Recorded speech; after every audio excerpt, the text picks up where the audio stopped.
Well, a wonderful Wednesday afternoon. How are you? And welcome to the Jason Gregor Show on Sports 1440, Oilers Nation, YouTube, Facebook, and X.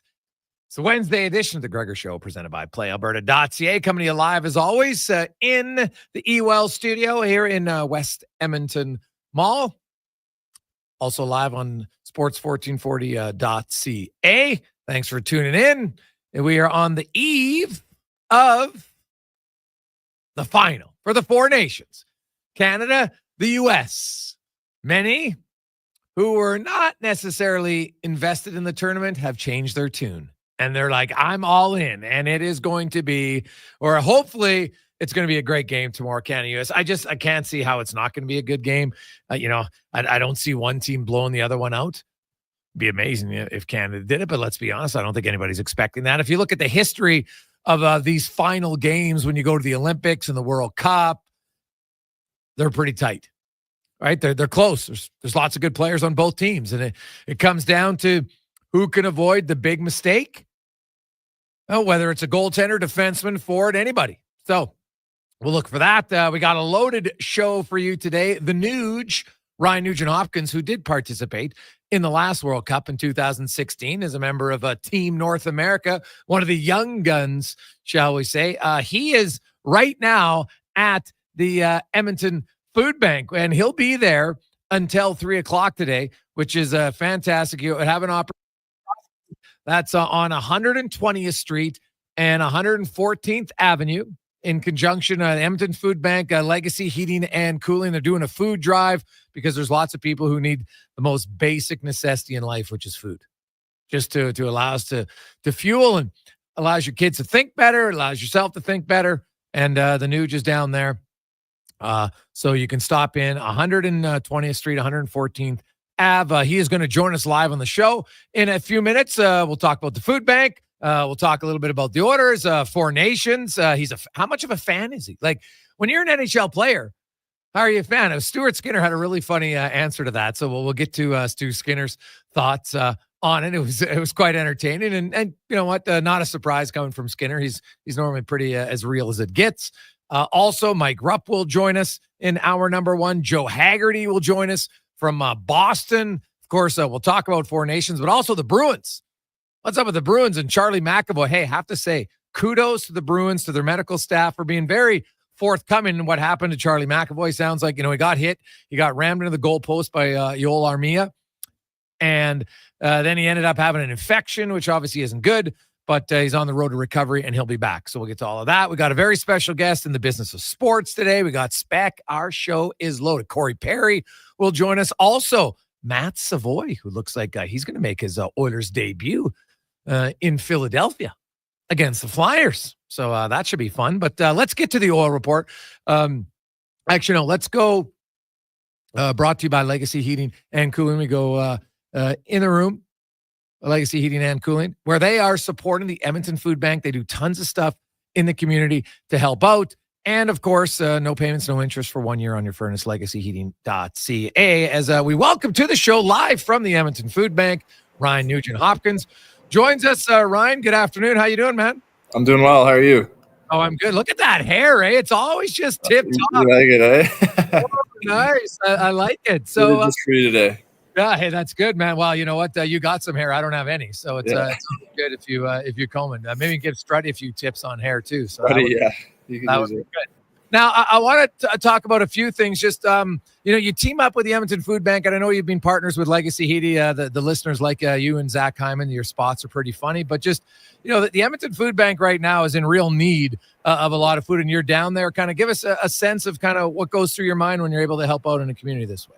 I mean, I think it's first of all, Legacy putting it on it's great. I mean, like you said, they're involved in the community and doing good things like this all the time. So I think just for me to be able to come down here and hopefully get some people down and donate a little bit. And like you said, I think it's something that's always important. And right now, I think more than ever.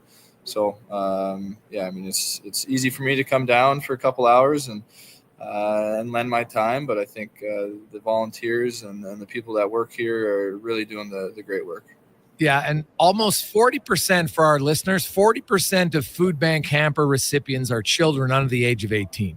And so, it's huge. You're helping out kids just to have the most simple necessity of food, which can help them in school, which can help them in, if they're lucky enough to play sports or just, play street hockey by themselves, whatever it is, you have some food. And you would know, Ryan, the nutrition for a pro athlete, man, it's like number one. You can train all you want, but if you're not fueling yourself, it's pretty hard to be successful. Of course, yeah, and like you said, I mean, it's mostly kids, or a big part of it kids. So I mean, obviously, it's so important, and yeah, I mean, it's a great cause. I think they give out 40,000 hamper, 40 plus a month. So doing amazing work. So great to be able to come down and lend my time for today.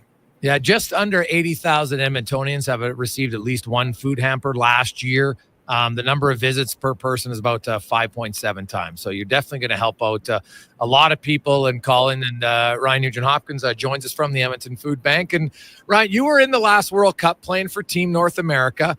Now you're here watching. I don't know how many guys really watch the playoffs because it's like, well, I want to be there. But when you watch your country, it's a little bit different. Yeah. Are you a fan? Like when you're watching that game on Saturday, are you like up? Are you fist pumping? What are you doing when you're watching? Yeah, I'm maybe not fist pumping, but I'm definitely fully invested. Obviously, when you know guys too on the team, it amps it up a little bit more, and you're kind of invested in every little play. But I'm excited for tomorrow to watch. I know we'll all be watching, and not just Connor, but all of Canada. So yeah, it's exciting. It's a little, definitely, like you said. I mean, when you're not in the playoffs, it's kind of tougher to watch. Still watch a little bit, but definitely when it's Canada playing, we're tuning in and we're cheering them on. And yeah, it gets pretty intense watching. Yeah, I spoke to Cory Perry today, who's been in Game 7s. You've been in a Game 7 now of a Stanley Cup final, and Game 7s of a lot of other series. And, he's been in the Olympic finals and stuff. And he says, honestly, it's not much different. Like, it's do or die. It's one game, win all. So you approached a Game 7. You've been in them before in earlier rounds, but last year was the one in the Stanley Cup final. And, I'm guessing, obviously, it's even heightened. So when you watch tomorrow, you probably have a better sense of just kind of the excitement. Like is it a combination of excitement, nerves, anxiety? What's the feeling leading up to a game like tomorrow, which you went through last June? Yeah, I mean, definitely some nerves and stuff. I think it's probably a little different because you go through the whole playoffs and you're playing a lot of games and you're really just kind of in the groove of things. And then it's obviously you understand the importance of it, but at the same time, you try to approach it like any other game. And I think for this tournament, maybe is a little different because they've only played 3 games together so far. So every game has been so important. I know that they'll be dialed in, and there's some nerves. There's a little bit of desperation, and obviously every play, it's the little mistakes sometimes that kind of determine a game. So of this magnitude. So I know they'll be ready to go, and I'm sure there's going to be nerves on both sides, but a lot of energy. Ryan Nugent-Hopkins joins us. And then you watch that game, and you'll be in Philadelphia watching as a team, I would assume, tomorrow. And then you guys practice Friday, and then you get right back into it, a stretch run of basically a game every second day. You got 20, I don't know what it is, 27 games in 54 days or 6 or whatever it is. You're kind of used to that. The schedule's being condensed. How much more refreshed do you feel now after having a full week off? It's been good, definitely. We've had 2 good skates now, today and yesterday, and nice to get your feet back under you a little bit. But yeah, it's always nice to get a break, mentally and physically. I think our last stretch there was a lot of games. We finished at home, which was nice, but a lot of travel too before that, and so just nice to kind of relax a little bit and reset the mind and body. And some guys aren't going to get that break really, but I'm sure they'll be ready to go too. But it'll be nice to get it started back up again on Saturday. Stuart Skinner was telling me the break for him, it's just great mentally to get away. You're a young dad now as well. Having a youngster around the house, is it easier to get away from hockey? Yeah, definitely. I think every day you come home and they're there and you're chasing them around now. She's 18 months. So yeah, she's on the move, and it's a lot of fun, but yeah, probably a little bit easier now. You can separate yourself from the game a little bit quicker, but yeah, I think for Stu, with now the second one there, his break probably looked a little different than most of ours, but I'm sure it was still nice for him to get some time at home. What has been the biggest thing you have learned as a father over the last 16 months? Patience, I think. And more and more, like every day, even she's really into toddler mode now. So yeah, having the patience, it's something that I can continue to work on, but that's, I think, has been the biggest eye opener. There's no other choice. And so I think that's been one of the big things.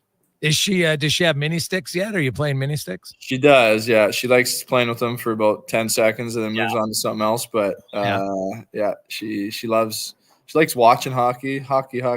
So yeah, we'll bring out the mini stick and the ball, and she'll whack it a couple times and say goal, and that's about all I got out of her so far. Well, that's not bad. That's not bad. She likes hockey. That's always good. Yeah, she's interested in it. Yeah, that's nice. I want to get your thoughts, Ryan, on just kind of for you and this group quickly, kind of after last year, because, hey, you've been in the league a long time now, over a decade, and you guys, it's been a progression of improvement all the time, especially the last 5 years. And obviously the only way to improve on last year is to win. Like, you literally can't go any farther than game 7. How has the approach for you, and how long did it take you to really get over that loss? I don't know, like, really, if you can ever fully get over something like that, even if we end up eventually winning. But I think kind of moving forward it took a little bit. It's a short summer, so you're obviously I think even coming into this year and getting things started, the first few games, it was probably a little, no excuses really, but it's kind of tough to start playing preseason in those first few games after the finish last year. But I think once we got into the groove and started to get our game back a little bit, and you're together with the team that went through it, obviously. So I think after the first couple of weeks, we started to feel like ourselves again. Now, I know you've partnered up with Legacy Heating for a few years now. We've heard your commercials. How are your takes? Do you find, like, I know you just voiced a new one. Are your takes, is it fewer now than it was, in the early commercial days for Nugent-Hopkins? No, I still need some work on it for sure, but we're trying our best. Now, did you know it was Zachary Martin Hyman before the commercial, or did you just learn his middle name when you voiced the commercial? Oh, I knew his middle name. Do you know most of the guys' middle names on the team? No, but for some reason his definitely stands out. Yeah. Okay. All right. Yeah. If you could have a cameo from one of your teammates, who would be the best cameo in a Legacy Heating commercial? Ooh, that's a good question. Well, I think people like seeing Connor, so yeah, kind of hard not to say. Yeah, but is his acting chops going to be like? His acting would not be great. No. Yeah, we need some good. Like, who'd be the good actor that comes in a cameo and you're like, all right, this guy's. You know what? Maybe Picard. I think he'd be pretty good. He's pretty funny, and yeah, I think he wouldn't care to embarrass himself. So. Oh, well, that's key. Yeah, so I think, you need to have that little bit of that. So I think he'd be good with it. We might have to talk to Bobby about getting a cameo made into, you guys are veterans now, so you can kind of do a rookie initiation with Pickard in the next Legacy commercial. Well, Fix is 33. I don't know about rookie, but rookie in the commercial sense. In the commercial industry, sure, yeah. I think, did you know, funny little stat about Pickard, this is his first ever multi-year one-way contract. The veteran guy of 14 years, man. Yeah. Like that's he's been around, he's bounced around, but he's been a steady pro for a long time now.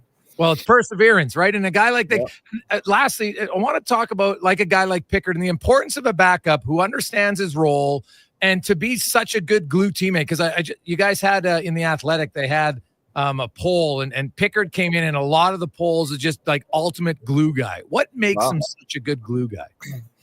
I think he's outgoing. He's chatting with everybody all the time, and he's got a great sense of humor. So, I think it's super important for a guy in his position to be like that. And a good thing about him is he competes in practice too, and there's some chirping back and forth, so it's always fun. But I think his experience throughout the league and just being with different teams, being able to gel with guys right away is probably has come a long way for him at this point in his career. So he's great in our room. He fits right in. Well, Ryan, thanks for joining us. Thanks for helping Legacy and the food bank. And we hope you have a lot of people stop in. I know you're signing autographs, taking pictures. If anybody wants to come and see you, Ryan Nugent-Hopkins down at the Edmonton Food Bank, 120th Street and 114th Avenue. He'll be there till around 3 o'clock this afternoon. Thanks, Ryan, and best of luck in the return to the season. Thanks, Jason. That is Ryan Nugent-Hopkins. So there you go. If you want to go see the Nuuuuuuuuge down at the Edmonton Food Bank, of course, obviously bring a donation. That's the whole point. They're looking, they're kind of doing a food drive in conjunction with Legacy, who does a ton in the community, and it's super important time. Remember the amount of people, it's jumped up a significant from 2023 to 2024, an increase of over 7,000 people per month. We're up to just under 42,000 people per month who need help from the Edmonton Food Bank, and 40% of those recipients are children and teenagers. So, there's families that really could use your help. So it's a great learning experience. You can take your children if you can. You may meet Nugent-Hopkins and bring in a donation of food, cash or food. They'll take either one. They're both great. And you can help out the Edmonton Food Bank today and any day, really. It's a fantastic cause. And I love that Legacy Heating is in there helping out for that. When we return, we'll hear from Matt Savoie, Cory Perry on the show. We got Mike Rupp. We got a loaded Wednesday edition of the Gregor Show. Sports 1440, Oilers Nation, YouTube and Facebook, presented by PlayAlberta.ca. Hey, I know you're new here, but when you talk to customers, make sure they know we carry multiple brands. Okay. Hi there, this is Riverside Motorsports, Yamaha, Suzuki, KTM, Polaris, Gas, Husqvarna, Tibbersled, Stasic, Talaria, Climb, Thor, Alpine Stars, 509, Troy Lee Designs, and more. Sales, how can I help you? Located on St. Albert Trail, rideriverside.com. Riverside Motorsports. What you do for fun is our business. A battle in the Cattails is coming February 22nd and 23rd at Cattail Crossing Golf and Winter Club. Bike, ATV, and for the first time ever, high-octane UTV ice racing. Feel the thrill as racers battle it out on the ice. Want to race? Register now at cattailcrossing.ca. Just want to watch? Grab your tickets on Eventbrite. Only $10 for individuals, $20 for families. It's going to be an action-packed weekend with all the high-speed ice racing at Cattail Crossing Golf and Winter Club. Are you tired of waking up tired? Are you tossing and turning all night and stiff and sore the next morning? If your sleep is suffering, it's time to visit the Brick Mattress Store.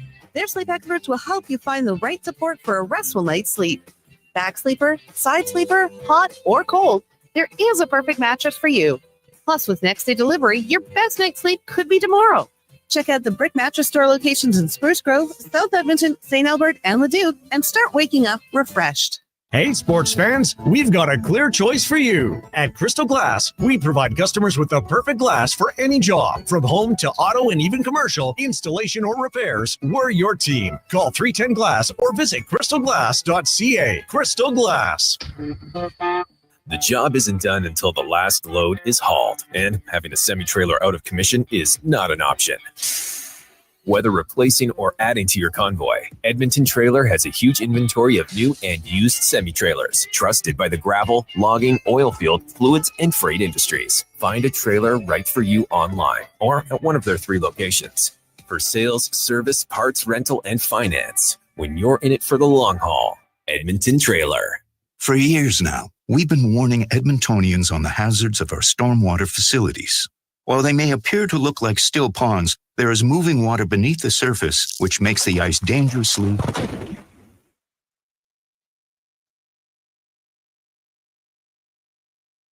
The unpredictability of stormwater facilities makes them treacherously unsafe for all winter activities, even walking. So think twice. Don't go on the ice. A safety message from EPCOR. Bringing every project to life requires the right team. By joining the Japa Machinery Group service or sales teams, you can be part of setting a new industry standard. Celebrating a legacy of excellence with Japa. Learn more at japamachinery.com.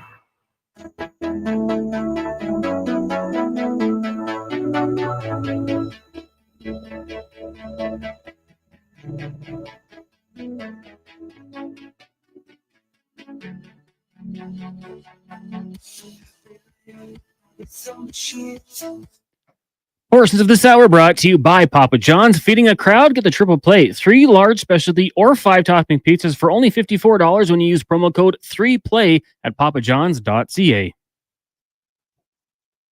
The best of Edmonton sports talk and beyond. This is Sports 1440. Presented by PlayAlberta.ca, Alberta's only regulated online gambling website. 222. Welcome back. Jason Gregor, Connor Halley, Sports 1440, sports1440.ca, Oilers Nation, YouTube, Facebook, and X. Hope you're having a wonderful day. The Gregor Show is always brought to you by PlayAlberta.ca. Lotto 649, the classic. Been around a long time. And why? You like it. Up for grabs. Today, of course, 16 mil in the gold ball jackpot. The classic jackpot is 5 mil. Tonight at Lotto 649. Get your tickets at playalberta.ca. We got lots and lots of texts coming in already. I love it. Everybody's engaged. It's a big time. Hey, Gregs, I always enjoy your interview with athletes. You make it personal, and we as fans get to know the players outside of sports. Thanks. From Dennis, still a Browns fan. Well, Dennis, hey, you and Nugent-Hopkins have something in common. Patience. Right? Gregs, I chuckled. My daughter is 17 months, and Nuge is bang on when it comes to patience. It's good to know we're the exact same as players. Well, I always have tried to say, the players, they are humans. They might be really good at one sport. Obviously, you're in the NHL. You're pretty good at it. But, yeah, at the end of the day, they got to go home and, you got to be patient. Right? Now, it's super fun, right? When you got a young 16, 17-month-old, like, obviously they're so innocent. Like, they don't have any vindictiveness in them or anything like that. But, yeah, you got to be very calm and patient. It is a good learning experience. And until you're a parent, you don't know. Right? Like, you just don't. And that's okay. You shouldn't. Heck, if we knew what it took to be a parent, some of us might choose not to be parents. So, because it is, there's great days, and then there's some good days, and then there's some tough ones for certain. But when you have a young 16-month-old wheeling around, and that's such a great age. Well, every age is great, I find, but when they go through that and they start to learn and they just see new things, and everything's exciting through the eyes of a youngster. They just get so fired up. And like, even for me now, my son's 11, and you go through different things, of course. And when he learned, now he comes home from school and you just have conversations about stuff. Like, geez, kind of knows a lot, and he's really good at research, which is great. So, I like doing that. And now, like, sometimes if I don't want to research, hey, do you want to go look this up? And then I'll get him to go do it, which is great because he likes it. So that's fun. But like, watching that game for Canada-US, that's really the first time for him in his life he's ever seen like Canada versus USA. And, it's a big game. And, he's never seen the best players on one team. And it was interesting because he was like, well, Dad, this is like my PS5 all-star lineup. And that's because it's a video game. It's not real. But now all of a sudden, McKinnon and McDavid are on the same team, and all these other guys. And, it's just interesting for young kids if you've never seen it, right? Like Matt Savoie, he's 21. He just turned 21 last month. And when I asked him about the game tomorrow night, like, he had a huge grin on his face. Now, he's played the World Juniors, right? Played when it was in Canada, and, the frustration of not winning. But he just talked about it. He goes, man, tomorrow is going to be the fastest, most exciting game I've ever probably seen in my life. And I'm looking forward to it. And he's 21, right? So it's always a good reminder that, because, my son's 11, so he's at that age to remember. But if you were, 11 years ago, 2014, you might remember, for some maybe, but probably not as much as you'll remember now as a late teen or early adult, right? It's fantastic. And, this game's going to be awesome. You got Hagel and Tkachuk. Now they exchange punches on the ice. Now they're exchanging barbs through the media about group chats and everything like that. It's like, hey, I hope we have round 2. I would love it. And Hagel would do it in a heartbeat. He would do it in a heartbeat. And probably so would Tkachuk. So it would be, you know what? Like, I know some people like, and great, you're allowed to it, but it's the vast minority who are offended that there's fights early in that game amongst the best players who aren't like trained pugilists. These guys aren't in the boxing ring, practicing and becoming like, really skilled with their hands. Like you had like in the late 90s and 2000s, those big tough guys, like you had to train and be super tough. Otherwise you get your head knocked off or knocked out. And it wasn't fun. Right? Like you're playing 4 minutes a night. Like how brutal was that? That was your job. It was awful. But now you got guys who are willing to do it. Hey, he did it for the flag, for the country. And, you do it for your teammates for sure. But man, I don't know if there needs to be 3 of them, but although I wouldn't be opposed to it, but man, it would be unreal if you had kind of a repeat like that. Just get the blood flowing, be unreal off the start of that game. I'd absolutely love it. So we'll get to more of that. 833-401-1440, 833-401-1440. Hey boys, I'll tell you right now, those 17 months old, lots more fun and innocent than my triplet 10-year-olds. Yeah, Klaus from Beaumont has triplets. Well, I actually think he has triplets and a set of twins. Do you not, Klaus? It's like crazy, man. Like, could you imagine? Like, hey, you come in. Let's say you've already had 2 kids. We're going to have a third. This is great. And then, boom, your third becomes your 5th. It's a big, I'm sure you love it, but that initial, I couldn't imagine. Right? You're sitting down. Okay, doc, you go in for that meeting. Many of you have been there, right? If you have kids. First time you come in, and nowadays, if you want, you can find out the sex fit. But usually, oh yeah, okay, baby's healthy. Oh, by the way, you're gonna have 2. Now there's a few people that get the twin. Oh, geez, that's kind of fun. Then, actually, you're gonna have triplets. Pardon? What did you say? Like, I couldn't imagine. Like, there'd be a lot of excitement, but there'd probably a lot of holy bleep. What is happening right now? So, I could definitely see it. Hey, Greg, your son's good at research. Well, he comes by it naturally. That's one of your strengths. Well, I like the research for sure. I think it's important, right? Like you want to know as much as you can on a topic, right? The best advice I got was your opinion's only worth the point that you can defend it. So the more insight you have to back up an opinion, great.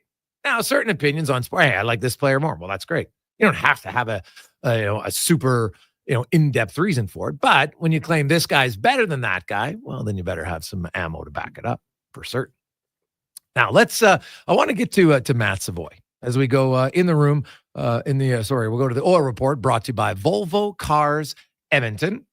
They are Canada's #1 Volvo dealership in sales last year. 13-time Excellence Award winner in sales and service, and they, like you, are super pumped for the drop in weather because now it's time to get out. You can start thinking about the new ride that you want for spring and the summer and not have to freeze. Barnacle's off to go there. Go to VolvoCarsEdmonton.com and sat down with Matt Savoie, who everything is looking. He was on the line again today with Leon Draisaitl and Pod Colson. And, he hasn't been officially added to the roster. He can practice for these few days due to the 4 Nations rules where you're allowed to have 2 extra players at practice. It's Ryan and it's Savoie. But expect the orders to officially recall him.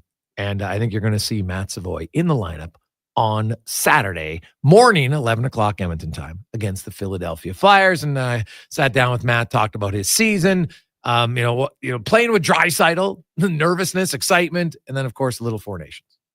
Matt, I know I talked to you before the season began, and you were pretty confident on you just wanted to learn to be a pro, and you played in every situation down there. Just kind of evaluate how your season's gone and what you've liked most so far. Yeah, I think I've just learned a lot.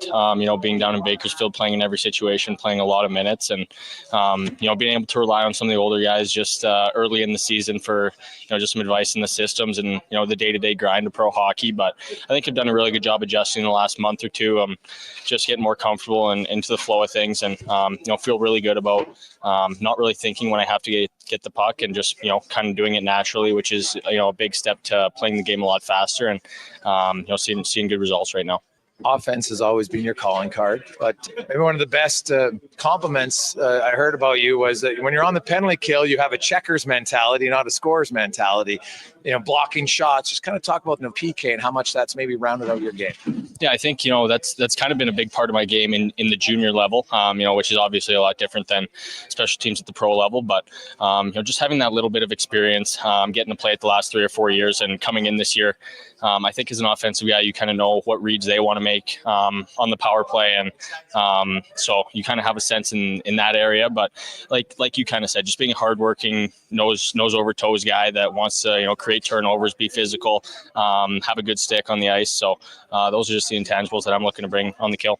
Now, you'd played a few games in the American League before, but, now you have the travel and you've been down there the whole time. What's been the biggest adjustment for you going pro full time? I think early, just how tight the systems are, how dialed in teams are defensively. Obviously, everyone in that league is trying to get up here. So no one really wants to give a sniff to the other team and wants to be that guy that's getting called out in video or getting called down or sent down to the East Coast. So it's a tight league. The systems are really tight, and I think that took some adjusting to just finding new ways to create offense and kind of just going along with the system, just forechecking hard to create offense and not really forcing plays as much. I think that's become a big stepping stone in my game from the start of the year. Colin Chalk talked about how early on injuries, especially to the center iceman, kind of lessened the skill level overall. And he was like, I actually think Matt's playing great, but there wasn't a lot of point totals with it. You didn't get frustrated. Some offensive guys, if the points don't come, you feel like, well, I'm not contributing. How did you get past that? And then obviously we've seen the last 2 months, the points have really come. Right. Yeah. I think I didn't really, try and change my game too much. I just wanted to, keep playing the same. I thought I was getting some looks, but, obviously not as many as I was used to coming from junior. But I think it's just a mindset thing. My coaches were really good with me, talking to me like, hey, it's coming. Like, just be patient, stop, don't force things. You don't need to, because that just creates more turnovers. So, and I obviously played with, a lot of good veterans like Drake Kadula. I've been on his line most of the year. So just having a guy like that I can talk to about any situation has been really good.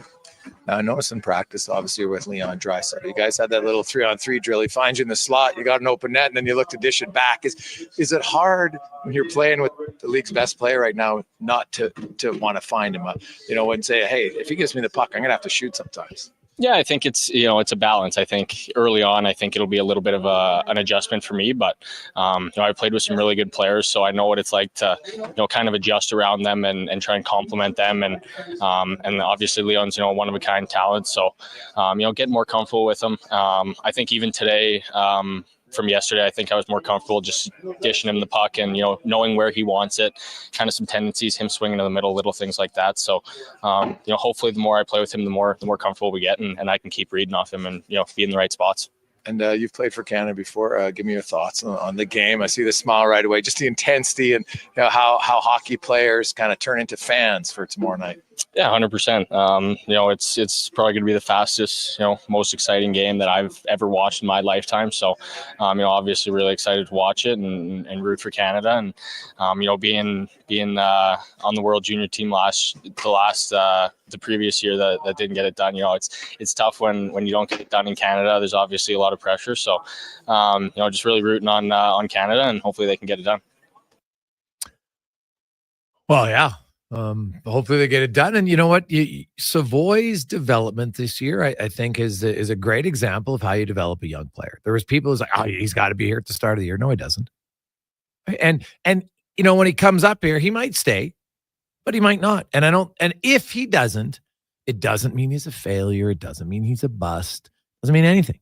And keep in mind, it's a lot harder for a just turned 21-year-old to play in the NHL on a team with aspirations to go to the Stanley Cup final than it is if this was circa 2010, 11, 12 to 2019, let's be real. He probably would have been here already. And history tells us that isn't the best way to go. But there's lots of teams Matt Savoie could play on the NHL today, no question. Right? No question. In Edmonton, you know what? The great part is if he's in your top six, he just has to be a complimentary guy. He doesn't have to be the driver like he was in the American League, and he should be a driver down there. He's that good. He's that skilled.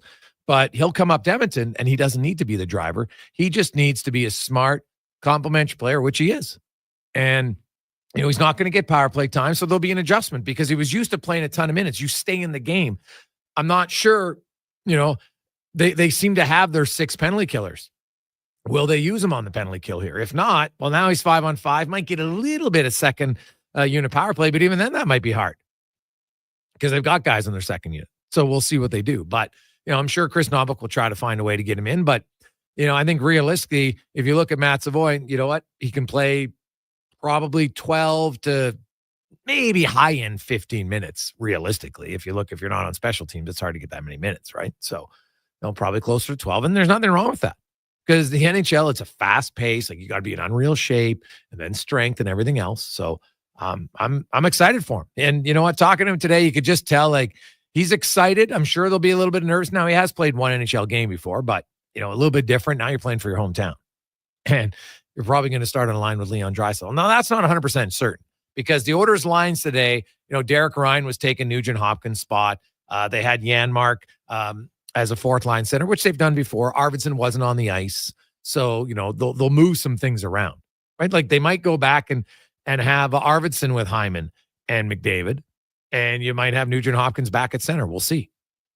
But either way, I think that if you're going to play Matt Savoie, he's going to be in your top 9 for sure. I think he's either going to be on your third line or the fact that he's practiced 2 days in a row with Draisaitl. I kind of get the sense that you could see him playing with Leon Draisaitl to start, which would be fantastic. So 237-833-401-1440. When we return, Mike Rupp will join us. If you missed it, Quinn Hughes hasn't been cleared to play by Vancouver, so he's not joining team. Now, he wasn't going to play. By the rules, he could have flown all the way to Boston just in case. But Team USA is bringing in Brett Pesce and Tage Thompson as insurance for potential illness, injury replacements. Now, Sweden had a real bad flu bug go through them. USA supposedly now has a few guys that are ill. Obviously, Cale Makar was ill earlier, so it's been going around, no question. So we'll see, what happens. But Brett Pesce and Tage Thompson have traveled in, but they can't go on the ice with the team unless they drop below the roster threshold. So remember because Makar skated. That was on whatever day that was. It was last Friday, I think it was, or even Saturday. He skated. Then when he left the ice, then Harley came on the ice. It's a very weird thing. I said it at the time. I'm like, come on, let's just, you know what? If a guy's out for the tournament, like McAvoy is, you should be able to bring in a player, and that player should be instantly on your roster. They can practice, and you could even play them if you want. It's your choice. That's how your roster works. To me, it's kind of like the IR in the regular season, right? So, like McAvoy's out. Shea Theodore is not playing again.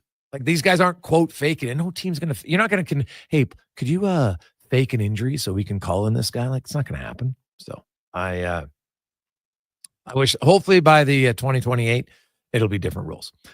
Quick break. We'll come back. Mike Rupp joins us next on the Gregor Show, presented by PlayAlberta.ca. Hockey is back, and Play Alberta, Alberta's #1 sportsbook and official partner of the Edmonton Oilers, has you covered with bigger offers, boosted odds, live betting, player props, and more. New to Play Alberta, new players now receive $200 in free bets just for signing up. You already play? Get a $10 free bet for every $100 you bet every week all season long. Visit PlayAlberta.ca and make your picks today. Bonus terms and conditions apply. Scott McGilvery here, HGTV host and renovation expert. The one upgrade I know homeowners will love: better, fresher Culligan water straight from the tap. Culligan's Aquasential reverse osmosis filtration system takes your water to the next level. With up to 7 stages of filtration and 14 filter options, they're certified to reduce over 90 contaminants. Your tap water is about to get a major upgrade: safer water that tastes great. Get started with a free in-home water test at Culligan.com. Culligan, water you love. Introducing the new McSpicy from McDonald's. It looks like a regular chicken sandwich, but it's actually a spicy chicken sandwich. McSpicy. Consider yourself warned. Limited time only. Participate in McDonald's in Canada. Mr. Rooter travels the world. Buongiorno, Italy. Nothing beats immersing oneself in another culture. Ooh, look at that. What an intricate design. Huh, wow. What a weird way to turn on the shower. OMG, a dedicated porcelain bidet. Do I try it? Well, when in Rome. Oh my, this beats that robot toilet in Japan. All plumbing roads lead to Mr. Rooter. Attention drivers, it's the midwinter tire clearance sale at Fountain Tire. Right now, you can save up to 20% off all in-stock winter tires. That's right, premium brands, unbeatable safety, and incredible savings. But don't wait, this sale ends March 8th. And once they're gone, they're gone. Contact your local Fountain Tire for complete details. Okay, how about you give us your star winger for a bag of pucks? What if I throw in some Will Hawk beef jerky? Yourself a trade. With Will Hawk Beef Jerky on their side, the Alberta teams definitely have an unfair advantage this trade deadline. Pick up some today and use it for trade leverage in your fantasy league. No way, man. It's way too good. Will Hawk Beef Jerky, only available in Leduc. Get yours today because you don't win trades with salad. At Leading Edge Physiotherapy, we believe in the wisdom of Patch Adams. Treat a disease, you win, you lose. Treat a person, I guarantee you'll win no matter what the outcome. We don't treat conditions, we treat people. From personalized treatment plans to compassionate care, we're committed to helping you achieve your goal. That's why hands-on techniques, unique technologies, and a commitment to hiring amazing people mixed with friendly, fun neighborhood environments. And ta-da! No, it's not magic. It's about being human. Sometimes being human hurts, but life shouldn't hurt. LeadingEdgePhysio.com. 90 days? You're telling me I can buy a 2024 or 2025 Buick or GMC from Wolf GMC Buick and make no payments for 90 days? Whoa. And you're telling me there's more? It's the final days of GMC's employee pricing on remaining 2024 Sierra HDs and Yukons? Clearly now is the time to buy a new vehicle. I'm heading to Wolf GMC Buick, corner of 184th Street and Stony Plain Road. It's mere seconds east of the Anthony Henday. Wolf GMC Buick. We're making it easy. New Edge Construction wants you. We are hiring for several positions. Join a leading civil construction group in the Edmonton region. A strong team, competitive wages, retention bonuses, and current model equipment are what awaits you at New Edge. Go to newedgeconstruction.com. That's NUEDGE construction.com. Join a leading civil construction group in the Edmonton region. Start your career now. Go to newedgeconstruction.com. When was the last time your electricity and natural gas provider made you feel like this?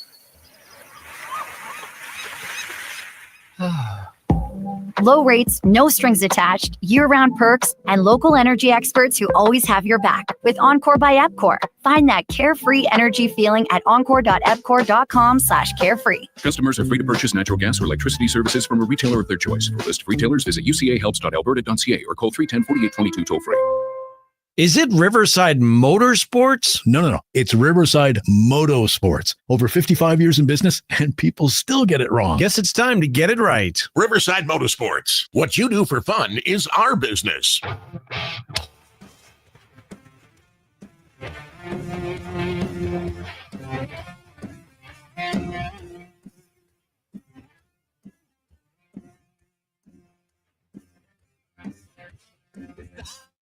Portions of this hour brought to you by Crystal Glass, your clear choice for residential windows, locally manufactured and installed. Crystal Glass provides a beautiful product and incredible customer services for all of your residential needs. Call 310 Glass or visit crystalglass.ca for a quote. The Jason Gregor Show, the best of Edmonton sports talk and beyond. This is Sports 1440. Presented by PlayAlberta.ca, Alberta's only regulated online gambling website.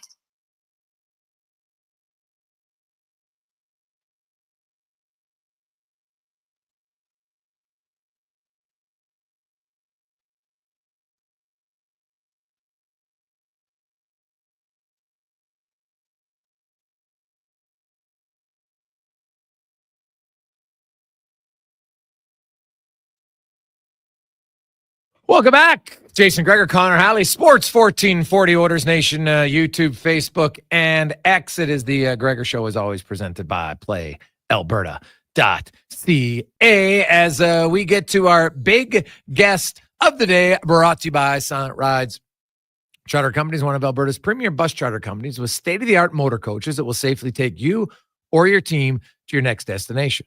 Want to ride in style, ride safe, get there on time. Go to silentrides.ca. As we welcome in former NHLer, Stanley Cup winner, had a pretty big Game 7 a few years ago, just over 20 years ago. 2 points, and then now getting set for a big game. NHL analyst at NHL Network and the Pittsburgh Penguins, Mike Rupp joins us. Rupper, my man, how you doing? What's up, Gregs? How are you, buddy? Oh, man, I'm so jacked up for this game tomorrow. Unreal. As a guy who played a physical game, you must have been just going wild in the first 10 seconds of that game. Like, have you ever been in a big game that resembled closely a start like that? I mean, I don't think with that type of hype. I mean, I've been in some games where you've had opening face-offs. We've had, I mean, we think back to the brawl of Rangers Devils. You think of the Vancouver Canucks, Calgary Flames. I mean, there's been some, but not with the best players in the world involved, right? Like, I think that's what brings it to a whole nother level. I will say it was, for me, watching the games, that was the most electric game start I've ever seen. And I know Kevin Bieksa said that on the broadcast. I think he was bang on. I was so fired up. I can't even tell you the emotions.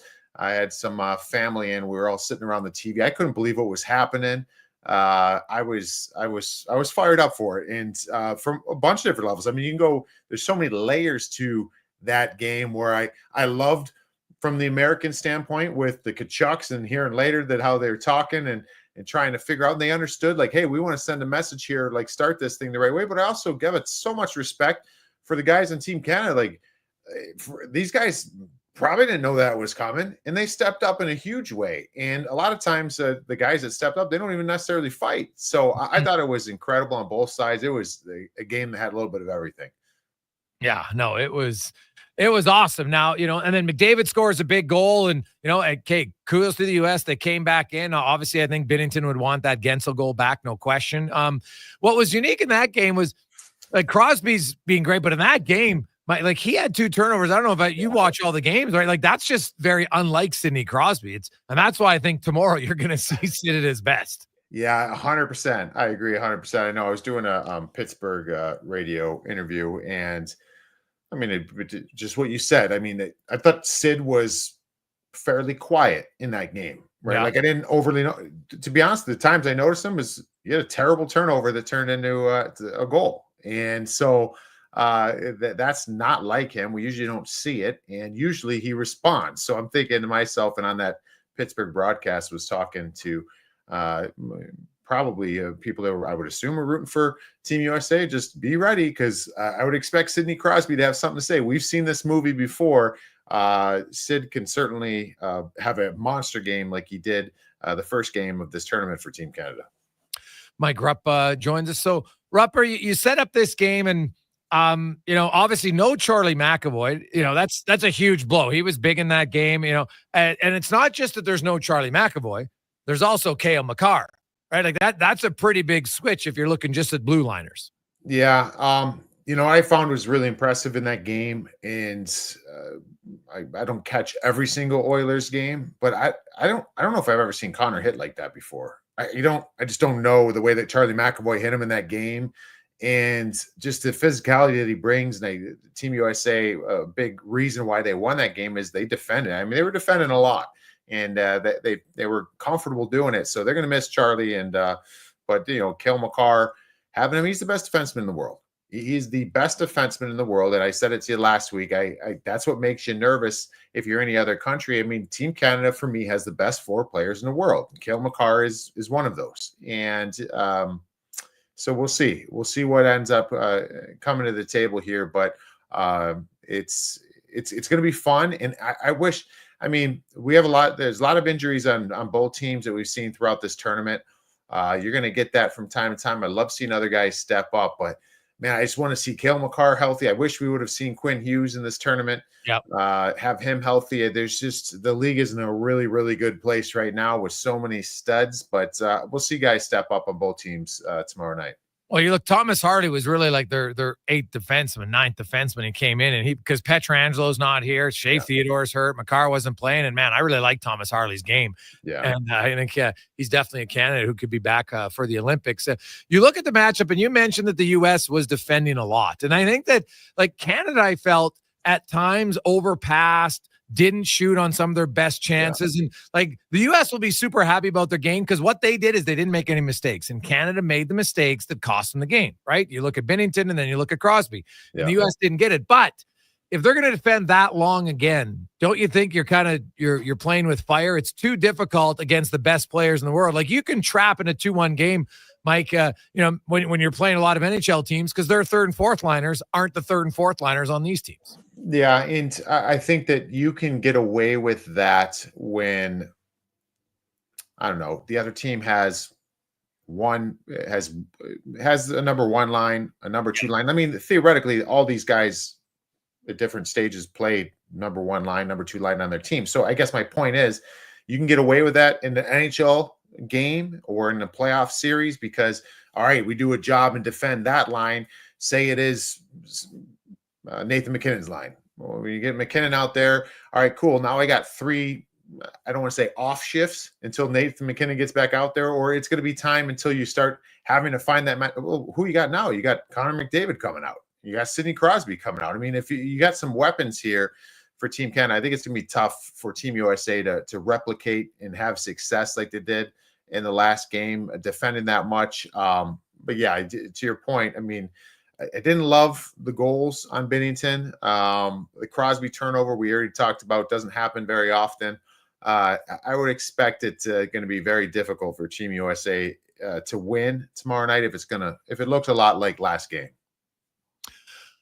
If you're Cooper and you look at now, he doesn't have last change, but like, do you really care about matchups? Is it more maybe if you're the United States and you say, okay, is there a line you'd want out against McDavid? And it's the new McDavid line now with Braden Point, which I've been clamoring for Point to be in the top 6 and start of the tournament. But now you have Point and McDavid on the line with Stone, and then you have that Reinhardt seemed to woke up as well when he got moved with Crosby and McKinnon. Those two new lines, if you're the American team, what matchups would you want against those two lines specifically? I don't know. I don't know if I mean, I don't think you're going to chase matchups per se, but you have to be very cognizant of who's on the ice.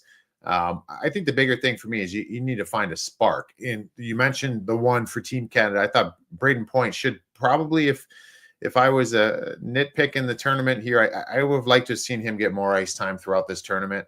I think that he's a guy that can.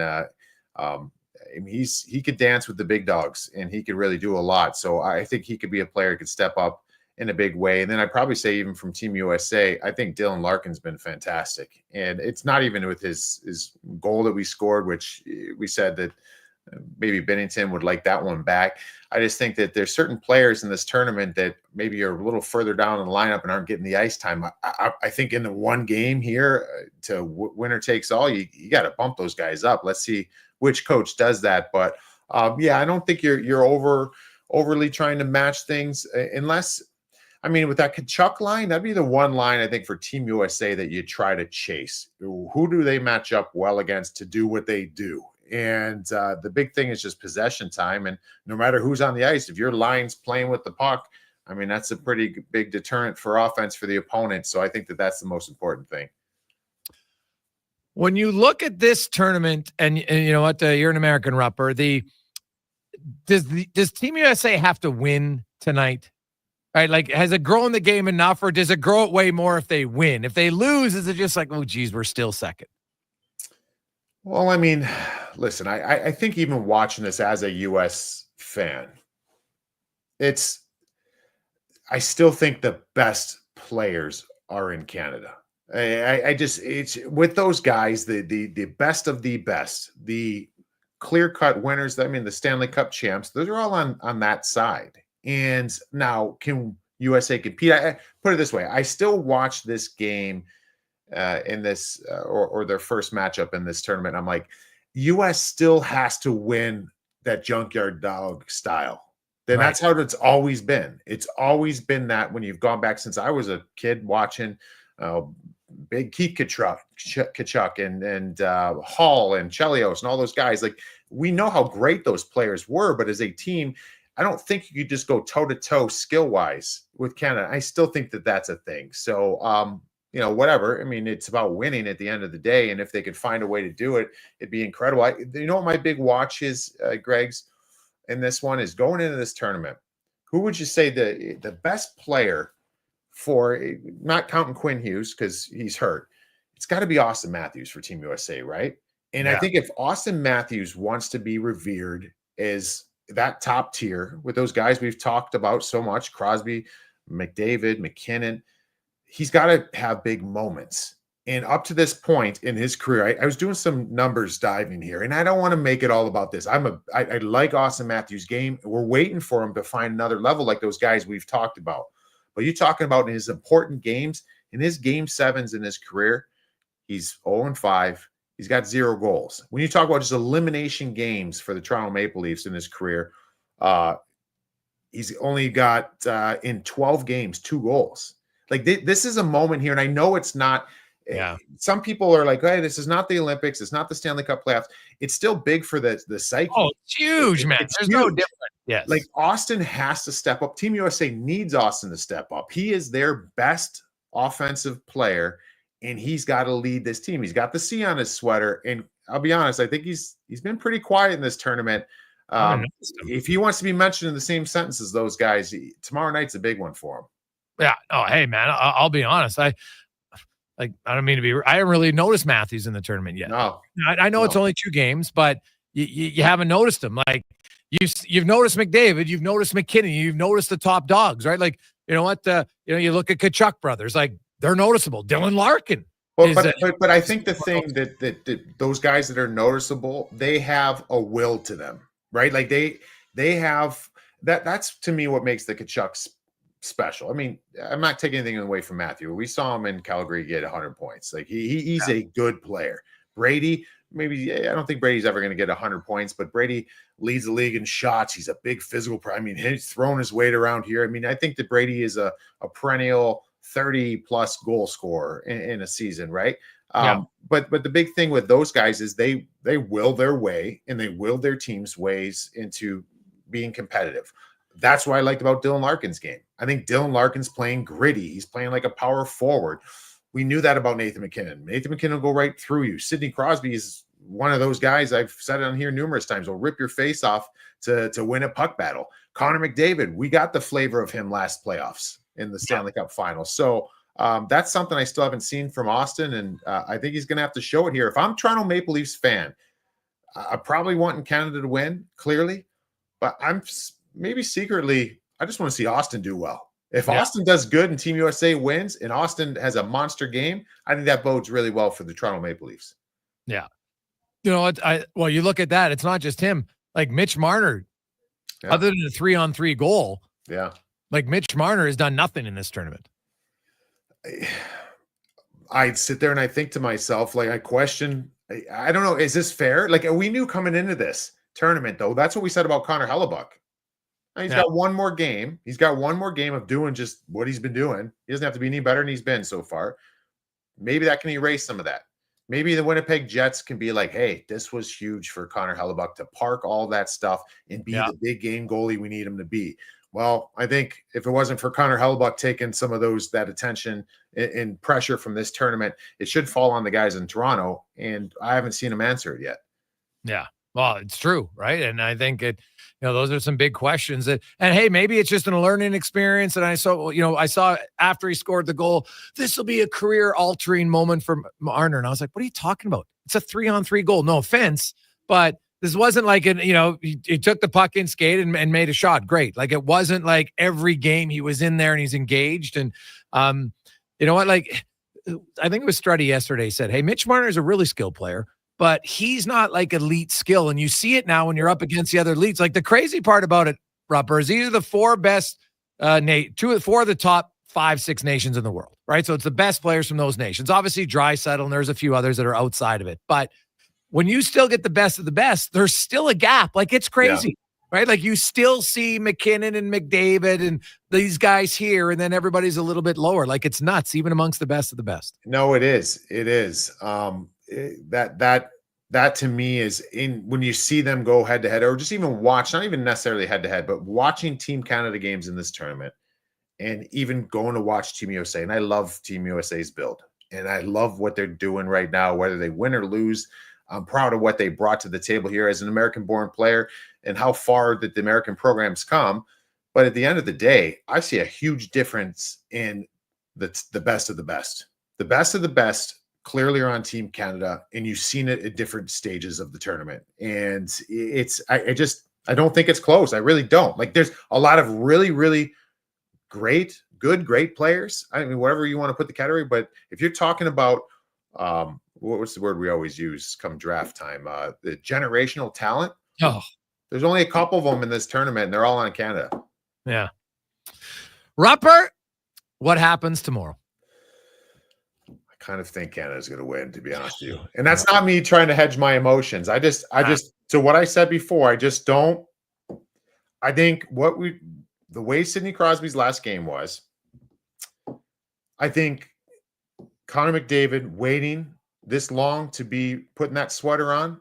What happened even is this is an opportunity to let some air out of that balloon and that pressure from last Stanley Cup Finals.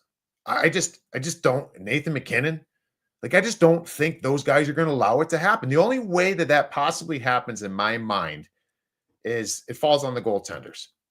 Jordan Binnington is so, and US gets on the board with a couple goals that maybe shouldn't go in, or Connor Hellebuyck is absolutely lights out. That to me, if there's anything in between, I think it's solely Canada. So I think Canada wins.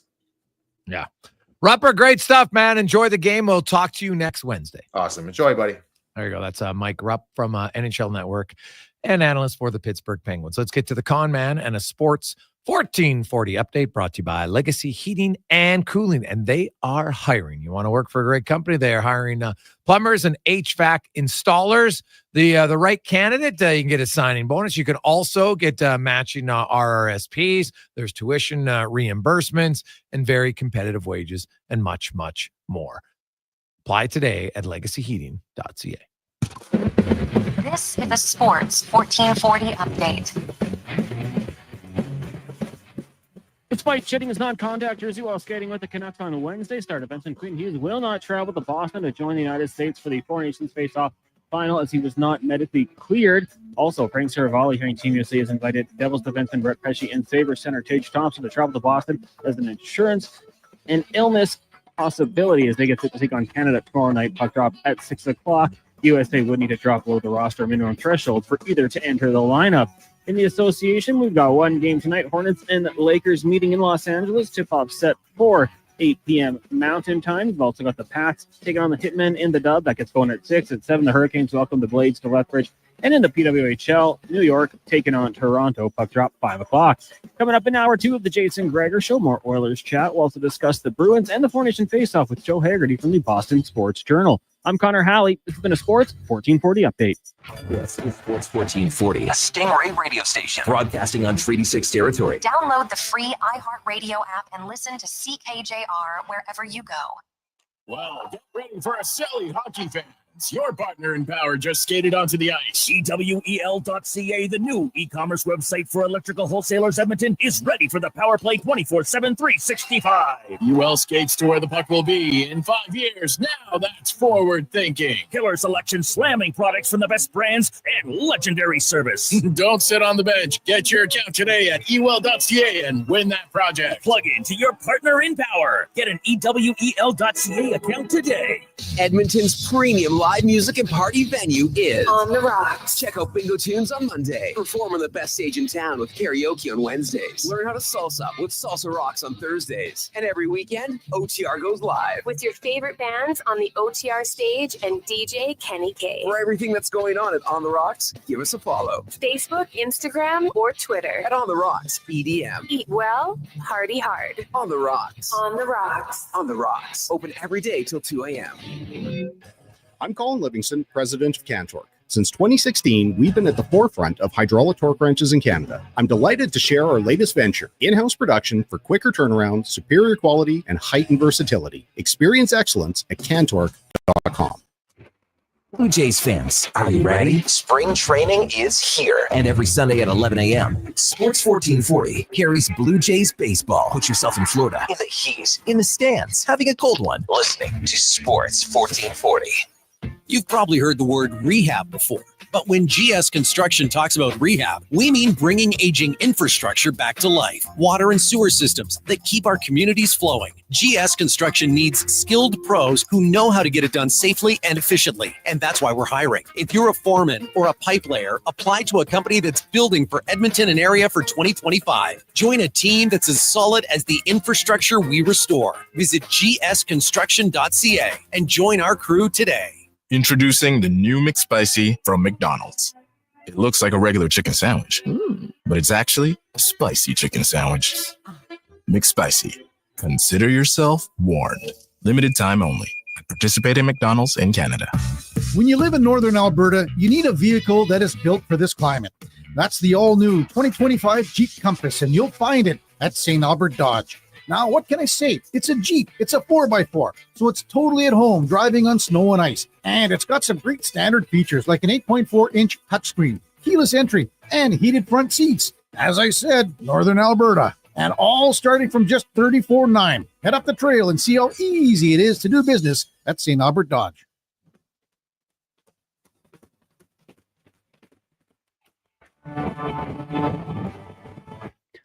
Portions of this hour brought to you by Cantork. We offer sale, rental, repair, and calibration of hydraulic, pneumatic, and battery-powered torque wrenches, stud tensioners, and flange maintenance equipment. Order today at cantork.com.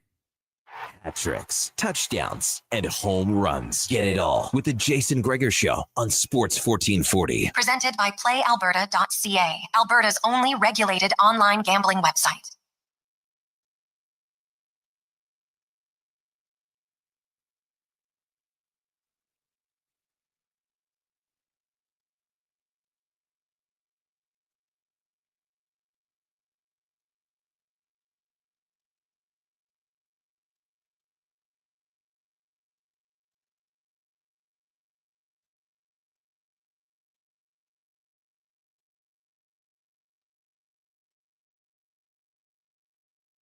Just after 3 o'clock. Welcome back. Jason Gregor, Connor Halley, Sports 1440, Orders Nation, YouTube, Facebook, and X. Hope you're having a lovely Wednesday. You should be in a good mood because not only is it the eve of the Four Nations final, and it's always good to have some emotional games like Oiler fans. Some of you got people texting in 833-401-1440, 833-401-1440, saying, you know, man, like the anticipation reminds me of a playoff game, which is great. It does, but it's a little bit bigger. It's like the playoff of a game 7, right? Like you wouldn't be this jacked up for game 3 of a series, right? Well, you might be, but probably not. But you'd be excited for sure. But this is a bit different. And it's great that it's in February. And you're going to have it again next February because Canada most likely is going to be in the medal round. Like when you get to those medal games, like they're legit, right? That's what's great about them. Quarterfinals, semifinals, you got a winner, you're out. So that'll be fun. And, you know, it's the whole country. So you might have buddies or friends who are, Flame fans, Canuck fans, whatever fans. So you don't really get to cheer with them. But now all of a sudden you're like, hey, we can watch the games together and we're all cheering for the same team. Makes it a little bit more fun and exciting.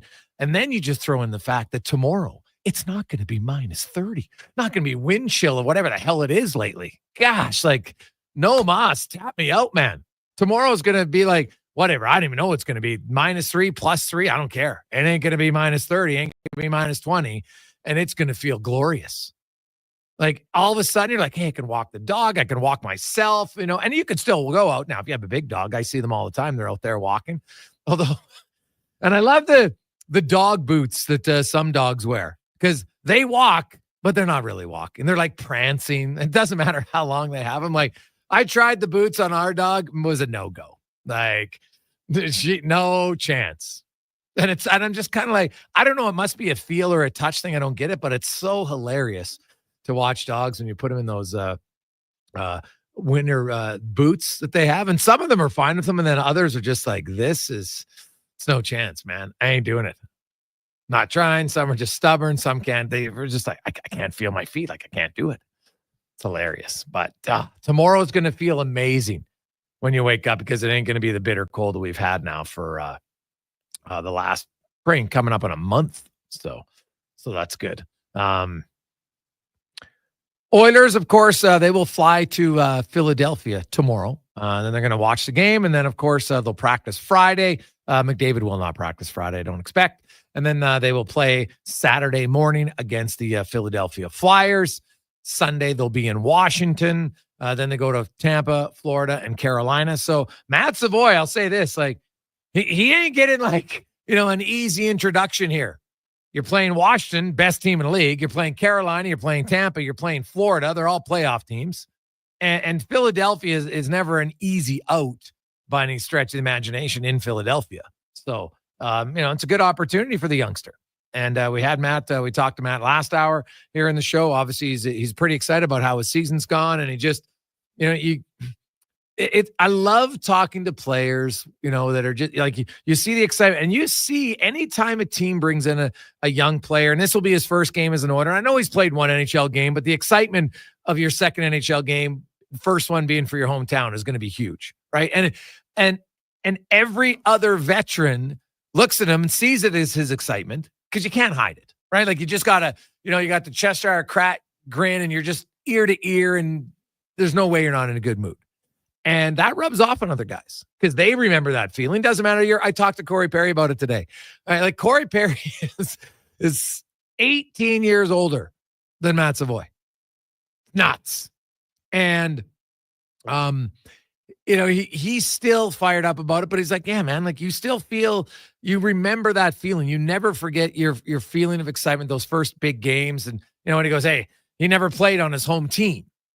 Like, Matt Savoie is going to get to do. That adds a little extra excitement. So, that always adds some juice inside a dressing room. So we'll see how it goes from there. We'll get to Cory Perry here momentarily, a guy who's played in some huge games. Joe Hagerty is going to join us. And we got Rich Winter, the business of sport. Renat Mamashev, who is a player agent, also really good player in the KHL for a long time. And we've talked a lot. And I think it's kind of timely now. Like there are some North Americans that still go play in Russia in the KHL, and the pros and the cons, because there are some cons, make no mistake about it, that some people don't even know about. So talk to Renat about that and more in the business of sports. We got Spec, Ken Reid on a busy show. But first, let's get to Cory Perry. Caught up to Perry, and of course, now he's played in Game 7s, Stanley Cup Finals. He's played in Olympic gold medal finalists. He's played in a lot of huge games. And so just, the difference is if there's any in a Game 7 and then in one of these best on best final gold medal games. I mean, they're pretty similar. They're both humongous games.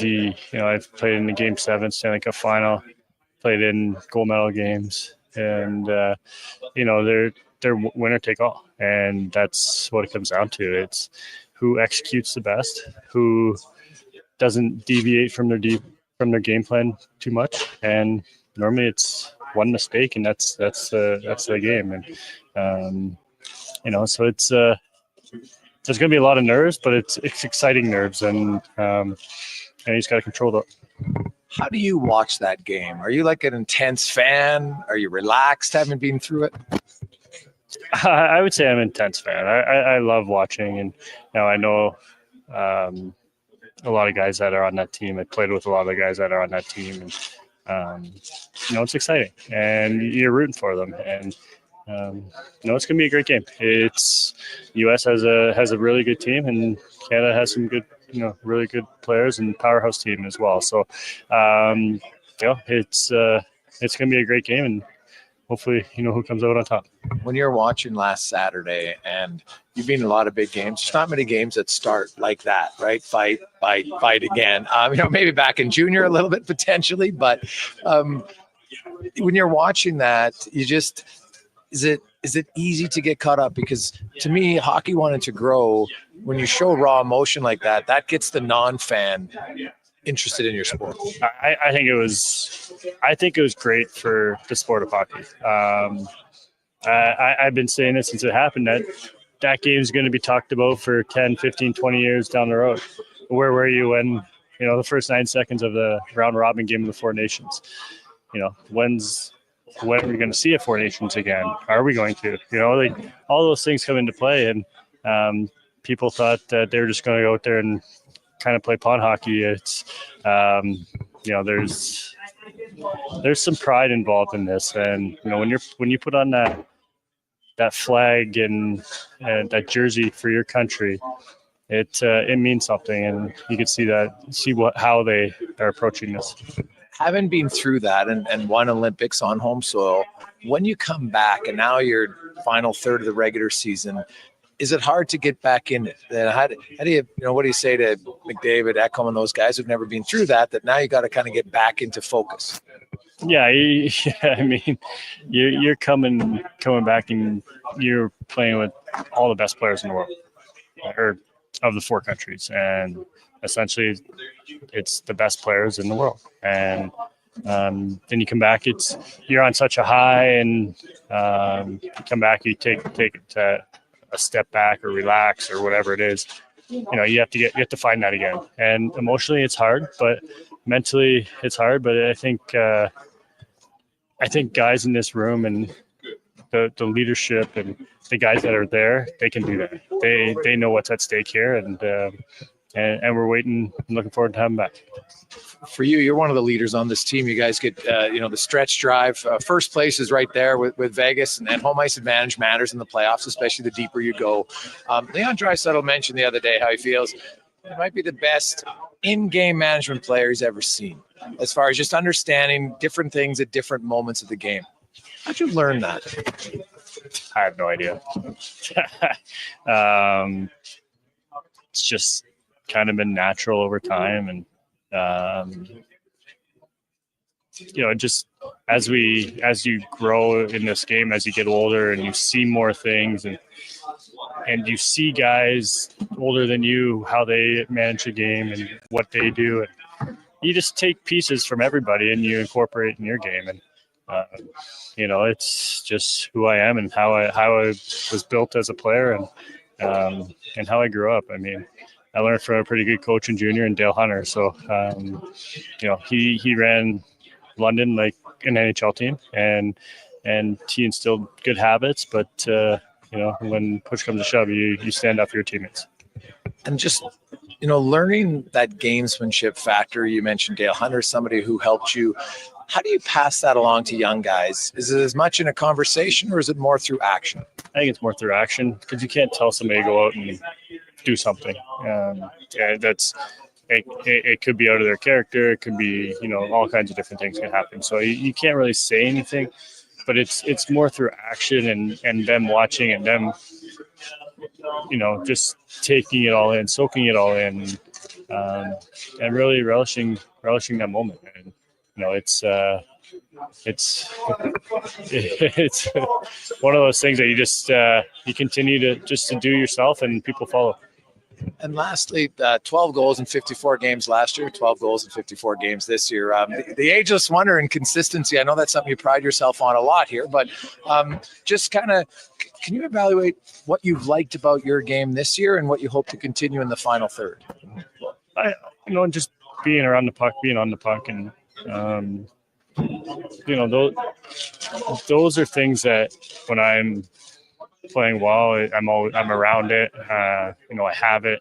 So, and when I'm not, you can see, I'm one way and the puck's going the other way. So, there's little things that I picked up over the years where I know how I'm playing. I can judge myself pretty fairly, and it's just a matter of being consistent and keep pushing, put your head down, and keep coming to work every day.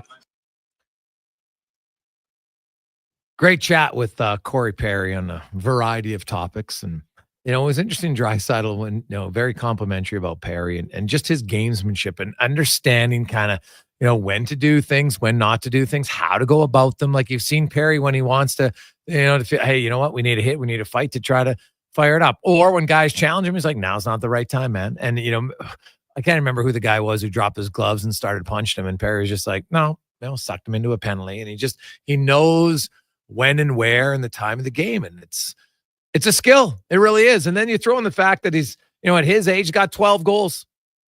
What is he? Third on the orders in 5-on-5 goals this year? Playing not very many minutes, but just shows up. He's excellent Cory Perry is still an elite player from the hash marks down right now. And he's a great example because nowadays everything's all about speed. Everybody has to be fast. Everybody has to be fast. And you need a skills coach and work on your skills. Well, do they work on how to work within the team concept? Right? Like, trust me, I coach a lot of players and I see a lot of them and their heads are down at a young age too often. I'm like, well, you're in these academies. What are they coaching you? Get your head up all the time.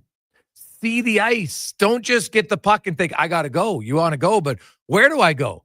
How do I go with my teammate? If my teammate goes here, where do I go? And, Cory Perry has a very high hockey IQ in knowing where to go. He doesn't have to be the fastest guy. He doesn't, and he's never been a burner. Right? He's never been a burner. He's not a burner now. He's probably slower than he was earlier in his career, but he always got around the ice well enough. Matthew Tkachuk, not a fast player, knows how to play in certain areas. Obviously, there's a grit element to the game of taking some punishment, going to tough areas, knowing what you're good at.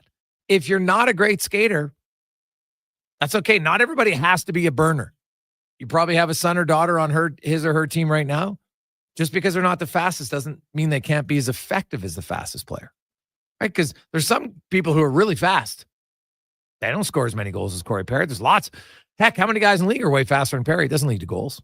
Got to have a lot of other tangibles. So I always enjoyed talking to Perry, just kind of about, and I had a conversation with him afterwards, shut the mic over, just talking about things and, how his break was and whatever. And, you're watching and talking about hockey sense. And he says, even like for him, from when he came in the game till now, he feels the game is quicker, but with less hockey sense of knowing how to play within a team structure and a team system. And it was a fascinating conversation with him.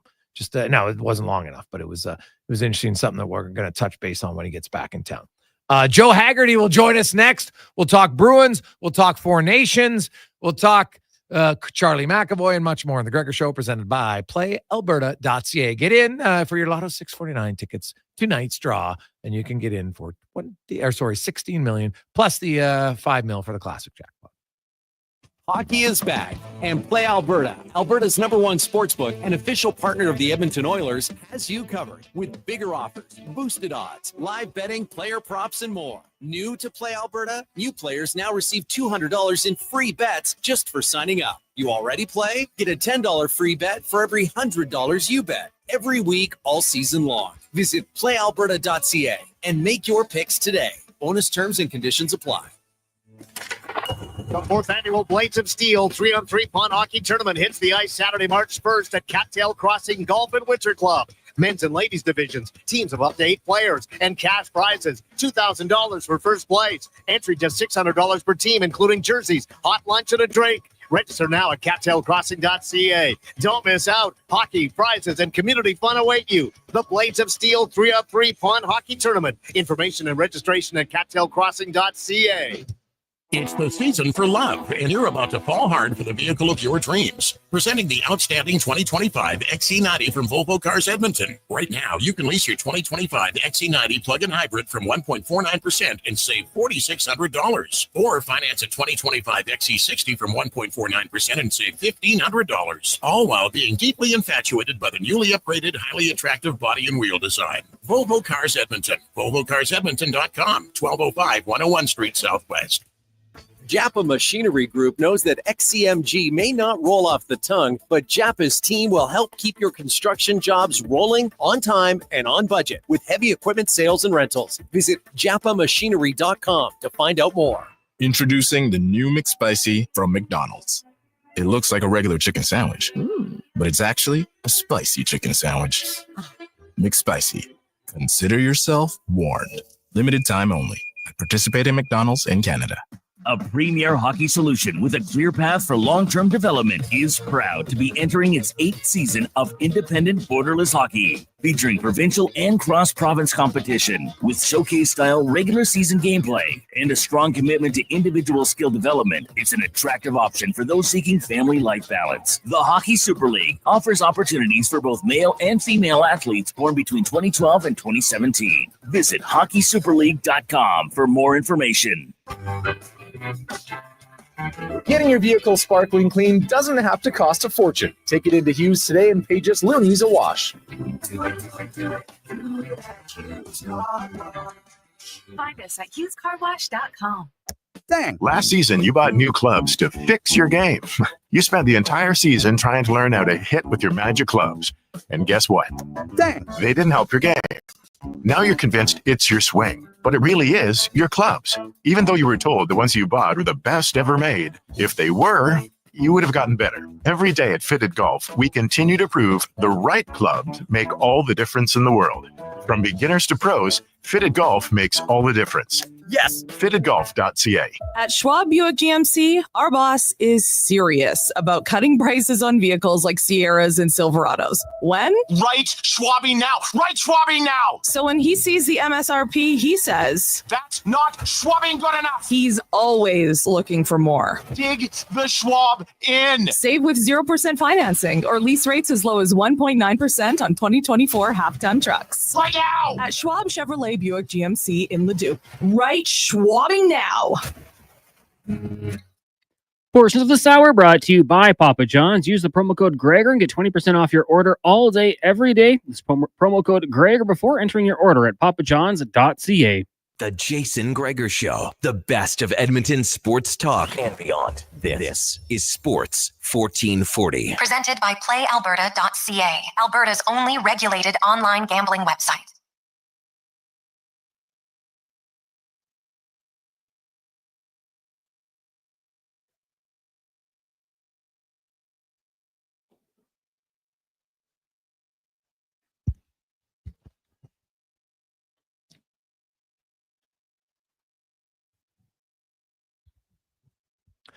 .327. Welcome back. Jason Gregor, Connor Halley, Sports 1440, Orders Nation, YouTube, Facebook, and X. Hope you're having a lovely Wednesday. Tomorrow, big game. Also, the weather finally breaks. Oh, it's going to be beautiful. I cannot wait. As we go around the NHL, brought to you by McDonald's, and they present the hockey showdown for the ages. McDavid versus Matthew. Find out who's the best. Try out some of their top line menus, the smoky quarter pounder Pappy or the Big Mac David, the triple cheeseburger. Highly recommend that one. Very good. For a limited time only at McDonald's. And Connor and Declan, I think both of them might try a Big Mac David tomorrow, just in honor of the big game. So we'll see. We go out to Boston where they are hosting this pivotal game tomorrow night to talk some Four Nations, some Bruins, McAvoy, and more. Joe Hagerty from Boston Sports Journal joins us. Joe, welcome back to the show, my man. How you doing?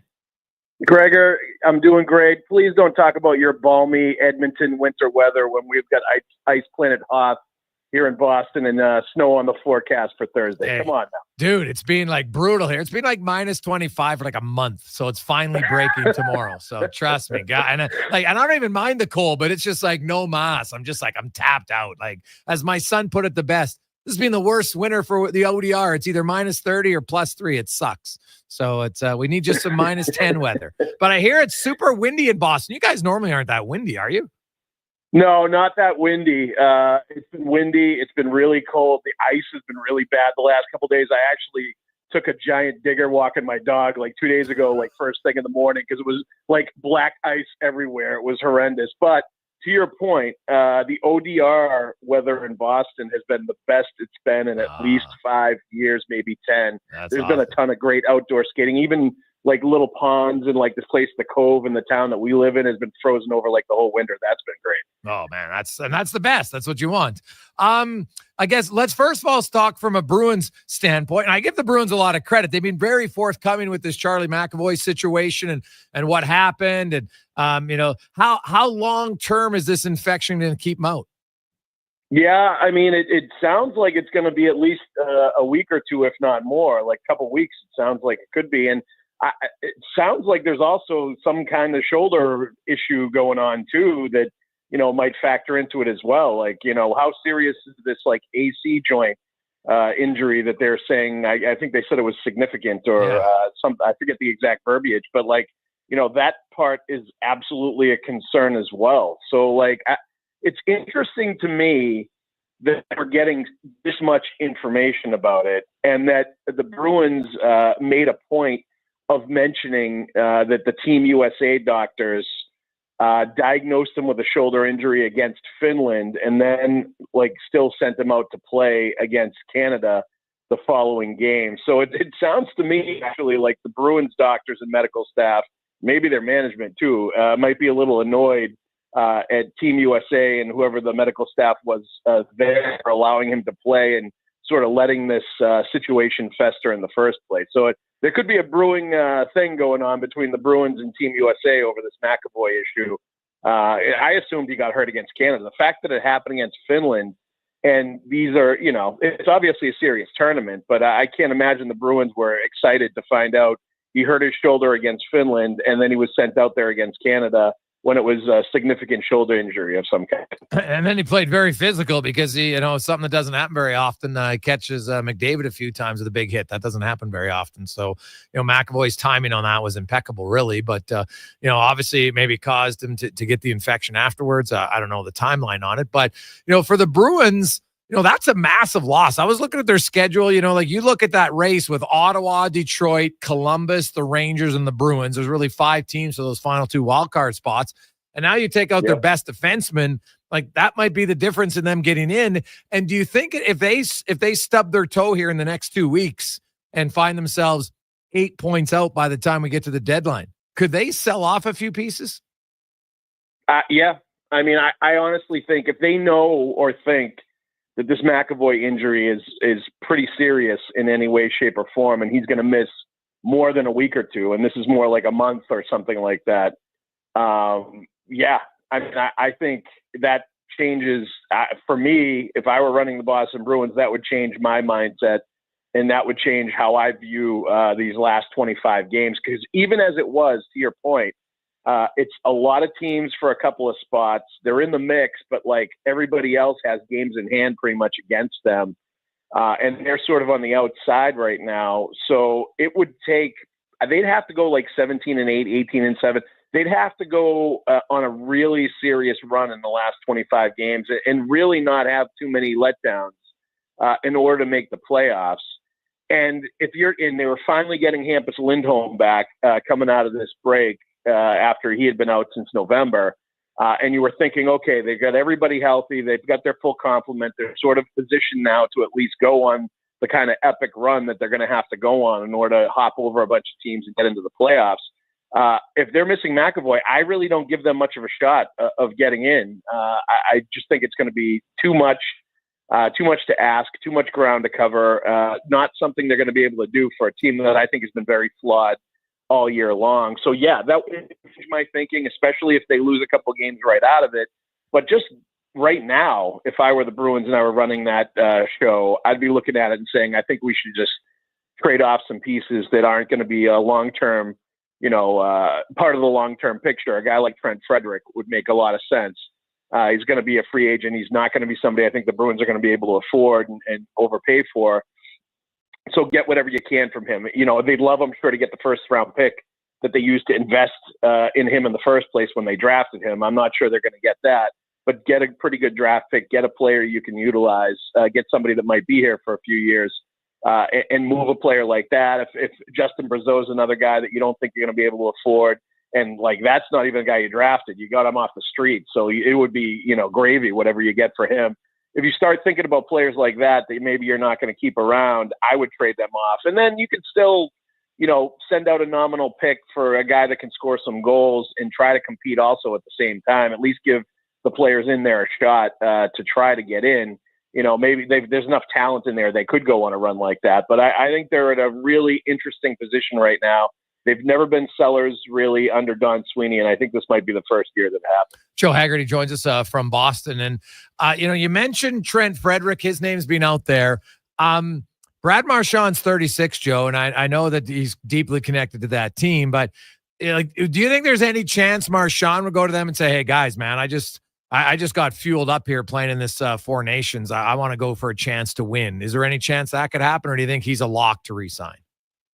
I don't think there's any chance he would initiate that. Okay. There may be a chance the Bruins would say to him, hey, we could get a lot for you. This is something we're at least going to listen to see what we could get.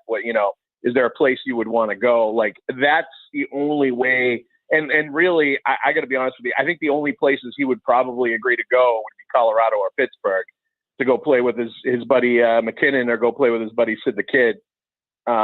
He's already won a cup. He's not this isn't a Ray Bourque situation where they're going to try to move him because he's never won a cup and send him to a contender where he can, hook on and finally get that elusive championship. He's already won. He's the captain of this team. I think he loves it here. I don't think he wants to go anywhere. So I don't think it would be ever initiated by him. I think he, like his buddy Patrice Bergeron, wants to be a Bruin for life. And I think that's a very delicate situation if you're the Bruins dealing with a player that's, borderline Hall of Fame player and a guy that's associated with the Boston Bruins and somebody that you got to really think long and deep about before you would move based on him being with the whole same team for his whole career. Now, there are a few other UFAs, Parker Wotherspoon. I'm not sure he has a whole bunch of, asking power. Up front, though, they got some younger guys. And now I don't think they would move Justin Brazeau, but my goodness, that guy would have a lot of interest around the league if they wanted to. Yeah, no, I think, they could look at it and say, that's maybe a piece that they could send somewhere and get pretty good value for and add to their treasure chest of future assets, especially if they kind of gauge it and they know, he's a UFA because of his service time. And based on the season that he's having, he's going to get a decent contract next year. And maybe that's something the Bruins, don't want to go that far. And if maybe they made that determination that they didn't want to, they don't want to pay whatever he's going to expect to make the next time around, that you could go and get some value for him. Because if he hits the market, like he's a big body, really good around the net, not the fastest guy in the world, but has that classic big man's game around the net and has been really good on the power play too.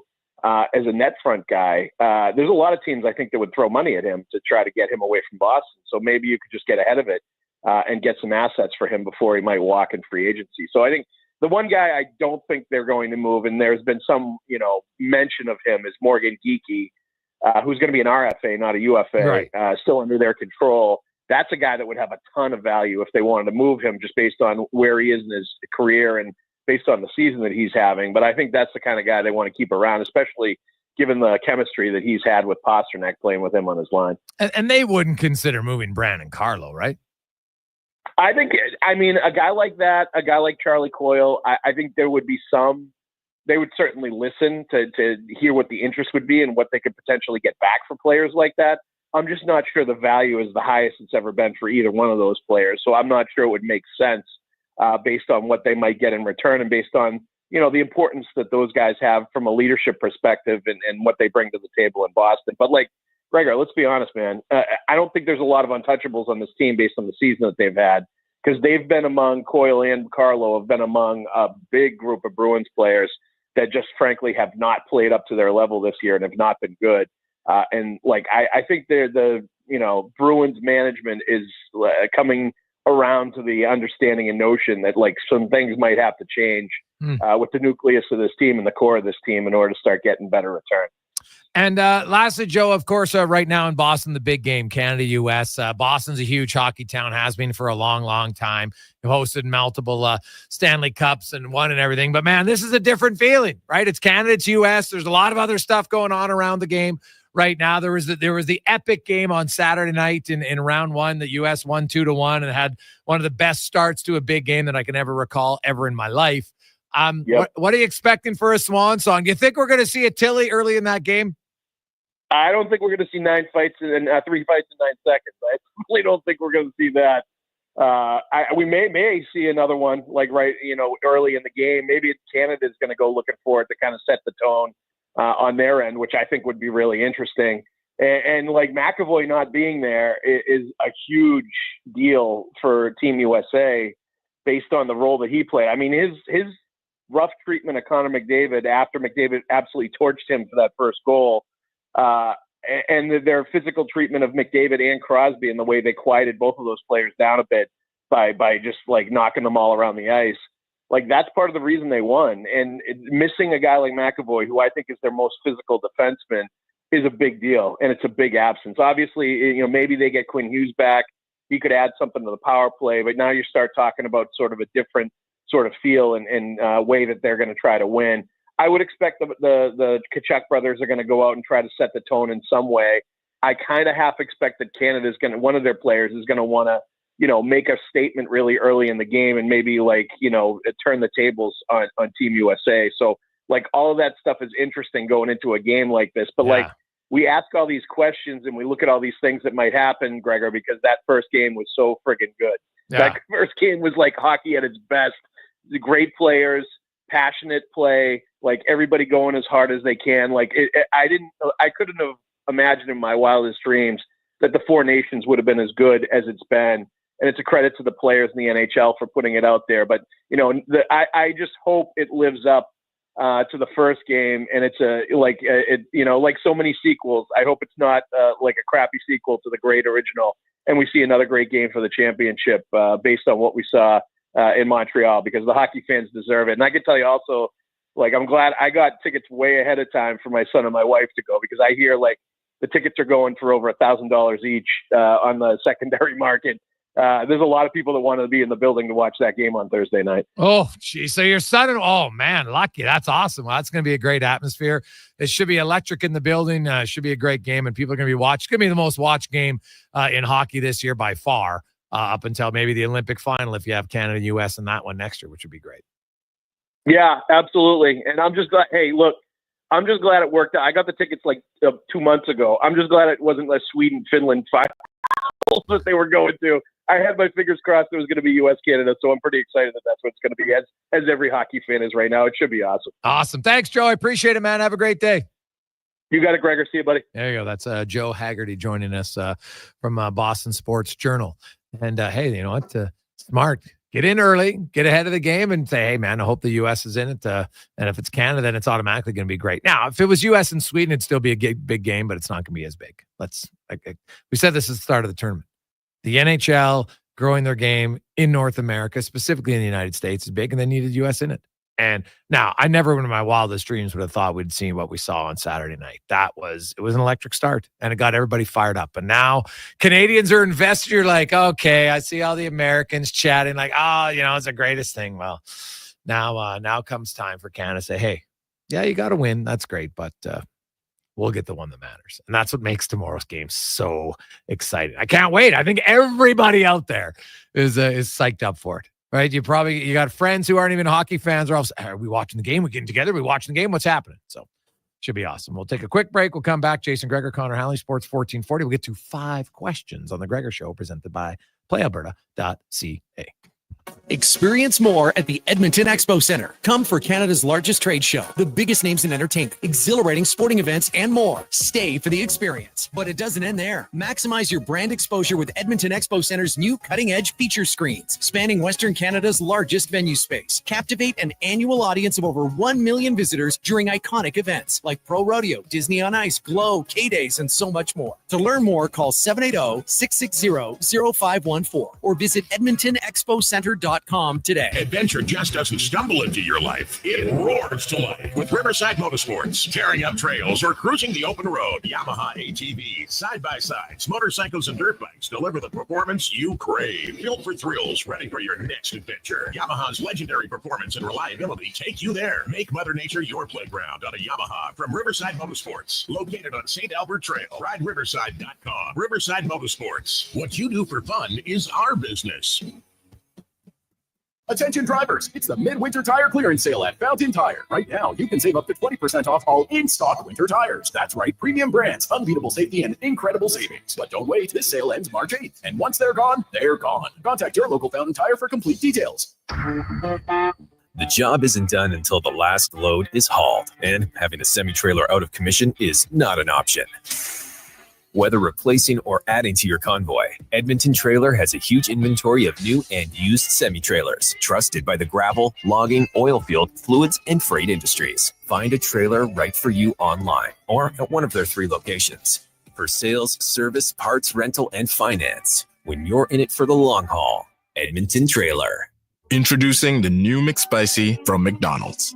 It looks like a regular chicken sandwich, but it's actually a spicy chicken sandwich. McSpicy. Consider yourself warned. Limited time only.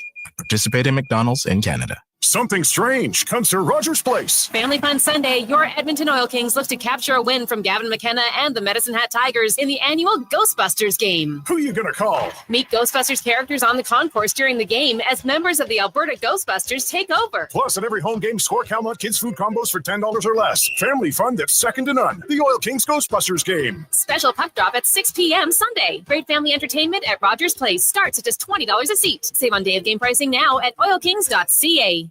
Edmonton's premium live music and party venue is On the Rocks. Check out Bingo Tunes on Monday. Perform on the best stage in town with karaoke on Wednesdays. Learn how to salsa with Salsa Rocks on Thursdays. And every weekend, OTR goes live. With your favorite bands on the OTR stage and DJ Kenny K. For everything that's going on at On the Rocks, give us a follow. Facebook, Instagram, or Twitter. At On the Rocks, EDM. Eat well, party hard. On the Rocks. On the Rocks. On the Rocks. Open every day till 2 a.m. Day or night, tasting just so right. You can order oodle noodle at oodlenoodle.ca, delivering you the news almost right away. Remember, you can order oodle noodle at oodlenoodle.ca. So stay on your couch all day and order oodlenoodle.ca. Oodle noodle. Hey, sports fans, we've got a clear choice for you. At Crystal Glass, we provide customers with the perfect glass for any job. From home to auto and even commercial, installation or repairs, we're your team. Call 310 Glass or visit crystalglass.ca. Crystal Glass. 30. Ritchie Brothers Auctioneers presents a massive 3-day unreserved heavy equipment auction at their Nisku site, February 26th to 28th, 8 a.m. Live on site and online. On offer, core construction heavy equipment, trucks, trailers, nearly every industry covered. Register to bid online. It's free. Priority bids and on-site viewing start February 21st. Timed auction starts February 23rd. Demand for equipment is strong. Contact your local territory manager to consign. More at rbauction.com. It's the real life. It's just fantasy. Caught in a lens. Portions of this hour brought to you by Leading Edge Physio. The team in Old Strathcona have special training dedicated to reducing the impact of cancer care before, during, and after your diagnosis. From lymphedema to the management of fatigue and side effects of chemotherapy and radiation, they can help. Learn more at leadingedgephysio.com. The Jason Gregor Show. The best of Edmonton sports talk and beyond. This is Sports 1440. Presented by PlayAlberta.ca, Alberta's only regulated online gambling website.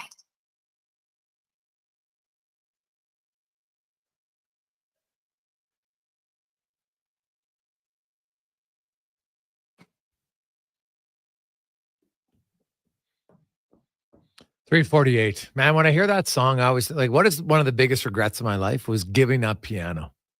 Played piano lots as a kid, then stopped when I was like a teenager. If I could go back and tell myself one thing to keep doing, it would have been play the piano. So I always have regrets. That would be one. Because, man, I love it when you hear just a good pianist in there. It's fantastic. Let's get to 5 questions now, brought to you by The Brick. Are you struggling with back pain or discomfort? It could be your mattress. The sleep experts at The Brick Mattress Store can help you find the right mattress to alleviate those aches and pain. Stop by and start sleeping better tonight. Locations in Spruce Grove, South Edmonton, St. Albert, and Leduc. Start waking up refreshed. It's time for 5 questions on the Jason Gregor Show. All right, Jason, of course, Matt Savoie going to get into the lineup for the Edmonton Oilers on the weekend, obviously factoring that he's only played one other NHL game, and he's, very young player. What do you need to see from him to get a positive review in his first couple games with the Oil? Honestly, I think in Savoie's case, I just look to see, does he keep up to the pace of the game? I think hockey sense is one of his stronger attributes. So I don't really have an issue there. Obviously, hey, production would be fantastic. But to him, it's more I want to see how's he reading the play? What kind of plays is he making when he gets the puck in his stick? And then, of course, how does he engage? How does he handle the battles? Because that's, at some point you got to win a few battles to stay in the NHL. Yeah, and that was the one I was going to look at for sure. I'm not going to say he's tiny, but 5'9", 180. Like it's on the smaller side. So how does he acclimate himself to the physicality of the NHL game, and can he turn that into offensive output? That's what I'm going to watch for. Looking forward to seeing what he can do. Question number 2 for you. We had Nuge on this show today. 15 goals, 20 helpers on this season. How many points do you think he'll finish with this season?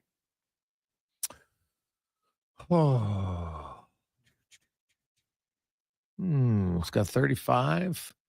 So we got 35 and 55. The Oilers have 27. So if I'm doing the math, I'm going to say 51 points. I'm going to go a little higher. I think Declan and I were talking. I had 52, so 17 points down the stretch. Maybe mixes in a multi-point game here or there. I'm going to go 52 points. Question number 3 for you at the Scotties. Right now it's underway. Would you take the home and rink or the field to win it all? I'd take the home and rink, man. I would, and I know you take the field, great, but she is absolutely torching everybody right now. You know what? We had her on the show, and you can tell she's very confident. So no, I would take home and rink all day. Yeah, I mean, I'd love to take the field, but I just can't do it. I think Rachel Homan, the momentum they picked up in this tournament, they're going to be tough to top, especially when it matters. So, like you, I am also going to take her to beat the field. And question number 4 for you, Shea Gilgeous-Alexander fired his agent today as he's set to sign his Supermax deal. Do you think this is a smart move for the young Canadian? Go ahead. I think so. I mean, the way I look at it, there's not really any negotiation here. He's going to get signed the Supermax deal. Both sides want it. OKC's going to want to keep him here. He's playing at an MVP level.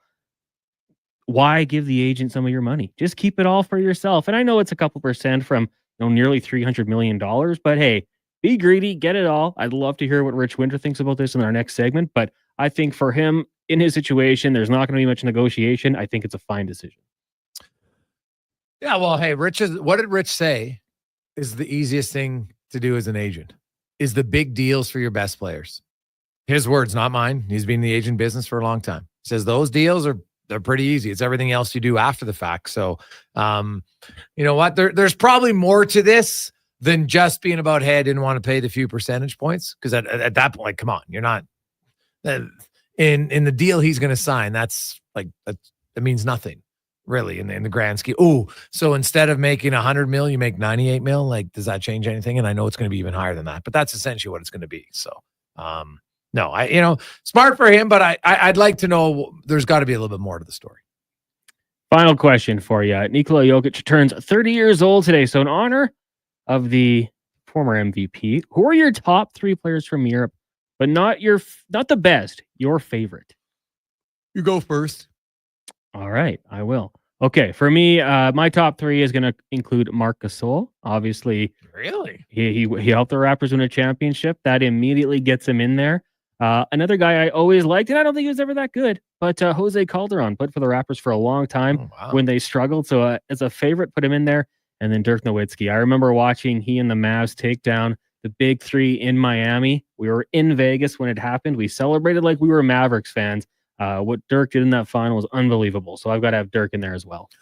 Yeah, it's tough. Like when I say my favorites, Luka Doncic is highly entertaining, but Dirk Nowitzki, when they won and their team was kind of a big underdog, for sure, I will go with Dirk.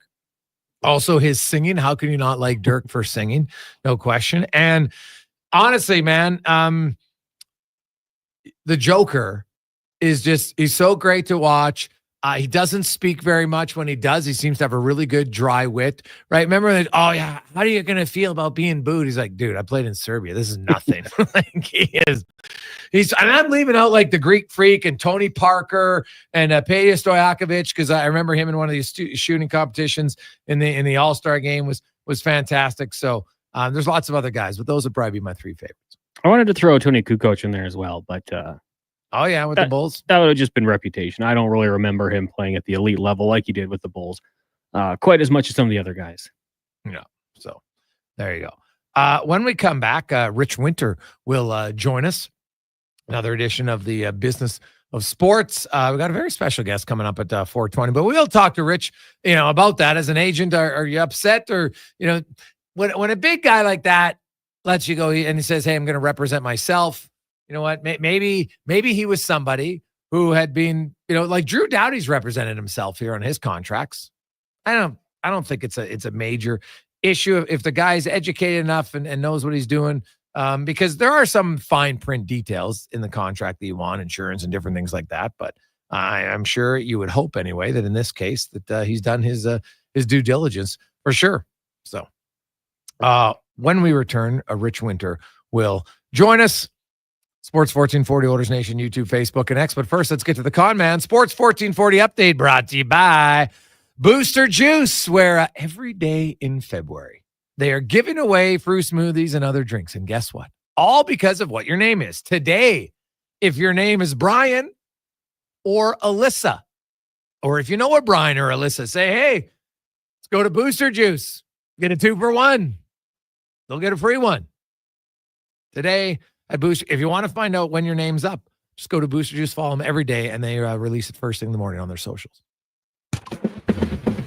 The Sports 1440 update. Despite shedding his non-contact jersey while skating with the Canucks on Wednesday, star defenseman Quinn Hughes will not travel to Boston to join the United States for the Four Nation face-off final. Instead, though, Frank Saravalli reporting that Devils defenseman Brett Pesce and Sabres center Tage Thompson will travel as insurance for potential injury and illness replacement ahead of their matchup against Canada on Thursday evening. In the Association 1 game tonight, Lakers and Hornets meeting in Los Angeles. That'll get going at 8 o'clock. In the WHL, you got the Pats hosting the Hitmen at 6. Then at 7, the Hurricanes welcome the Saskatoon Blades to Lethbridge in the PWHL. 1 game tonight, Sirens in Toronto meeting in New York.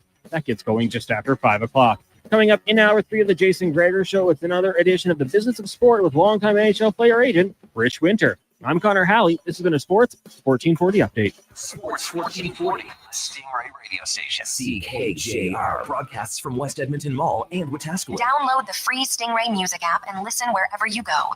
The Battle in the Cattails is coming February 22nd and 23rd at Cattail Crossing Golf and Winter Club. Bike, ATV, and for the first time ever, high-octane UTV ice racing. Feel the thrill as racers battle it out on the ice. Want to race? Register now at cattailcrossing.ca. Just want to watch? Grab your tickets on Eventbrite. Only $10 for individuals, $20 for families. It's going to be an action-packed weekend with all the high-speed ice racing at Cattail Crossing Golf and Winter Club. Hey, did you know you can get a free drink today? Nice. I love free drinks. Yeah, Booster Juice called your name today on the Booster Rewards app. So you get a free smoothie, booster mixer, or fresh juice. Well then, why are we still sitting here just talking about it? Watch for your name on the Booster Rewards app and social media. 2 names every day, all February long. Must be a Booster Rewards app member. For complete details, visit boosterjuice.com. Well, get ready for a silly hockey fans. Your partner in power just skated onto the ice. EWEL.ca, the new e-commerce website for electrical wholesalers Edmonton, is ready for the Power Play 24/7. You're listening to the Jason Gregor Show, presented by Skates to where the puck will be in 5 years. Now that's forward thinking. Killer selection, slamming products from the best brands, and legendary service. Don't sit on the bench. Get your account today at ewell.ca and win that project. Plug into your partner in power. Get an EWEL.ca account today.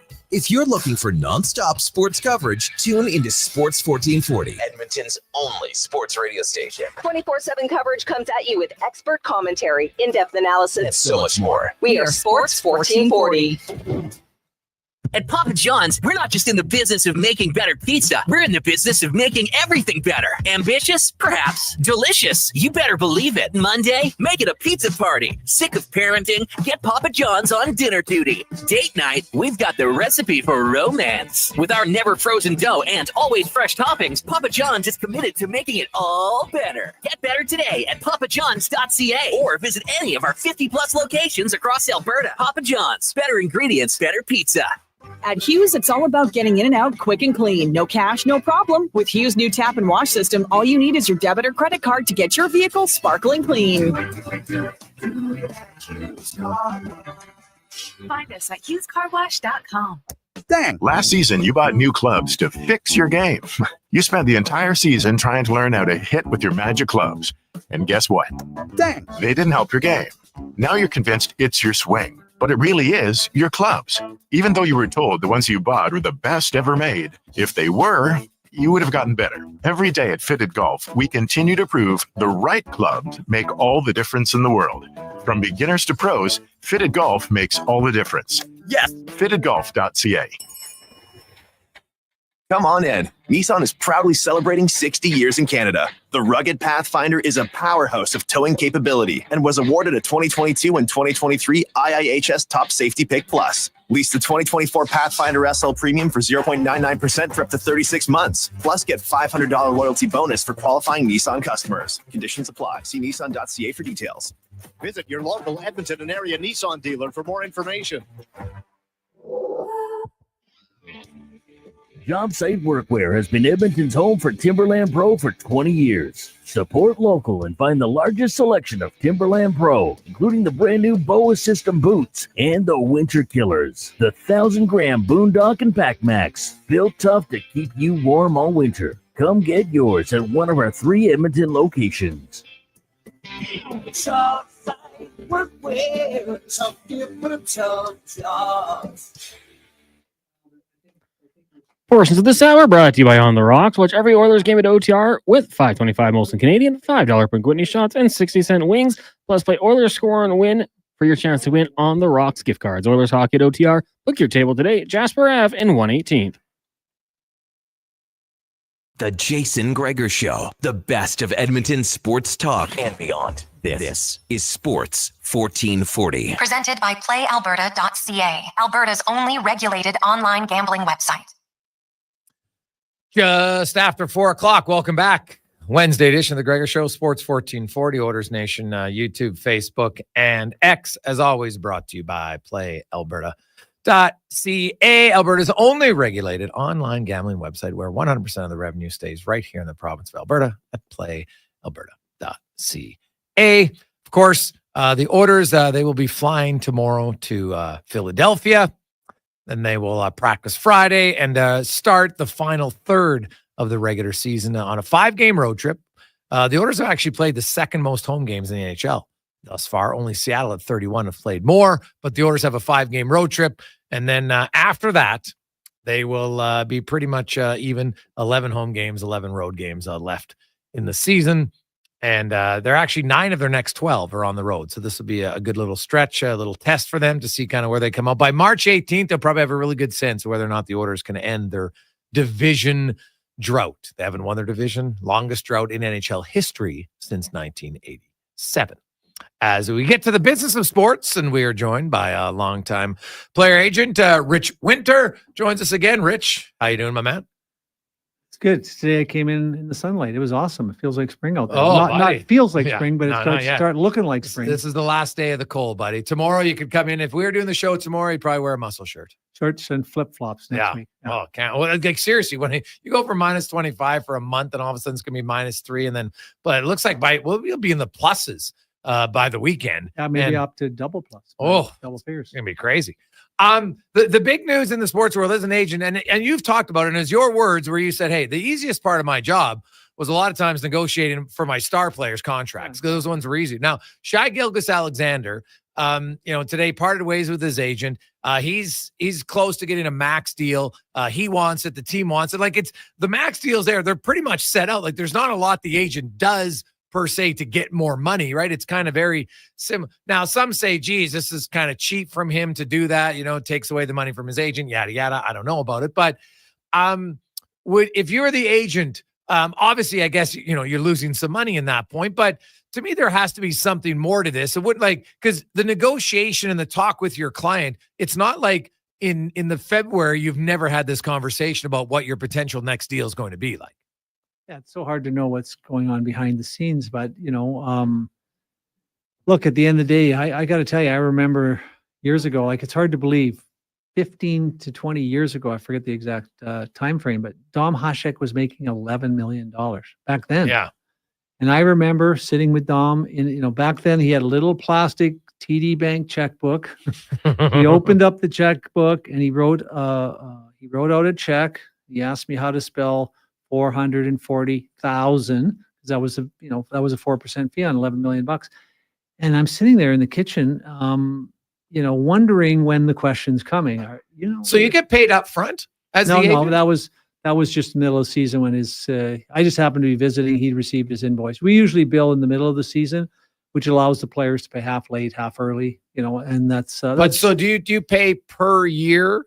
Right. Yeah. Like, okay. So you charge them per year. It's not. Yeah. And usually what happens is if a player gets a signing bonus, that's why all the signing bonuses come on July 1st, right? Right. Because agents can bill right on the signing bonus, so we all like that because we have to pay our own bills, right?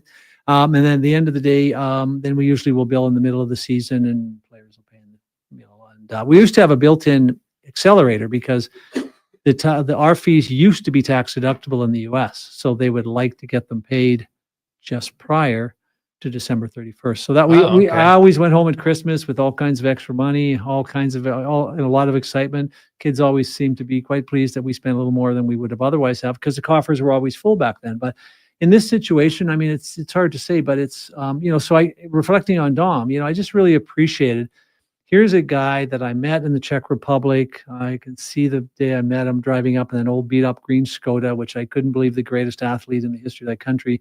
But it was his grandfather's. He loved it. And we had this, just reflecting on that experience, then going to Indianapolis where he wanted to quit and go home because he didn't think he could play here, lost his confidence. To be there, and it's just kind of, he appreciated, I think, the fact that I stuck with him. I mean, I actually basically had to tell him he wanted to go home. Yeah. He didn't think he could play, and I talked him into staying, and he just appreciated it. And some guys do appreciate it.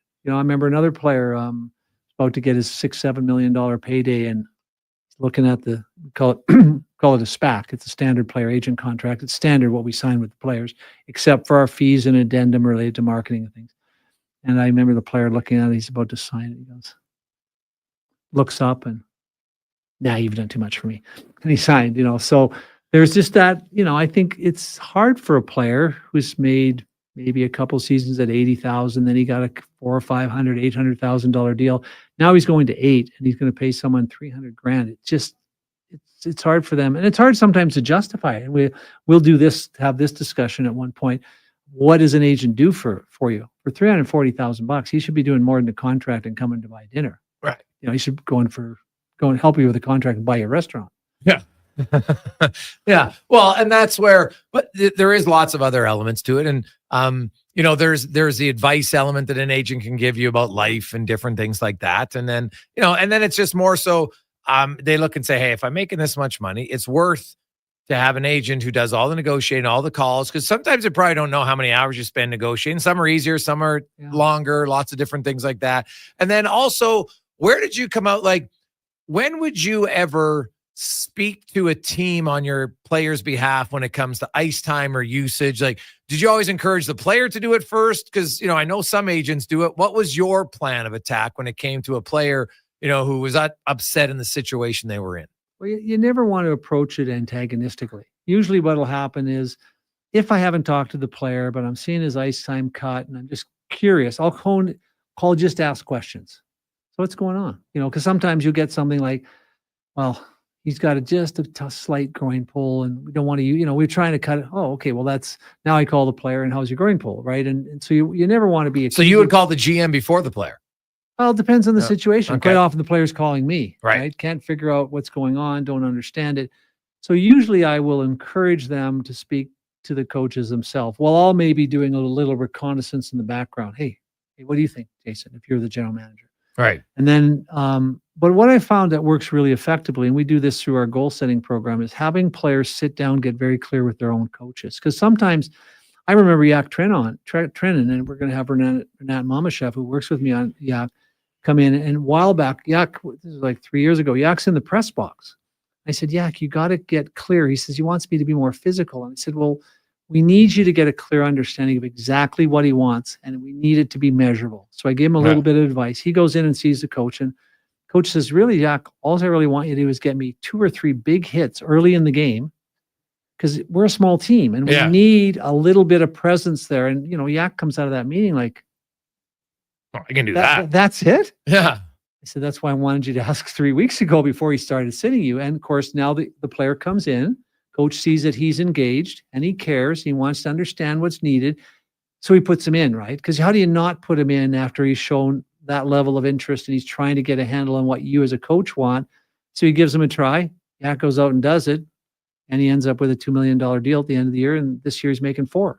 And maybe none of that happens if he doesn't approach the coach. So you want to get them engaged. But what I try and do with the players, and I don't know other agents that do this, most players, if you ask them what their coach wants, they're not sure, which is mind-boggling to me. Right. So what we try and do is get in the middle of that and make sure we get some clear goals that are measurable, because it very often accelerates, because we're all biased. So Marty Straka was too small, according to Doug McLean in Florida, who played him on the fourth line 8 minutes. A year later, he gets 95 points. How's that possible? Well, it's possible because somebody who's the coach in the National Hockey League is deemed to have a vast amount of experience making these types of decisions, was biased, made a mistake. As a result, that player, Marty, could have gone back home, right? If after that season, they bought him out. They actually gave him $500,000 to go home, and he got 95 points a year later, signed a $16 million deal. So it's helping to break down the communication barrier, which in some cases, and we have some tools to accelerate this, helps the coach maybe to see your player differently. Oh, I didn't really know. Like sometimes you'll get something, as mind-boggling it is, one NHL coach actually said to one of my clients who's making $3 million a year, who's a very good middle six forward. They pick him up in the expansion draft. The coach's first words to him are, I don't really understand your game. Can you kind of explain it to me? And like, what? What does the player say? Well, I'm a first line power play guy. I usually play 35 minutes a night, less if there's less. What do you say to that? And sometimes it's surprising. Now, was the coach just trying to ruffle his feathers to see, or did the coach truly not? He truly had no idea what. So now, did that relationship get better? No, the player asked for a trade. I was just going to say. And he ended up in a spot where he's doing extremely well right now. Yeah. To the disadvantage of that coach, his team. I don't get it. But we see this more often than you think. There's this tendency to think that the best coaches or the best will be in the NHL. And the fact is, players will tell you the best coach I had was in Pee Wee. That doctor, that business guy, that plumber who just loved the game and studied the game and motivated us in a way. I just love playing for him. And very seldom will you hear players saying the best coach I ever had. Sometimes, but very seldom is it to get their NHL coaches. Which is bizarre. Yeah, no, and that's fair. It's probably, it's a little bit different when you're young and, hey, everything's fun and everybody makes it fun. And then you get to the NHL and now it's a business. And you know what, if you're not getting to play the minutes you want or the team doesn't have success, there's a lot of variables around it for sure. So, it's always interesting because we got a few texts to get to, 833-401-1440 in our email inbox, 833-401-1440. The process that it goes through. And we're now 2 weeks away, just over 2 weeks away from the NHL trade deadline. And I'm sure, Rich, you've had players on both sides, guys that are comfortable, because even if you're on a team, some players, oh, geez, my guy might be getting traded. So that's one element. But then the other element is you're on a team that's okay, they're going to add. And one of your clients is well, I might get pushed down the lineup. Exactly. Right. And so how do you approach that? Because I think we only ever think about, oh, they're getting this guy and everybody's happy. Well, they're not always happy, because if you bring in a player to be a top six guy, well, one of your current top six guys is now getting knocked out of the top six. Or if it's a third line, that guy's getting knocked out of the third line. It does impact it. So how do you deal with that? I'm guessing there's more there that's just the mental coach than being an actual agent. Yeah, it's and then you just, a lot of people don't realize. So the trades get deadlines going on. One of my clients just announced to me last night that they're having a baby, but they had some genetic tests, and the genetic tests initially showed there could be some issues, and then they had to have some more genetic tests and found out, well, the combination of his genetics and her genetics probably made it a very limited issue, while at the same time he's not playing as much as he wants. So a lot of people don't realize that we're dealing with, young men becoming fathers, getting married, having their own struggles, and then on top of it, he's not playing much. And so sometimes it's just a combination of just chatting with him. This particular player, because of the Toronto airport issue, he went to the airport. Flight was supposed to be around, but he's got to be at practice, 15 hours away the next morning. So he was calling me from the car they rented to drive to where they were headed. And, just a lot of people don't think somebody's going to say, I'm sure, boy, that guy didn't look like he had it together at practice today. Geez, after that break, well, no one will know that he drove, 18, because I don't know how they figured this out. They're going to stop about 4 hours away and take the rental car back so that they can just take a limo the rest of the way, because he needs some sleep for practice. And so there's so many things going on in the background. And then at the same time, maybe fortunately, he never reads a newspaper. And most of the stories you hear are just a bunch of gibberish. It's some guy who thinks that player should be traded and could be and then makes up 6 pieces that could work. You're reading the newspapers, got a problem. But thank goodness, most of my players, they don't know how to read the sports pages. Thank goodness. Because that becomes... Well, nowadays, social media, it's out there all the way. Well, I always tell people, what do you think? I heard about this trade. I said, I'll tell you what, when the trade is actually happening, like talk about it, because of all the trades that are talked about or will be talked about this 5%. week, if it's 5%, it's probably a little closer to half of 1%. Yeah, no, yeah, you.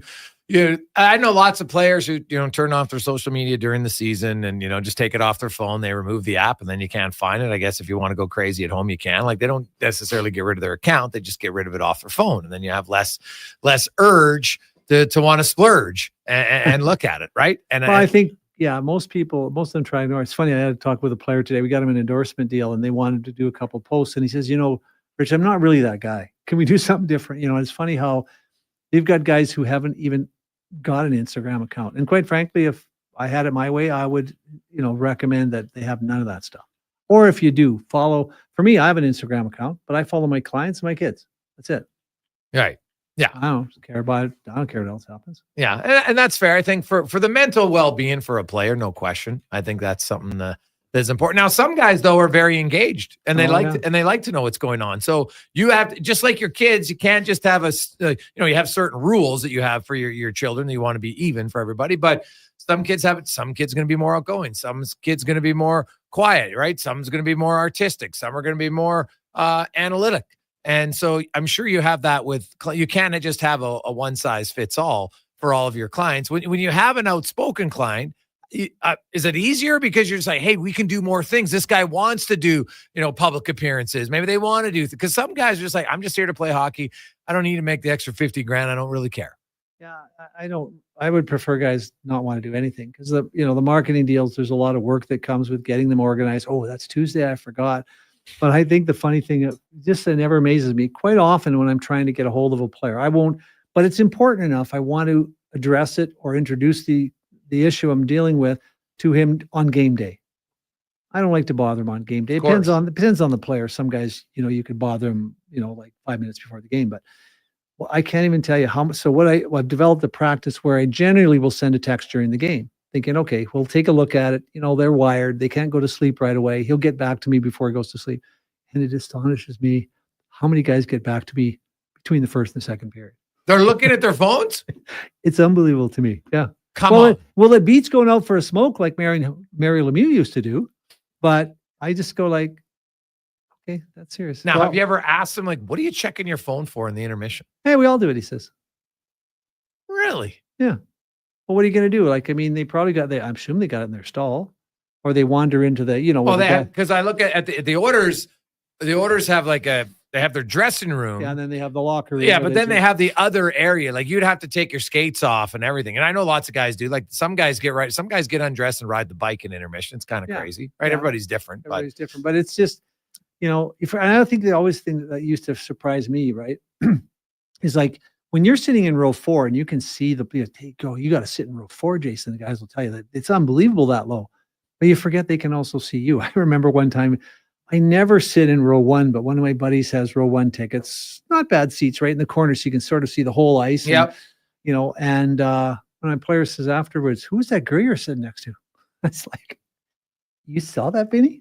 It's like, well, like he's literally, a foot away from me, and he just happens to catch. There's my agent. Yeah. Oh wow, who's he sitting with? Oh yeah, you see it in. Like us at Taken, he used to wave to his kids, between shifts and stuff. It's just like we forget that. There is a two-way dynamic here. Both ways. It's fine. When we return, our guest today is Renat Mamashev. Of course, played in the KHL for a long time. He's a dual certified NHL and KHL agent, which is rare. Not everybody you got to get certified by both, right?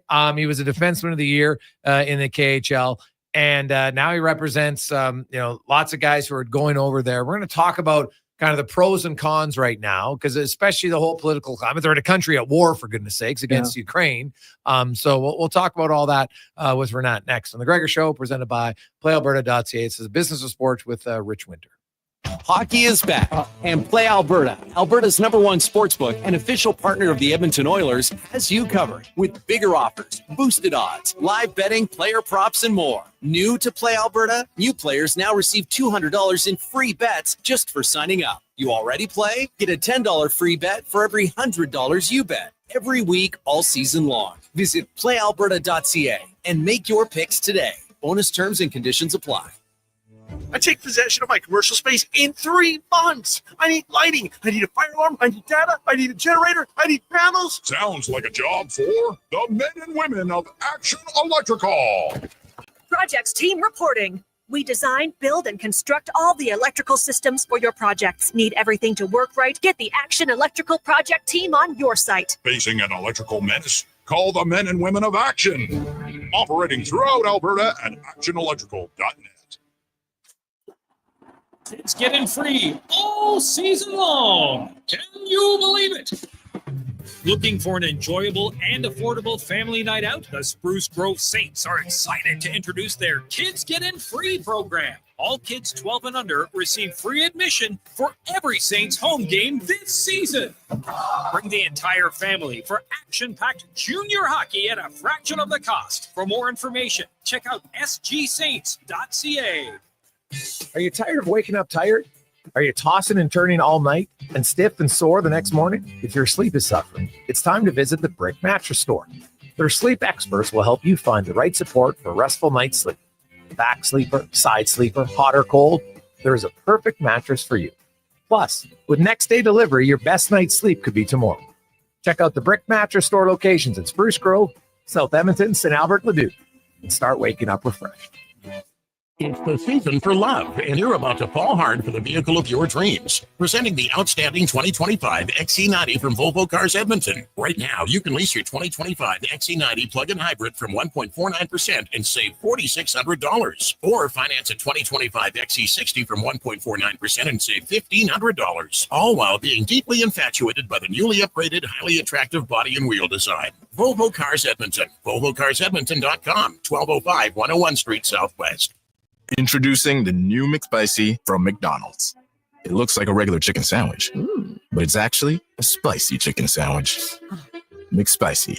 Consider yourself warned. Limited time only. Participate in McDonald's in Canada.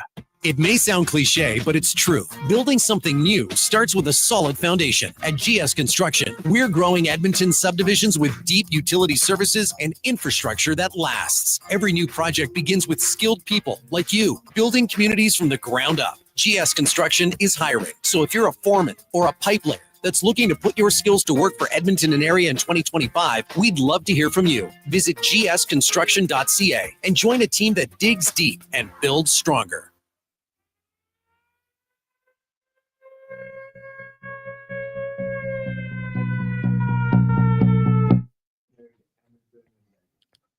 Portions of this hour brought to you by Culligan. For all your residential water needs, your local water treatment company. More than just big bottles. Culligan.com. The Jason Gregor Show. The best of Edmonton sports talk and beyond. This is Sports 1440. Presented by PlayAlberta.ca, Alberta's only regulated online gambling website.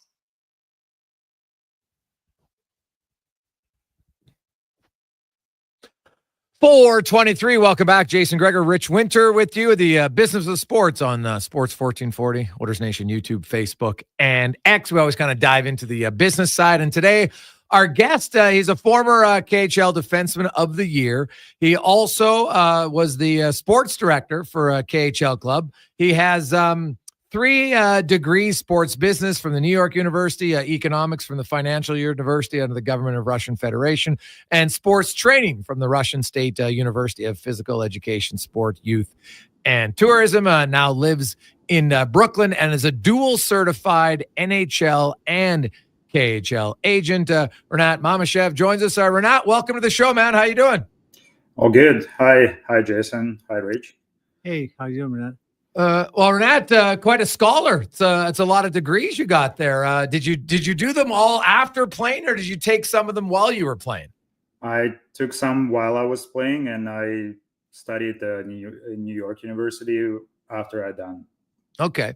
Now you're a dual certified, so you can work in both leagues, which is rare. Not a lot of agents do it. You got to apply and everything. I do want to talk about the KHL right now and in Russia. Of course, for lots of the North American clients that you bring over there. And obviously right now they're a country that it's at war with Ukraine. Now, most of the war is being fought in Ukraine, not in Russia. But still, how do you what's the, I guess, kind of take us through the pros and the cons for Canadians or North American players when they go to the KHL? Let's start with the pros in your eyes for a lot of these players. I mean, the competition level, the level of the game is pretty high. I think it's one of the highest, maybe behind NHL. The league is really like competitive, and to succeed in that league, you have to perform like really. So it's really good talented guys playing there. So that's the one pros. I would say the second one is obviously money is still good. Import players can make way more than what they can make playing in AHL or anywhere in Europe, and also the cost of living is much favorable for North American players, considering rent, food, etc. So your take home would be much greater when if you play anywhere in North America or Europe outside of NHL. Now, some of the cons, is it true right now? Like if you sign in the KHL, you can't play in other Europe leagues. Is that true? Or is that a myth? I mean, there's, I think you cannot play somewhere like in Sweden, Finland, and Czech Republic, but guys still find jobs in Germany, Switzerland, Slovakia. Okay. But it is a big decision for a player to make if he, depending on his age, if he's 26, 27, Renat, it's a like a call we had the other day. It's a little nervous to sort of close the doors to Sweden and Finland, which are really the better leagues to play outside of the KHL. Swiss is hard because they really like highly skilled players. That doesn't fit every player profile, but it's a big commitment to make. But especially you don't know. Like if I'm 26 and I have a bad year in the KHL, right, Renat, I might be done there, and then I'm got some doors closed. So that's a challenge they have to overcome, right? Yes, but still, several guys who went to KHL who say mid-season didn't perform well and their contract being terminated, they still found jobs in Germany, and some guys found the jobs actually in Switzerland too. So right, yeah, Switzerland's another place, but it's it's just there is some risk to it. But I think what surprises me, Renat, is talking to some of our players. Like we have a young man who's there with he went there this year with his 2 children and a pregnant wife. And I think one of the challenges we have, Renat, in talking to these players is getting the message to their wife that it's going to be okay, right? Like they're more nervous about what lifestyle will be like in Russia with the family. And I think they're generally surprised at how good and quality the life is. The restaurants are terrific. The accommodations are great. And I have to admit, I was a little surprised that this player's wife, who had a baby in Russia, felt it was as good a birthing experience as she's had. And the facilities, in her opinion, were much better there than they were with the 2 babies she had in Alberta. So it's just interesting that it's not like we think it is. I've seen some of those videos, like you sent me the one for Chelyabinsk when Dylan Secure went over there, Renat. Yeah. I'm like looking at this video going, geez, I would like to play there. And that's not even a great city, right, Renat? That was like one of the very average cities, but it's very professional. The teams run like NHL teams, It's fun.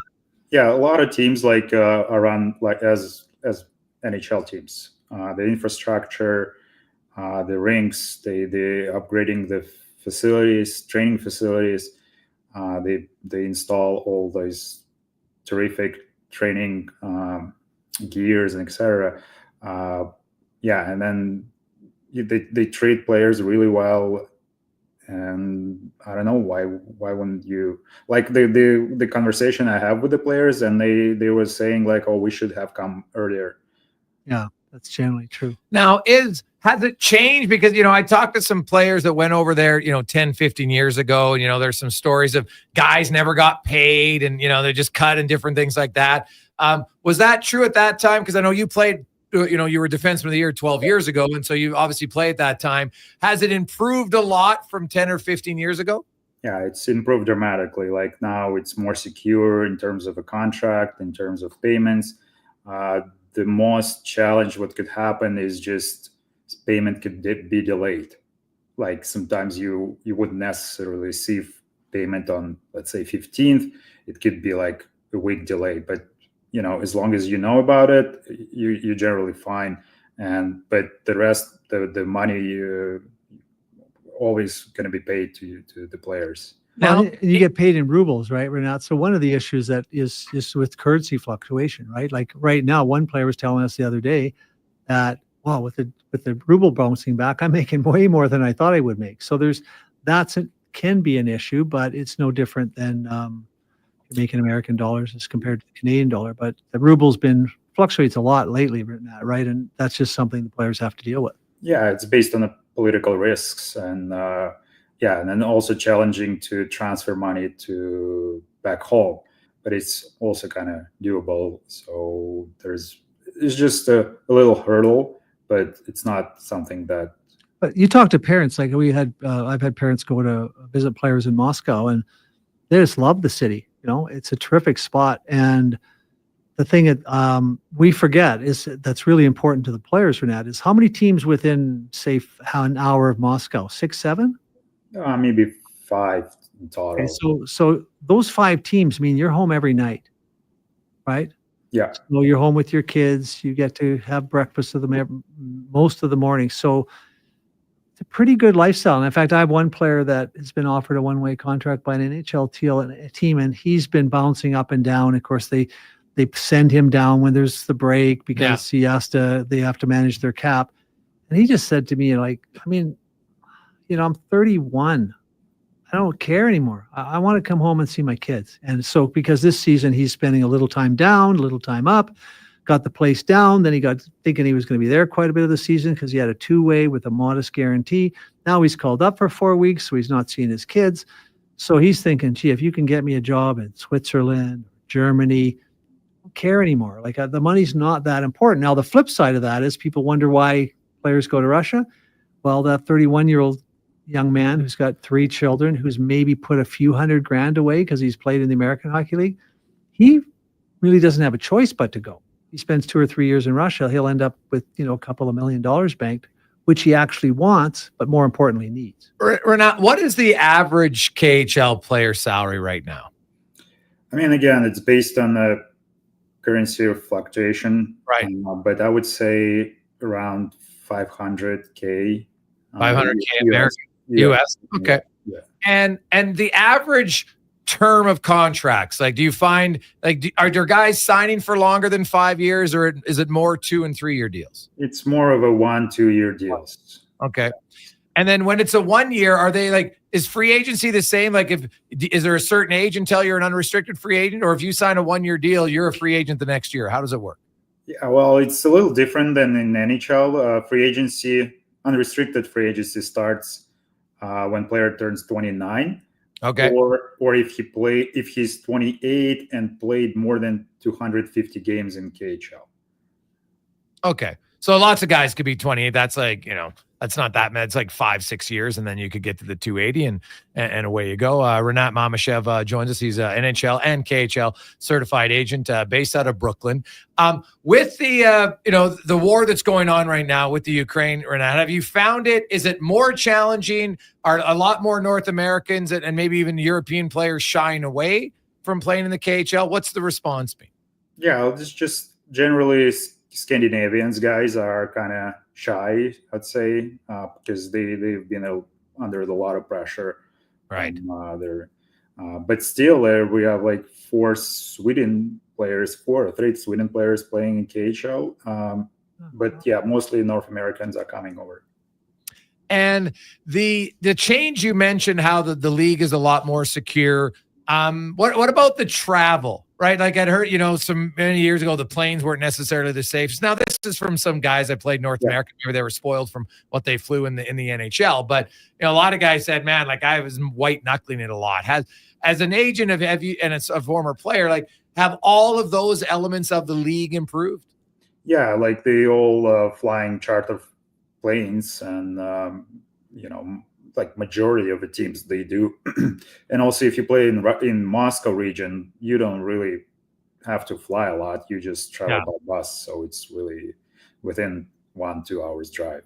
Oh, so they bus to the club, like now it's an hour ride. They just take a bus. Yeah, So, but overall, it improved dramatically. And especially good hotels in every 4 or 5 stars hotels in every city, basically.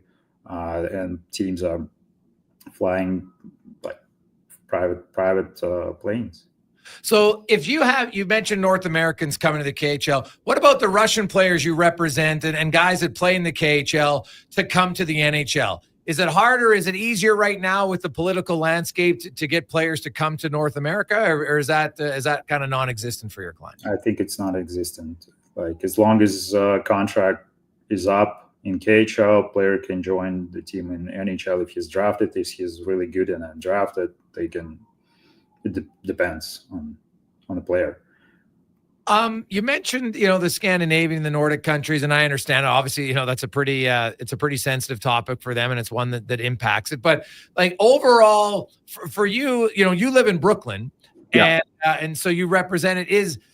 Is it difficult? Like, do you have to go back to Russia as an agent normally to kind of to fully kind of grasp what your players are going through? Like, do you go once a month, every 2 months after work?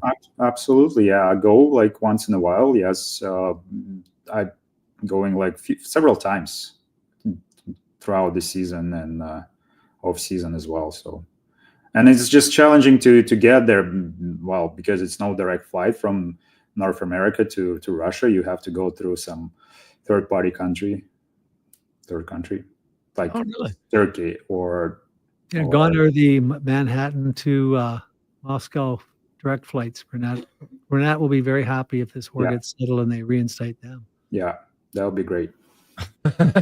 So, when you look at kind of like the junior leagues in Russia, Renat, and I know Rich has talked about, hey, that's where you're looking for new clients sometimes. How's the Russian developed system right now for the younger players? Because I know some of the great ones can, they're playing in the KHL when they're 17 and 16. But how are the junior leagues in Russia right now? I think they're doing well. I think there is a lot of teams, and there is like the problem, I guess, with the teams, that the Moscow region teams, the very like rich teams, they kind of attract more talent at the very early age, and they recruit them. But the problem is to developing them and into like they don't have enough spots in their KHL system, in the KHL team. Therefore, some guys get kind of lost, and sometimes it's challenging for KHL teams to let go of the young talent to play. There's they can rent players to other teams. Yeah, but it's still kind of, some teams do that, some teams don't, and it's like for the other teams, like, why would we rent player from you, then he plays for us, and then we develop him and he goes back and playing for you. So there's a lot of kind of these situations. No, good. Well, Renat, we really appreciate your time today. Continued success. Thanks so much for joining us. Thanks, Jason. Renat, have a good night. That's Renat Mamashev. It's interesting, and there's obviously the moral. You're going to have some players who are like, dude, I'm not playing in Russia. Yeah, and like you think of how Putin runs that country. It's not it's not going to be for everybody. There's no question about it, right? And the thing is, it would if they got there, because quite frankly, it is, as and it's funny, like they talk about American companies dealing with leaving. The fact is they don't leave. Like outside of the McDonald's, a few of them, what they do is they set up a subsidiary in Panama, then they change the name, and they're all still there. So the country's operating pretty much normally. I mean, normally by their standards, it's a dictatorship, but at the end of the day, it doesn't affect most people. And the people are good people. They love the game. Oh yeah, you have a lunatic at the top. Doesn't mean that everybody below him is a lunatic, but he's still like the fact that they're invading another country. I just wonder how some people, I can see how a lot of Ukrainian people like, what the hell are you doing, right? And it's interesting. Just when I was looking at the league, trying to ignore the political part of it, just like how the league has managed to get stronger during this time, and who owns the league, right? Like it's not, is it single? I don't even know. Is it a single entity that runs the whole league still? No, or is they it have individual owners. It's still the oligarchs seem to be involved, but it's not always clear, right? Who owns the team. It's not the kind of disclosure that we get here, but Look, it like what would happen? Because he mentioned how, you get a delay in your payment. Yeah. Let's say the delay is 2 weeks and 3 weeks. Like, what do you do? Have you like what do you do as an agent at that point? Like, how can you force them to pay a client? Well, I just call 1-800-RENAT and Renat takes care of it. Usually it's explainable. A sponsor didn't pay on time. They're waiting for it. Renat would confirm that with the sponsor. You find, okay, there's no risk. But we've not had anybody unpaid for, the last 5-10 years. I don't remember anybody. But earlier on, like 15 years ago, it was fairly common, was it not? Fairly is too strong, but it usually came with the guy who got the big salary and didn't deliver, because now everybody's on the hot seat. So guys that get screwed, and then they. And so what would happen at that point? Like you would, like, let's say a guy was, he was due to get $1 million, just because it's a round number. It's easy for anybody. So he's due to get $1 million. He's, it's split up in 13 payments, whatever it is, right? It's like close to, $85,000 a payment. And all of a sudden the payments stop coming. There's an arbitration provision, just like here in the NHL. Those things get taken. But did they get their money back eventually? Or well, no? Back then there wasn't the same system that's in place now. Now it very much mirrors what the NHL does. They have salary cap. Right. People don't realize that, and certain things don't count against the salary cap. So they have a little bit of flexibility, and they're still, don't worry, they'll get it to you under something that looks like a table, maybe. Yeah. And now because we have some, when they say tax free, it's not like someone's got to pay the tax. Who pays the tax? Is it the teams? Well, it varies by country. In Russia, you pay 15% tax. And then when you come home, you can deduct that off of the tax you'd otherwise paid. Now, if you're a Canadian, it's easier to reorganize your affairs if you don't have a home here and become a Russian resident. Now, if you're a Russian resident, then you're only paying 15% tax. Now, the guy with a home here and a vacation home has trouble getting over the residence test in terms of where he pays his taxes. But in places like Switzerland and Sweden and Finland, when they say tax-free, they go out and pay the taxes. So you're basically negotiating an after-tax deal. Right? Okay. So they go and pay it. And then there's all kinds of rules around the taxation of foreigners, where things like a player will be asked, well, we don't want you here until September 1st, because in that particular country, the lower tax rate applies for someone that's only there for 9 months or for 6 months. So they try and their end work it as best that they can. They'll give you a signing bonus instead of your 2 months salary for July and August and have you come in September. But basically, when a guy goes to Switzerland and if his deal's $250, that's what he gets in his jeans. They cover his house, they cover his car. Now, the problem is you go up for dinner for $3 and it's like $600 for pizza. But it's a very expensive place to live. But, okay. But it's a beautiful place to live. So, I mean, that's the gem of Europe. Everybody wants to play in Switzerland. Yeah. Everybody. And but they're very specific. Like, it's a puck possession. I talked to Derek Ryan about it because he played there for a bit, and it's very different. Like in Sweden, he's like, in Sweden, the greatest game is a 1-0 game. Yeah, right. Like that's how they view. Where in Switzerland, they want, like 6-3, 6-4. They really promote offense, and they look for, I don't care if you're physical. Do you have skill? Can you think the game? Can you make plays? And they search for those guys. So basically, when we say, okay, it gets this after tax, somebody's paying the tax in those countries. And basically, if you're making $250, it's kind of like you'd be making $500,000 in North America, because after tax, you're taking home about $250, give or take. Yeah, and keep in mind, you're not also paying for your apartment in Hartford or other kinds of things. And surprisingly enough, some of the cities over there are a little bit nicer than Bridgeport. So we forget. And this is the other thing that people don't realize. Like playing in Sweden and Switzerland and Germany, like there's, if you're an American League player, and I get you want the dream of the NHL, but one of your clients, Mark Giordano, left for a year, came back, had a really good career. Sometimes, it's about opportunity. Derek Ryan's another guy who went over there for a few years. Now, he wasn't in the NHL first, but he went over there and still got looked at. Like, they're still watching nowadays, right? Like, the scouts are paying attention. And if you're a good player, you could say, man, rather than sign a two-way deal, I'm going to go over there for 2 years, play confident. Like, my odds probably, I don't know if you've tracked it or not, Rich, but for the guys who are, not the obvious ones, not the McDavids, not the Drysaddles, but the other ones are like, you know what? They need a few things to happen. They've probably got a good chance if you develop, but not a guaranteed chance. Is it better to go to Europe now? It's so individual. Like Gio, when he went, there's a variety of reasons. Mike Keenan was coming in as coach, so you never know if Mike's going to fall in love with you and play you 35 minutes or play you 3 minutes in 3 games. So there was a lot of risk that frustrated Gio. Gio felt he wanted to play and needed to play. There was a coach in Moscow Dynamo at the time, was very good at working with defensemen, promised him 25, 30 minutes a night, which he got. The lateral movement that he began to flourish at because of the larger ice surface really helped him when he came back.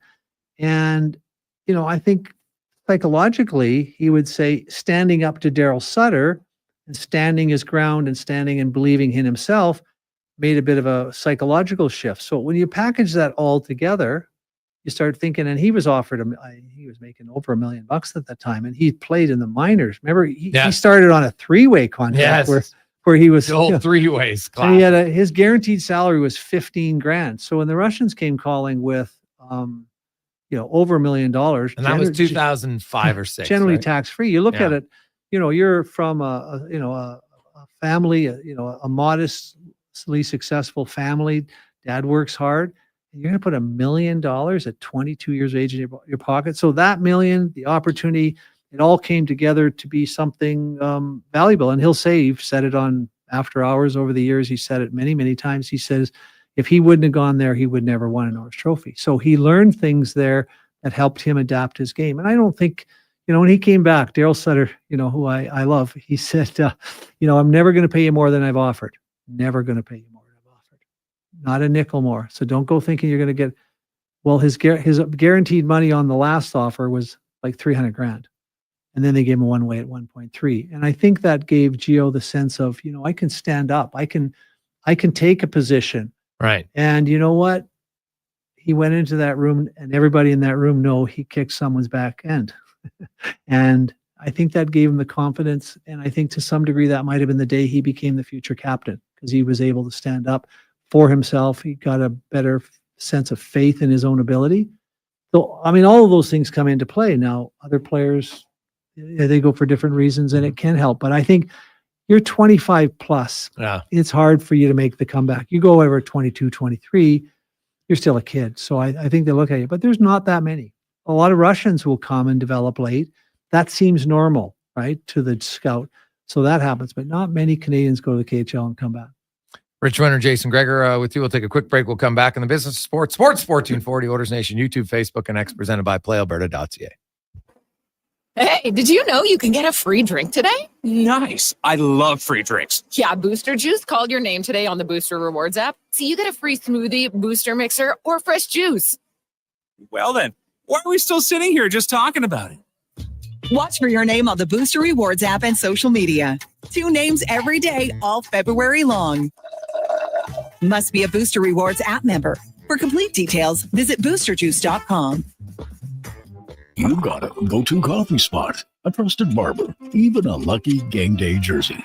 But when it's about looking your absolute best, there's only one name you need. Mr. Dirk. Family run since 1939. We're experts in crafting impeccable tailor-made suits and offering a wide variety of everyday styles. Pair that with personalized one-on-one fittings and the convenience of on-site tailoring. Mr. Dirk elevates your style game. Visit our Edmonton store or explore MrDirk.com. Score big on style with Mr. Dirk. Legacy Heating and Cooling offers no payments and no interest for 1 year on your new furnace. So when you wake up to no heat, Call Legacy. Call Legacy. if you need it immediately with no overtime rates, if you need it immediately and want to combo it with AC, Call Legacy. Call Legacy. no payments and no interest for 1 year on your new furnace. It could only be Legacy Heating and Cooling.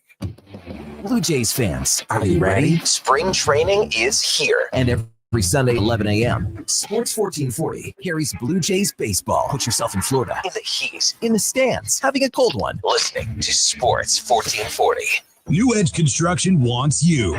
We are hiring for several positions. Join a leading civil construction group in the Edmonton region. A strong team, competitive wages, retention bonuses, and current model equipment are what awaits you at New Edge. Go to newedgeconstruction.com. That's NUEDGE construction.com.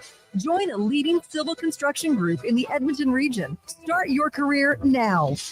Go to newedgeconstruction.com. Hair Aware with Dr. Vance Elliott. Hey, Dr. Vance, does a hair transplant have to look like a hair transplant? There's a guy at work, his is totally obvious. My goal is to give every one of my patients a full, natural-looking head of hair, so I stay up to date on the latest innovations. This is science, and more importantly, an art. I do things differently and move more hair than is normally done, resulting in a thicker look that is also more natural. Trust a world-renowned expert in hair restoration. Book an appointment at drvanceelliott.com today. Looking for the perfect spot to unwind? Check out the Ridge Social Eatery, St. Albert. The Ridge is a locally owned, upscale neighborhood restaurant offering unbeatable daily features. Open daily at 11:30. Craving something late? Check out their new late-night menu from 8 till close. Enjoy brunch at the Ridge Saturdays, Sundays, and holidays until 2 p.m. Plus, there's open mic night every first Wednesday of the month and live music select Saturdays. Welcoming atmosphere, friendly staff, good times. For more, visit theridgestantalbert.com or social media.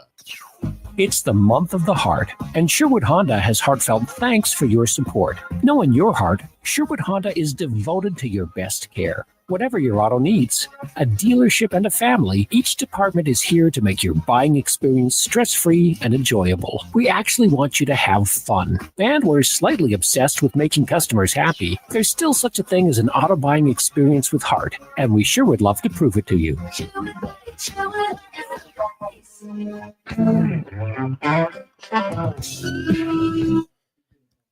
Portions of this hour brought to you by Japa Machinery. Did you know that Japa offers in-house and on-site service? Rain or shine, Japa's service department is here for you. Get a quote now at japamachinery.com.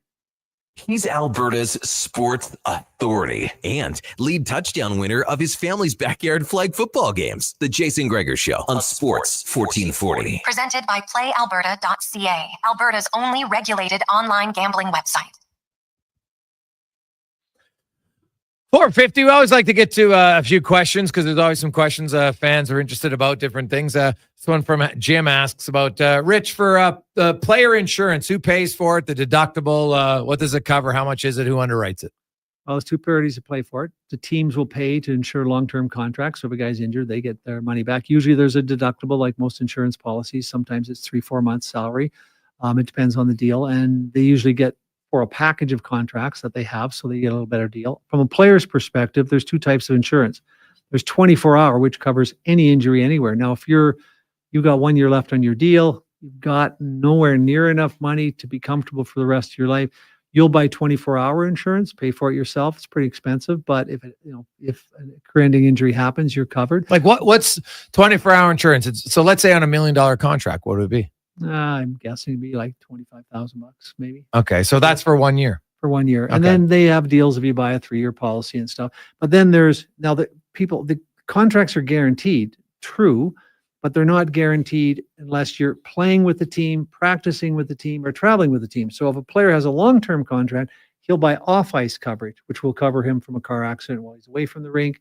Will cover him for slipping and falling in the house. It'll cover him for getting in a car accident that wasn't his fault. So there's basically two types of insurances that players buy and one that the team buys. So it's expensive, but I've had a lot of players, have career-ending injuries and pretty valuable for them at that point. Yeah. And is that something that's kind of like just a standard when Paul Smith just comes in, he's a new client of mine, he signs a contract. It's like, okay, Paul, you got your contract. Now here's the insurance you're going to need. Well, we recommend it, and generally players will follow. And when pedal hits the metal, I like to talk to the wives because they have a longer term perspective. I mean, the reason these athletes are good is because they can see in a millimeter things that are just a blur to us. They're focused in the immediate to such an extent. Yeah. Talking to them, I'm not going to get hurt. Long term, don't worry about that. Talk about mom who's home breastfeeding the third child and realize the money's not as substantial in the bank account as hubby thinks. And so she has an impact on that. And, we just try to make sure they're covered because I remember one time, I don't know if you remember the defenseman Milos Holan. No. So Milos played for the Ducks, played for Philadelphia, didn't play a lot, and then he got leukemia. Oh, And, okay. Yes. Yeah, and I remember Cindy and I went to visit Milos. He'd probably lost 85 pounds. He's 130 some pounds. He is sitting there with his pregnant wife. He managed to get her pregnant before he got the treatment, which was positive. And at the end of the day, he pulled me close to him and just said, thanks, with tears in his eyes. And I knew what he's talking about, but he went on to say, if you made me buy this coverage. Yeah. And he said, I just know I don't have to take care of them. I don't have to take care of them. So it's like fire insurance. You don't need it unless your house burns down. But when it does, ask people in Pacific Palisades how valuable it was for the few of them that had it. So it's a push, but I've had probably a half dozen guys collect their insurance policy. It's kept them busy. Now, the funny thing about Milos, because I told him it's a good thing you got pregnant before you got the all the chemotherapy. He says, "Oh, not my sperm, man. My sperm is never going to be stopping anything." So sure enough, he called me. It was probably about 6 or 7 years later and announced that they're pregnant with twins. Oh, wow. He says, "I told you, doctors know nothing." I'm Milos Holland. So that was pretty funny. Wes wonders, negotiating original 6 teams expansion franchise. There's no difference. The big difference is different GM. Yeah, really. all we care about is salary cap. We don't like negotiating. Who likes negotiating with a team with no money? So if they're up against the cap, it's always a challenge. So you want to talk to Chicago, you want to talk to San Jose. You're in free agency. They may not be your first choice until you realize, we got to get a hold of Mike Greer in San Jose. There's no money left, and that was a real challenge during the flat cap after COVID. So no, I could care less who I negotiate with. So with you look at how much the cap is going to go up here the next few seasons, right? Obviously top players are going to get paid, but kind of that next tier. They're not going to get paid. You don't think so?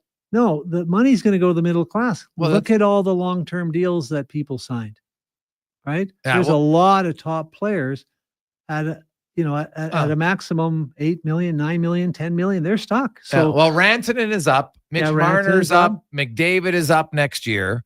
Right, like there's still some there's big 32 names. teams, Jason. Yeah. Right. So what's going to happen, I think, is the middle class is going to. That's what I was going to say. I totally agree with you. I think you're going to see a lot more, guys who are making $3 million are suddenly going to be making $5 million. Yeah. I mean, I worry about Andrew Mangiapane, for example, who's not, they've got him slotted in on the third line. He's not given as much of an opportunity on the team he's playing on now. But if he ends up with 15, 20 goals, the way he plays, tenacious defense, his commitment to the 200-foot game, and his energy, he'll be fine because there's not that many Andrew Mangiapanes. There might be no Connor McDavids because I'm sure the Oilers will work hard to get that done. That's the other problem. There's not going to be many of them available. Now, the teams that have the studs will pay, and then they'll be in the same problem the Oilers have been in for years, right? They'll just have to deal with it, and they'll do their best. I think you look at this year, I think Brad Treliving probably does as good a job as anybody by finding and filling some holes with very little money. That's going to be the challenge when you get a good team is how do you figure out how to 100%. identify? You've got to make you look at Washington and getting Strome, right? The trades they've made, right? Getting Thompson didn't cost them very much, right? Charlie Lindgren when he came in, like they've made probably 6 or 7 really good moves that didn't involve big cap hits. Now they got a little lucky because 2 veterans went on LTIR, so that opens up some space a little sooner. We got to be honest about that, but they still made some really good player acquisition, and their drafting's been phenomenal.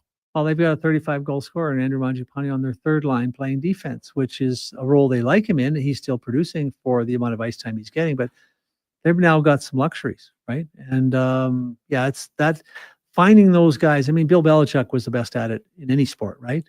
Finding the guy who's a cancer, finding the guy who's a problem, finding the guy that has an issue in one aspect of his game, and getting out of him what a Bill Belichick has historically done. Yeah, no, it's fantastic. Next week on the Business of Sports, for all of you, we're going to have like a hockey stick segment. And I think you're going to be somewhat intrigued, maybe surprised by the business of sport when it comes to the hockey sticks. Now, we've had Adam Oates on the show many times, and Adam swears by it. We just had him. He's a very smart guy, understands the game. And, people kind of joke like he's a stickler for sticks, but he talks about it so passionately about it. He goes, think about it. How many guys like Rich, do you golf? Never.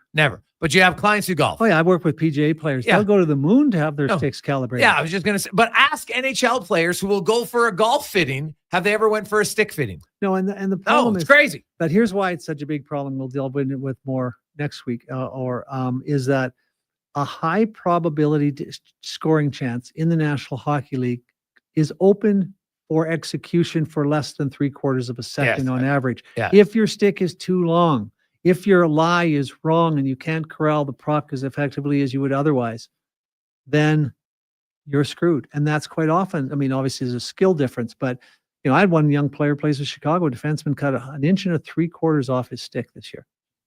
Yeah. That's It's a lot. crazy. Oh, yeah. Right? But I mean, what happens is I remember when Thomas Tatar was in Detroit, Mike Babcock said, hey, you Tats, use Pav's stick because he has a big blade on him, man. You'll control the puck. And so he made that change, and he didn't change for some period of time until we sat down, talked about it, and he realized his one-timer has been something he had relied on because the stick had too much flex and he didn't control the puck, and he just quit using it.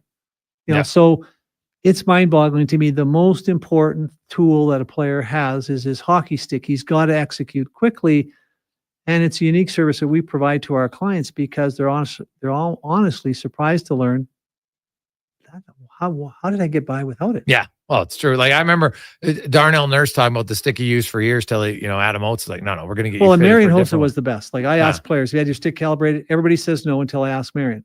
He says, well, I've had some engineers look at it. And what I've chosen to do is I use a shorter stick in the second period than I do in the first, and a little shorter in the third than I do in the second. Because over the course of the game, my body does get a little bit tired. My posture changes slightly. And I'm thinking like, okay, this guy might be the most complete player I've ever seen. I think he's the best forward that ever played in the game as a package, not the best offensive player, but certainly one of the very best. No surprise. And it's no surprise he took his grandma's pierogies recipe. We'll have him on the show at one point and have him explain how the last 4 years of his tenure in Chicago, he took his grandma's pierogi recipe, got it manufactured, and turned it into a company he now owns and controls as CEO, the largest food distributor in Slovakia. So there's some pretty interesting. Just off of pierogies? No, they're not. They got more, but they're not. It's a good start. Yeah. Good start. Rich, great stuff, man. We'll chat with you next Wednesday. You bet. That is Rich Winter joins us every Wednesday in the business of sports. If you like hockey sticks, you want to like next week. Let's get to the Con Man and a Sports 1440 update brought to you by Fountain Tire, and the midwinter tire clearance is on right now. 20% off all in-stock tires, including the big brands. They got big brands, big savings, and great service. FountainTire.com. This is a Sports 1440 update. Despite shedding his non-contact jersey while skating with the Canucks today, star defenseman Quinn Hughes will not travel to Boston to join the United States for the four-nation face-off final. Frank Cervalli reporting that Devils defenseman Brett Pesce and Sabre center Paige Thompson will travel as an insurance policy for illness or injury. In the association night, just one game on the schedule. Lakers host the Hornets at 8 o'clock. In the WHL, you got the Pats taking on the Hitmen at 6, and then at 7 o'clock, Hurricanes welcome the Blades to Lethbridge in the PWHL 1 game tonight. Toronto takes on New York. That gets going in a couple minutes. Coming up in hour 4 of the Jason Gregor Show, we'll hear from Mark Spector of Rogers Sportsnet and the Sportsnet Central host, Ken Reid. I'm Connor Halley. This has been a Sports 1440 update. Sports 1440 in West Edmonton Mall and Wetaskiwin. CKJR is a Stingray radio station. Download the free radio player app and listen wherever you go. Oodle Noodle Origins. In 1864, Francis Oodle took over his dying father's business as a leatherman. He was quite proficient, but his heart was never truly in the trade. After his father's death, Oodle met a cocksure young man named Vladimir Nudell, who was a trailblazer in the popular new art of food boxes. They formed a partnership and aimed to ply their trade in the new world. At Ellis Island, Nudell was renamed David Noodle, and henceforth, the franchise has been known as Oodle Noodle. It's the season for love, and you're about to fall hard for the vehicle of your dreams. Presenting the outstanding 2025 XC90 from Volvo Cars Edmonton. Right now, you can lease your 2025 XC90 plug-in hybrid from 1.49% and save $4,600. Or finance a 2025 XC60 from 1.49% and save $1,500. All while being deeply infatuated by the newly upgraded, highly attractive body and wheel design. Volvo Cars Edmonton. VolvoCarsEdmonton.com. 1205 101 Street Southwest. Are you tired of waking up tired? Are you tossing and turning all night and stiff and sore the next morning? If your sleep is suffering, it's time to visit the Brick Mattress Store. Their sleep experts will help you find the right support for a restful night's sleep. Back sleeper, side sleeper, hot or cold, there is a perfect mattress for you. Plus, with next day delivery, your best night's sleep could be tomorrow. Check out the Brick Mattress Store locations in Spruce Grove, South Edmonton, St. Albert, and Leduc, and start waking up refreshed. Silent Rides is one of Alberta's premier bus charter companies with state-of-the-art motor coaches. We provide our customers with the safest and most reliable ground transportation. Our seatbelt-equipped buses have become the preferred carrier for many local sports teams, tours, corporate outings, and other various travel across Western Canada. For more information and to request a quote, contact Ted Nakamura at 780-940-0880 or visit silentrides.ca. At Papa John's, we're not just in the business of making better pizza. We're in the business of making everything better. Ambitious? Perhaps. Delicious? You better believe it. Monday? Make it a pizza party. Sick of parenting? Get Papa John's on dinner duty. Date night? We've got the recipe for romance. With our never frozen dough and always fresh toppings, Papa John's is committed to making it all better. Get better today at papajohns.ca or visit any of our 50-plus locations across Alberta. Papa John's. Better ingredients, better pizza.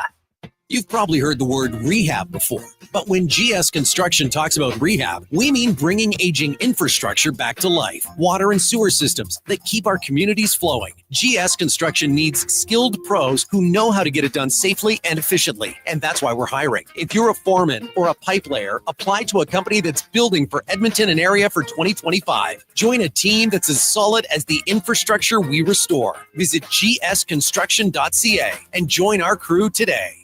Diablo Boots in Canada West, the two best names in work, biker, and western boots. Diablo has been selling quality Canadian boots for over 60 years, from size 6E to 15EE. Why buy boots made in China like Ariat, Redwing, and Dakota, when Diablo Boots has the best quality for less? Made in Winnipeg. Plus, all of Diablo Boots have replaceable soles and heels for longer life. So save on boots by Save on Foods. That's Diablo Boots, 3340 Gateway Boulevard, on the east side of Save on Foods.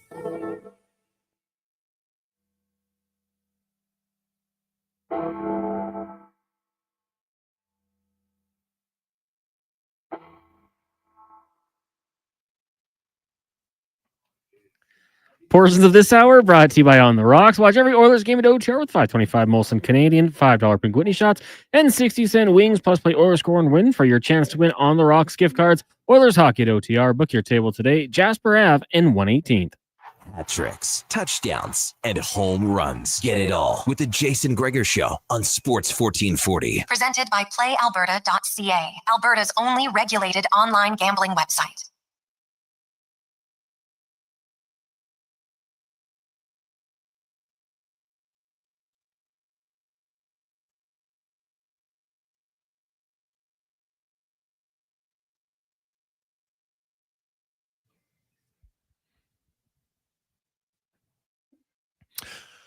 .507. Welcome back, Jason Gregor, Connor Halley, Sports 1440, Oilers Nation, YouTube, Facebook, and X. It is the Gregor Show, is always presented by PlayAlberta.ca, where you can get in the game at PlayAlberta.ca. Of course, use the promo code Gregor50, and you'll get a free $50 play.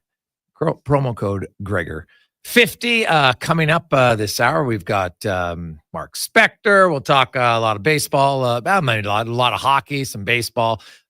Also, maybe even a little bit of curling with Ken Reid as the Scotties continue on. Saw Alberta the other day. Got a 5 spot in I think it was the 6th end. It was a 2-2 game and unreal shot to get 5, and then blew out the game. Saskatchewan. I was probably the best shot of the tournament, but man, the Holman rink is just they're basically they're unbeatable right now. Like no one can beat them.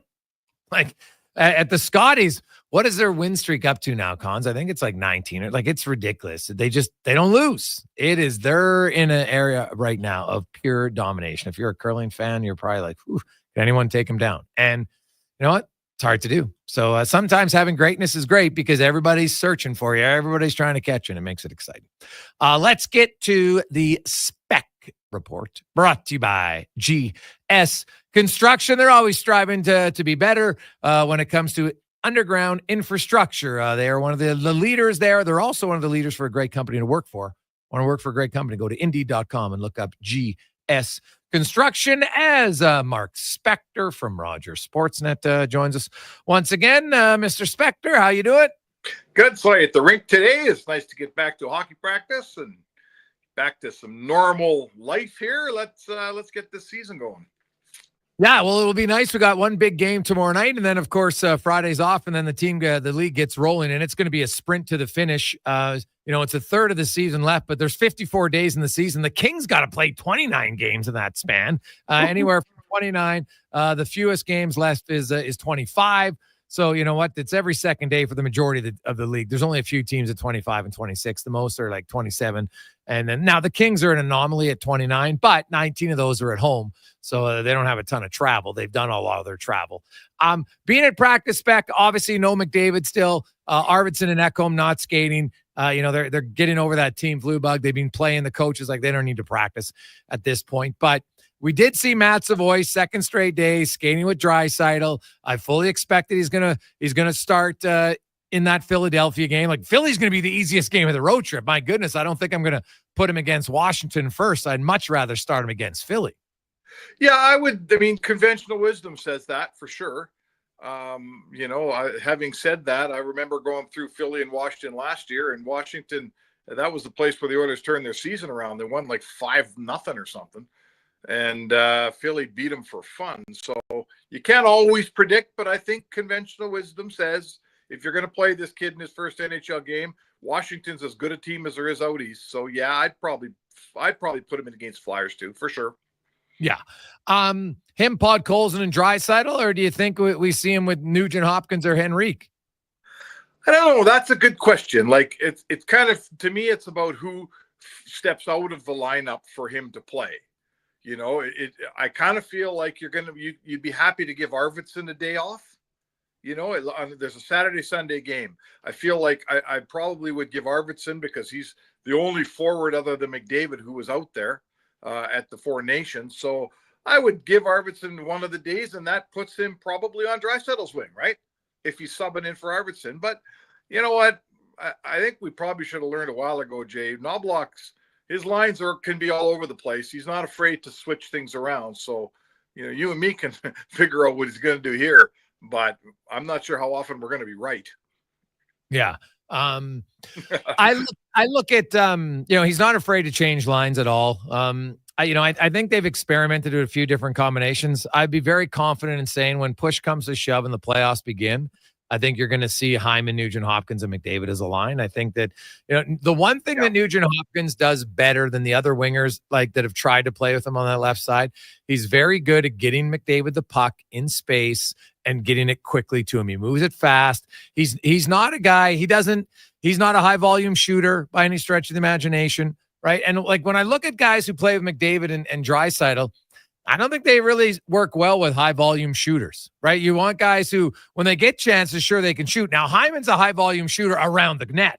Sure, McDavid will feed it around him, but you don't see Zach Hyman coming down the wing very often and just shooting from the hash marks, right? And guys like Skinner and Arvidsson, like they're 10th and 13th in the NHL in shots per 60 5-on-5. And surprisingly, they haven't had a lot of success working with Draisaitl and McDavid. Those guys aren't one and done. They like to wear you down and have possession, then wait for the mistake come from the defense and expose them. Yeah, listen, Edmonton's not, the team I like to reference because it's fairly recent history was those LA Kings teams that Todd McClellan coached, right? They were volume shooting teams, and to a fault, I felt like they came down and just wired pucks at the net that, frankly, they were turnovers more than they were shots sometimes. The Oilers are the opposite of that. There's no question. The stats back it up. They're never at the top of the league for shots on net, but they can be at the top of the league for shooting percentage. They're a team that they wait and they pick their spot. And that's why McDavid and to me, McDavid and Nugent-Hopkins work well together. I want to see Nugent-Hopkins shoot a lot of times more often, and he doesn't, but that's just me. And Draisaitl's the same guy. Draisaitl's not wasting a lot of shots, man. Look how high his shooting percentage is this year. So I agree with you. They're never going to be the team, Jay. I hear the fans yell, shoot. They're never going to be the team that shoots a lot. We all want Bouchard to shoot more. He doesn't. We all want McDavid to shoot more. He doesn't. That's just who they are, man. Mark Spector joins us. They come back. We've got a lot of text people wondering, do you think they're going to give McDavid a game off on the weekend? I say no. What do you say? So I say no. Nah. I say McDavid wouldn't let him take a day off on the weekend. And frankly, with a game, McDavid's going to fly in from Boston to Philly, I would say, on Friday morning. Yeah, probably. right? And if he takes Friday off, there's no morning skate Saturday. So they're going to practice. And Chris Knobloch said today, he says, we're going to try to get McDavid not to skate, but he did not say that he would forbid McDavid from skating. I'm going to make the bold prediction here. I'll bet you McDavid's on the ice with the Oilers on Friday for a quick twirl, knowing there's no morning skate Saturday. That's just who he is. He wants to skate. And who's going to be the guy that stands up and tells the best player in the world, hey, don't practice, don't go on the ice, right? No one's going to do that. No, that's true. And at the same time, though, that he might be like, hey, if they win, he might actually celebrate a little bit on Thursday. So maybe like, I could take the day off for a bit. Who knows? Although the celebration now might just be non-alcoholic beer, which is fine because actually the non-alcoholic beer is actually pretty good now. So it's you know what, if you enjoy the taste of it, then and then away you go. You can do that. Spec, of course, speaking of McDavid and the Four Nations, Quinn Hughes didn't get cleared to play. Demko's not going. You look at Vancouver now, they actually went 3-0-1 without Quinn Hughes going into the break, and seem to maybe find their bearings a little bit. Now, Quinn Hughes I have no issue with, but if I'm a Canuck fan, God, I got a lot of issues with Elias Pettersson. Like, can that guy even find 80% of his game? It is amazing the depth to which his game has fallen. Like, listen, there was a really good player there. It's not that long ago, right? There's a 100-point player there. And, the playoffs last year against Edmonton, he was a non-factor. He just wasn't very good. This season, he's been less than that. He goes to the Four Nations. He's a ghost. It's unbelievable. Like, where does it go? There's all these issues with Miller. There's so much drama around that team, and I don't have the answer for you, Jay. I watch that player all the time because I've seen him play well, but I haven't seen him play well for a long time. He is, for a superstar, and the expectations are high. Like, and here in Edmonton, and all our listeners here, you're 11.5 and up $1 million guys here in Edmonton. They bring it every night. Like, your top two superstars here, Draisaitl, McDavid. Have we ever been on this show, Jason, and said, I'm a little concerned Draisaitl doesn't bring it in a big game? Like, has anybody ever said that in this city? I don't think they have. And I'm not even going to bring McDavid up on that forum. So the fact that their most expensive guy, he's got 7 years coming at 11.6, and they're wondering if he's even going to be able to lead that team. That is. And then you go to Demko, who's kind of turning into a Band-Aid here.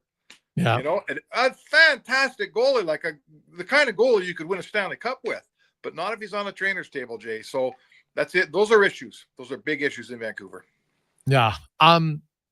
Moving to the game, Spec, Hughes isn't going to be there. They're going to bring in Pesce and Thompson. We know that the Swedes had a real bad illness go through their team, right? They had guys who couldn't even play in their, although the game meant nothing, but they still couldn't play. You had, now Makar was sick, but he seemed to really be the only Canadian who got sick. They did a better job of limiting the spread around their room. And now the U.S. has it. They got some guys banged up here a little bit. I'm just going to say this on record. There seems to be a lot of pre-game excuse making coming out of the U.S. for a lot of different things. Oh, they didn't get Quinn Hughes. Oh, we got ailments. Oh, we got injuries. Like, come on. Yeah, well, listen, you got injuries. Like, guys get hurt because they're playing hard. It's too bad. Like, I honestly would rather see, and I'm saying this with 100% honesty, I'd rather see all their guys at the top of their game because I think Canada still beat them. I would be fine if Quinn Hughes would have come in and play. I don't care that they have some goofy rules there. I don't let Quinn Hughes play. So, but they're having a tough, McAvoy might be their best defenseman. Certainly against Canada in that game he was. And both the Tkachuks, Matt Tkachuk, I think he left the ice early today, and Brady's banged up. So that's massive, right? It's massive. Tage Thompson's a nice player, Jay. You're not walking onto this moving train in the last game of the tournament. You haven't played with any of these guys. You've never in your life played a game at the pace that game's going to get played at. You're not walking in. And if Tage Thompson came in and helped that team win the game, like, I'll eat this cell phone I'm looking at right now. There's just no way. So it's tough luck for the States. They're going to have to suck it up because they got a hell of an opponent to play Thursday. I do think you come in with massive adrenaline. There's no question. You come in now, how much would he play? I don't think he'd suddenly jump into a big role by any stretch, but it'll be curious to see, if either him or Pesce, if somebody's too sick to go. But what do you make of the Charlie McAvoy story and the Boston Bruins? You don't see a team come out very often on social media, outline, here's what happened. Oh, the U.S. doctor said he had an injury after the Finland game, but then they let him play in the Canada game. Like there seems to be a little bit of, hey, what the hell was he playing for if you guys thought he was hurt there? And then he gets an infection. Like this is there's definitely some disdain right now amongst the Boston management and their doctors as far as how Charlie McAvoy was maybe treating this. And, who knows if it's true. And McAvoy's like, yeah, my shoulder hurts, but I'm fine. I'm playing. Like he hammered McDavid twice in that game. He couldn't have been that sore. Yeah, that's exactly what I was going to get to is he didn't play like a player that was hurt. That's for sure. We live in a world, Jason, and you and I live in the same world where you never really know what the injuries are. So when one team steps out of line and details as intricately as the Boston Bruins did, there's a reason for it, right? They don't have to do that. There's no need for them to do that. We accept as media that if they're not telling us half the truth, they're flat out lying to us on injuries. And all of a sudden, the Boston Bruins get very, very meticulous about outlining the injury and the injury process. Yeah, they got a problem with USA Hockey. You can read between those lines if they're a mile wide. So they're sour. Looks like their guy's going to miss maybe 4 or 5 games, and they're not happy about it. Yeah. No, and I get it, but it'll add to it. It should be loads of fun. I can't wait, man. The countdown is on. We're like 25 hours away from puck drop tomorrow. So I can't wait for it. I'm looking forward to it, Spec. It should be great. And enjoy your trip. We will chat with you from Philadelphia. Yeah, I guess we'll be. So are you on the air at 5:00 tomorrow? Same as always, correct? Normal. Okay, well, game doesn't start till 6:20. So. Okay. Oh, that's perfect. Okay. I'll be talking to you from a Philadelphia sports bar tomorrow night. All right, buddy. Pace yourself. Find some non-alcoholic beer. Okay. What does that mean? Oh, exactly. Should be fun. It's Mark Spector in the Spec Report, brought to you by GS Construction. Man, tomorrow's one of those exciting nights. If you're a sports fan, those are the games I think you live for. I would assume 90% of our audience are big-time hockey fans. Many of you 100% of you are sports fans. 90% for sure, if not more, are diehard hockey fans. Right? Some people don't like hockey, and that's totally okay. That's why I'm saying 90%. But even if you don't like hockey, something tells me you're watching that game tomorrow night. How could you not? It's such an intriguing storyline. You got Canadian pride on the line. Why not shove it up the rear end? I can't wait. Oh, it's going to be awesome. It's going to be a fun game, man. There's going to be a lot of extra emotion and energy. I think the pace of that game is going to be electric, and I think Canadians are going to go home happy. Take a quick break. We'll return on the Gregor Show, presented by PlayAlberta.ca. Or remember, 24 hours a day, every month, you can use the promo code Gregor50. Get one free $50 play every month at PlayAlberta.ca. Hockey is back, and Play Alberta, Alberta's #1 sportsbook and official partner of the Edmonton Oilers, has you covered with bigger offers, boosted odds, live betting, player props, and more. New to Play Alberta? New players now receive $200 in free bets just for signing up. You already play? Get a $10 free bet for every $100 you bet. Every week, all season long. Visit playalberta.ca and make your Mr. picks Spector, today. how you? Bonus terms and conditions apply. .ca. Legacy Heating and Cooling jingle auditions, take one for Gene Principe. Are you ready, Gene? Ready. I'm not just here to make a thermo a couple of bucks. I'd never just microphone it in. Take one. Call Legacy. Call Legacy. Nice. Boom! I'm a musical genius. Legacy's going to love this for furnace season. I couldn't love it amore. With no payments and no interest for 1 year. Are you always like this? Yep. Unlike a furnace, I have no filter. Legacy Heating and Cooling. At Papa John's, we're not just in the business of making better pizza. We're in the business of making everything better. Ambitious? Perhaps. Delicious? You better believe it. Monday? Make it a pizza party. Sick of parenting? Get Papa John's on dinner duty. Date night? We've got the recipe for romance. With our never frozen dough and always fresh toppings, Papa John's is committed to making it all better. Get better today at papajohns.ca or visit any of our 50-plus locations across Alberta. Papa John's. Better ingredients, better pizza. The locks are on a timer. They're going to get out.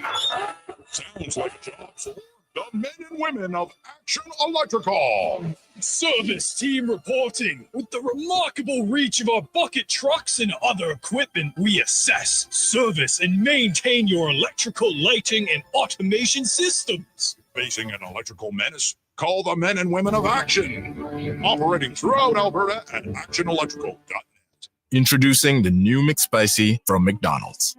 It looks like a regular chicken sandwich, but it's actually a spicy chicken sandwich. McSpicy. Consider yourself warned. Limited time only. Participate in McDonald's in Canada. What is with the weather lately? Is it winter? Is it an early spring? It's like Mother Nature's a hockey referee that can't quite figure out what an offside or a penalty is. Napa Auto Parts has everything you need to make the right call for your vehicle. Whether it's antifreeze, washer fluid, wiper blades, or that mysterious part you swear you just replaced, Napa has you covered. Because your vehicle deserves consistency. With over 85 locations in Alberta, stop into your local Napa store or napacanada.com for all your trusted parts, tools, equipment, and automotive needs. That's Napa know-how. New Edge Construction wants you. We are hiring for several positions. Join a leading civil construction group in the Edmonton region. A strong team, competitive wages, retention bonuses, and current model equipment are what awaits you at New Edge. Go to newedgeconstruction.com. That's NUEDGE construction.com. Join a leading civil construction group in the Edmonton region. Start your career now. Go to newedgeconstruction.com. What would you do if you won $1 million in the Service Big Share contest? Maybe you'd have more time for... or do a little more. This is your final boarding call for flight number 419. Or finally, more... Entering to win the $1 million is easy. Just bring your savings to Service or add more to your account. The more you save, the more Service Big Share contest entries you get. Service Credit Union. Feel good about your money. Now open to Connect First members. Contest ends April 30th, 2025. Skill test required. For rules, visit service.ca/win. Portions of this hour brought to you by Cantork. We offer sale, rental, repair, and calibration of hydraulic, pneumatic, and battery-powered torque wrenches, stud tensioners, and flange maintenance equipment. Order today at cantork.com. The Jason Gregor Show. The best of Edmonton sports talk and beyond. This is Sports 1440. Presented by PlayAlberta.ca, Alberta's only regulated online gambling website.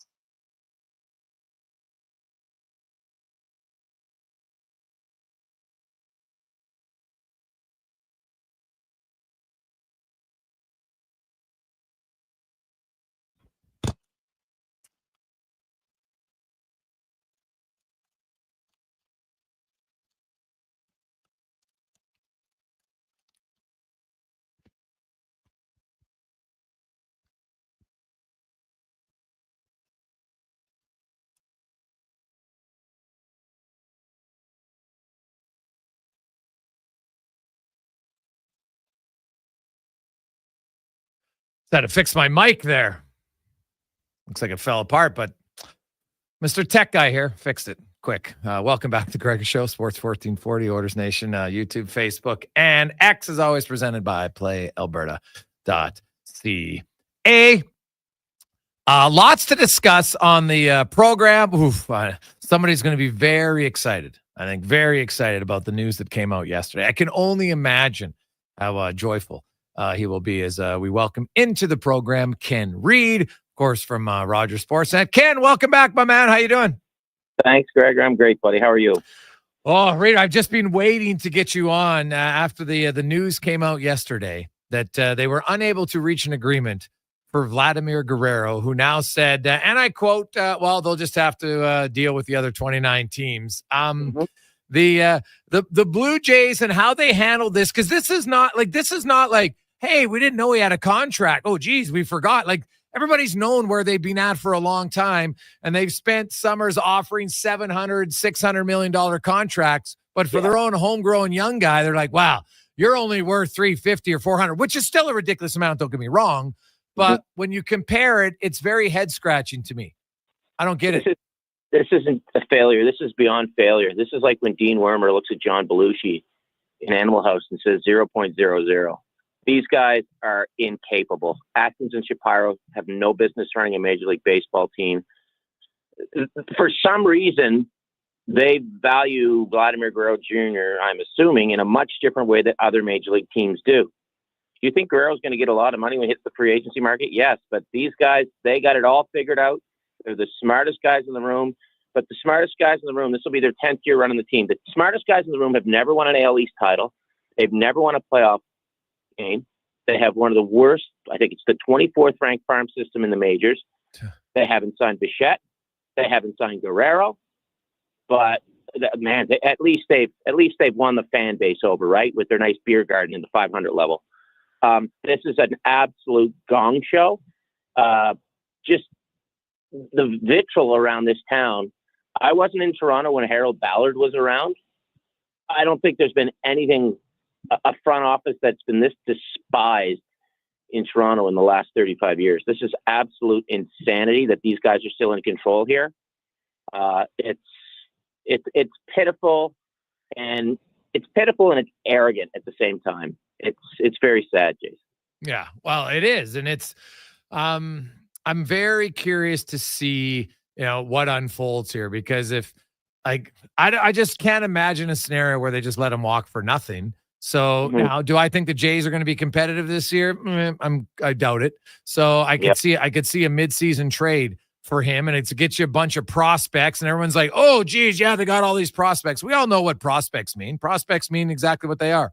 Prospects. They're not guarantees, and lots of them don't pan out, especially lots of the high-end ones. So to me, this is like they had their run, and this was like the last few years, the Jays were supposed to be getting better. They actually got worse. And it's like management, it's like ownership is just oblivious to this. Ownership has given them the money. It's the way these two guys are spending it. Remember, they let Teoscar Hernandez just walk. They traded him. They traded him for Eric Swanson and some other arm. So that because they knew everything about Teoscar Hernandez. Well, what I know now is he's a World Series champion, and the Dodgers sure wanted him back. But these guys knew better, and once again, they were wrong. It's over and over again. And I just talked to my brother. He goes, maybe they didn't like Vladdy because they weren't the guys who found him. Maybe it's because it was Anthopoulos found him. Like the arrogance of this front office. And I'm getting to the point where I'm like, are they arrogant, or do they just is there a difference between being arrogant and not caring? Like I'm trying to, because I don't really know. But then again, the general manager, Ross Atkins, can't define what the word close means, because he couldn't define the word close yesterday. Like, quit spewing political answers at me. At least be honest and say, hey, we don't like them enough. Instead of Mark Shapiro talking around if Vladimir Guerrero was a generational player last year. Who do these two guys think is better that is going to come to this town and play for them? People don't want to play for this team. Like, if you're a Major League Baseball player and you see the way these guys have treated their own homegrown talent, would you want to come and play here? Absolutely not. No, why would you? Honestly, hey, when they win, it's great, but they it's been a long time, I think, until they're going to win again, because they've made a lot of decisions that make you that scratch your head. There's no question. These two have taken a boat and taken the ropes off it. It was tied to the dock, and they've just hit it, and it's just floating in the water. And you know where it's heading towards? It's heading toward about 1998 to 2010 irrelevancy for the Toronto Blue Jays. It's going to be all that again. It's going to be go down to the ballpark and stretch out because there's a lot of empty seats around you. And it's sad because they inherited a good thing. It's funny, when they came to town, they dumped all over Alex Anthopoulos for having no farm system. Well, he just had traded a bunch of prospects to make a run for it, and it paid off. That's what you do with prospects. These guys have nothing. They have no division titles. They have no farm. Would you rather have a division title and a farm, or no division title and no farm? Like, I think that's a pretty obvious answer. It's insulting to the Blue Jays fan base, such a hardcore nationwide fan base. And these two, I still think that Shapiro and Atkins do not understand how big of a fan base this team has, and they so take it for granted. Ken Reid joins us. Reader, the Four Nations has been electrifying. It's been exciting. It's been emotional. It's going to wrap up tomorrow night. What has been your thoughts on the tournament, and what's your thoughts heading into tomorrow? Absolute heaven. Hockey's best, and it's played with passion. And this has been passion off the charts. You can see guys care. I love the fact that when you look at America and you look at Canada, they both instantly became teams. There didn't seem to be a feeling out process. There's sure a feeling out process to see who would click with who on what lines, but there was no feeling out process as far as we're a team. I think that was done when they put on the sweaters, which is great. It's pretty cool. I've been saying this is the first time I can ever recall the U.S. and Canada meeting in the final of a tournament where there was actual political tension. Like the only tension before, I go back to '96 when Brett Hull played for the U.S. and I ticked some people off, but this is beyond that. I can't wait for the puck to drop. I'm wondering how Canada is going to respond on the first shift. What are they going to do? And in my dream of dreams, Brad Marchand scores the winning goal in Boston Garden, 14 Canada. But I think it's been just a pleasure for hockey fans, and we were starved for it, and I think the players were starved for it too. Oh yeah, I think they wanted it. I think they showed it, and I was very perplexed how some geez, I don't think they're going to give their all. I'm like, what? This is and wow, because there's only 4 teams, and I'm like, it doesn't matter how many teams are in it. You could have a best of 5 with 2 teams. And they would have given it their all. Like it's that that part I didn't understand, and maybe because some people hadn't seen it, and that's okay. But it's actually exceeded my expectations, partly because that Canada-US game and the start just has me riled up in a good way. And you know what? I don't need 3 fights to be riled up, but man, I think there's gonna be big hits. Like that game had a lot. The only thing it didn't have was goals, and I hope there's more goals tomorrow. Sure. I thought there'd be more goals because I thought the guys wouldn't be used to playing with each other, right? But they all knew what to do. And John Cooper made a great point. These are the best players in the world. They know how to check. He said that post game. But what I'd like to point out, Jason, is I'm a member of the media, and I will admit I like hockey fights. I have for years. Me too. You and I have admitted it for years.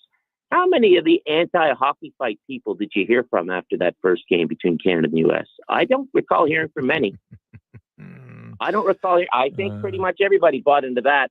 And those who didn't just kind of kept their mouth shut because they probably thought, oh, my God, I think I kind of like that. I think that was kind of cool. That was kind of all right. Yeah, well, especially because, who it was. It's, you got players and the best players in the States, best players in Canada, and they're going at it. And, they're skilled guys who are just saying, hey, man, we're emotional and we want to try to do whatever it takes and show we're here to win. Like the USA, and I've said, I don't mean this demeaning, but it's just the truth. Like they're still the younger sibling trying to prove themselves that they can get to the top of the mountain. And that's okay. Right. That's okay. Canada's that way in soccer and in other sports, but in hockey, we're at the top of the mountain and always have been. And so the U.S. wants to get there, and I get it.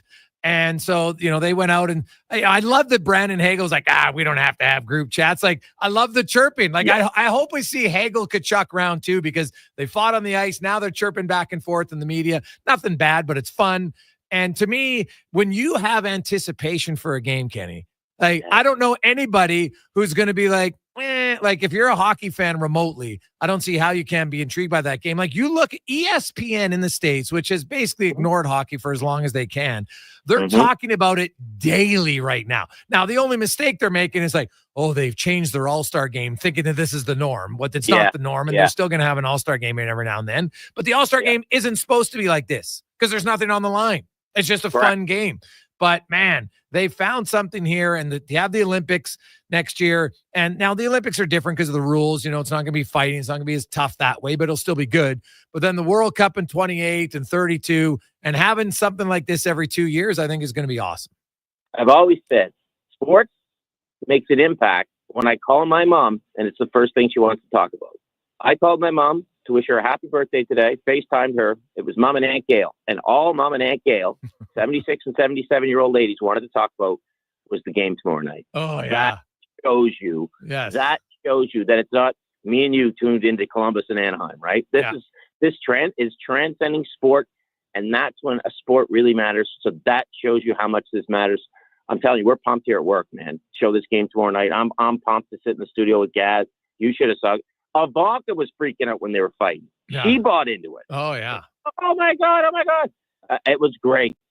It was fantastic. Now, were you surprised off, like, okay, they dropped the puck? Because we don't think about these guys. Like, how surprised are you that Tkachuk and Hagel went right off the draw?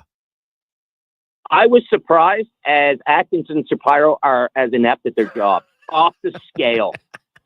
I had no clue that was coming. Yeah. Off the scale shock. It was, and then the second one, I was like, oh my God. And then when Miller went into Parayko, Parayko, I'm like, there's going to be another one. And I see Miller drop the gloves and kind of went, you're not going to go. And then Parayko's like, okay, all right, St. Albert style, buddy. Yeah. It was dandy.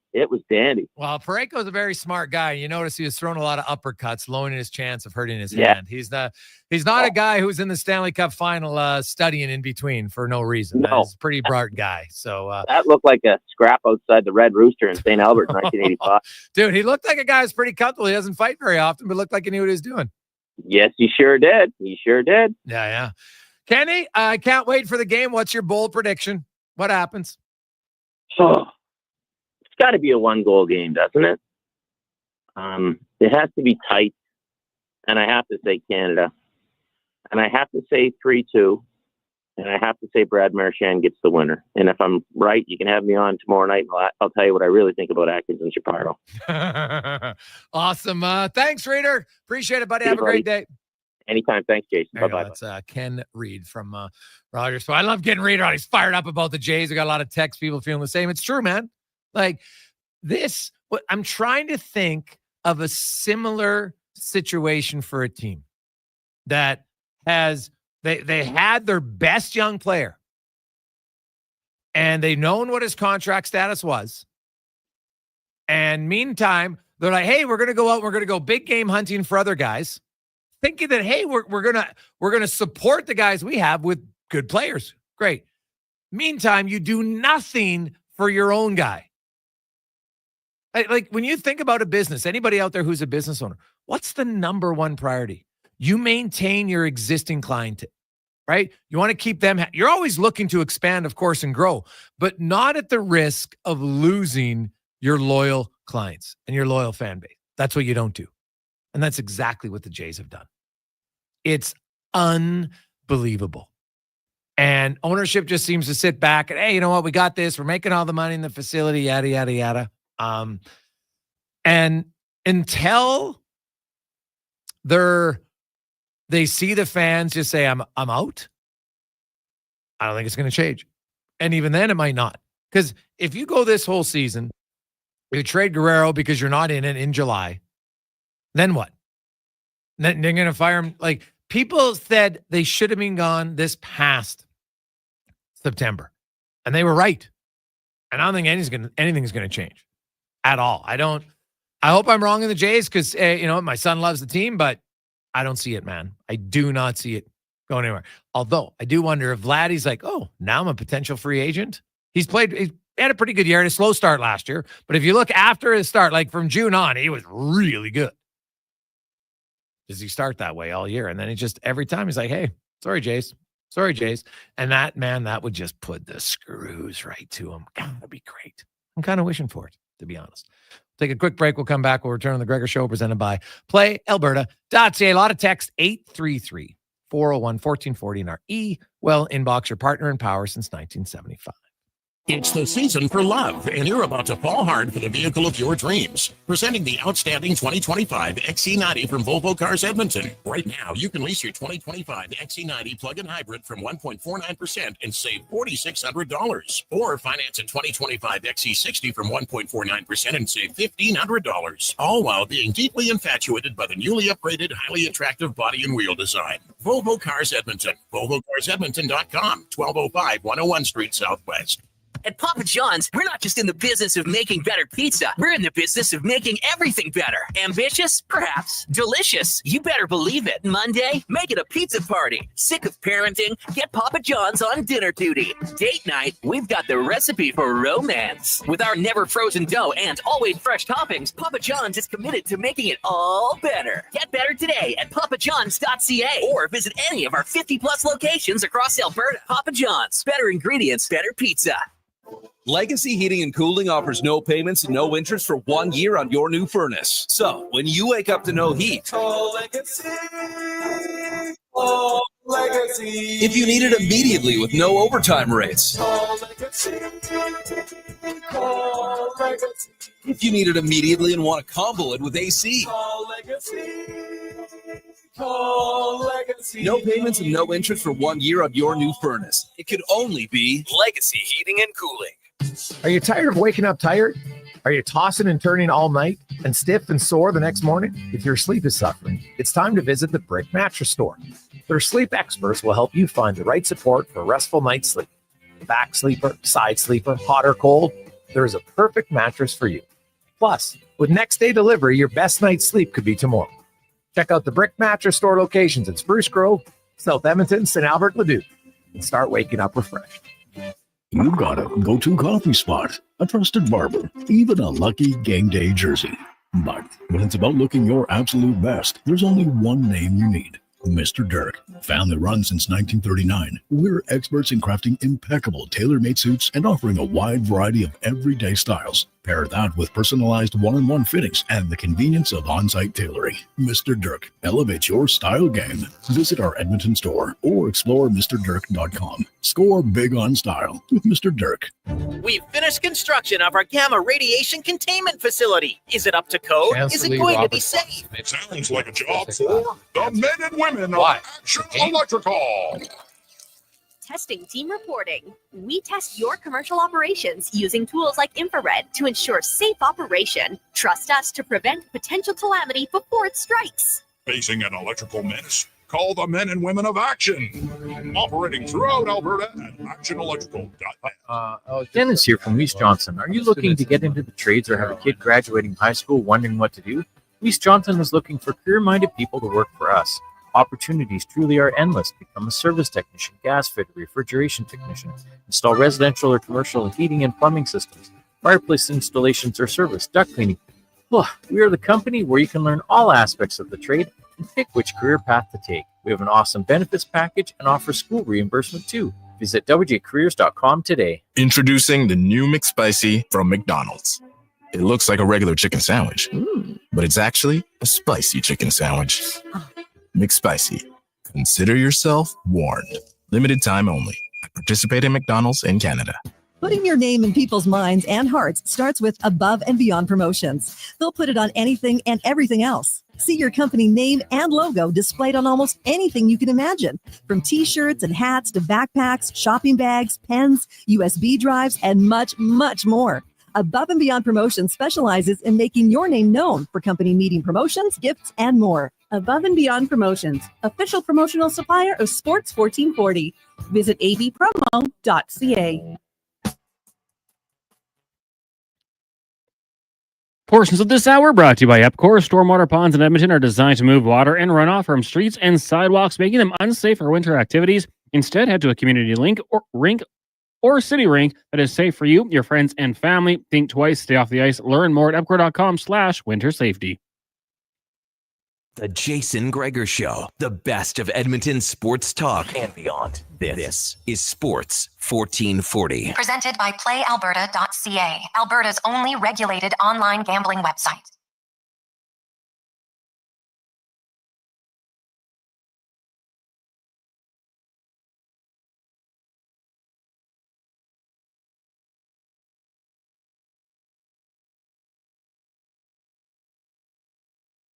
Connor Halley, Declan Kruger running things at our digital world here at Orders Nation, YouTube, Facebook, and X. Thanks for listening, as always, to the Gregor Show, presented by PlayAlberta.ca. And if you missed anything again, we had a great show today. So we had Matt Savoie on. We had Ryan Nugent-Hopkins, Cory Perry, also Joe Hagerty, Mike Rupp, Speck, Ken Reid, Business of Sports with Rich Winder. We also had Renat Mamashev in for one segment. Learned a lot about kind of how the KHL has changed. Obviously, there's pros and cons to being in that league for sure. Obviously, if you look at the political landscape, I think that would be one. But, there are some North American players, some Canadians, some Albertans that have opted to go play in that league. And so I'll actually be talking to a few of them when they come back. So it's always interesting to kind of, hear an experience firsthand. And, probably the moral, challenge of, do I even want to go play there? Right. With what's going on. Right. Some people are going to say, hey, you know what? I got to go there. I got to make a living. Others like, I'm not going to go there. I'm going to try somewhere else. And, everybody has their own reasons, and will choose which way they're going to go. So that's how you do it.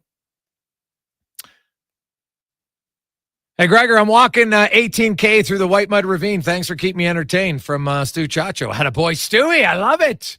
Keep walking. Probably you maybe got the app going on, listening to iHeartRadio or Radio Player or Stingray. Thank you very much.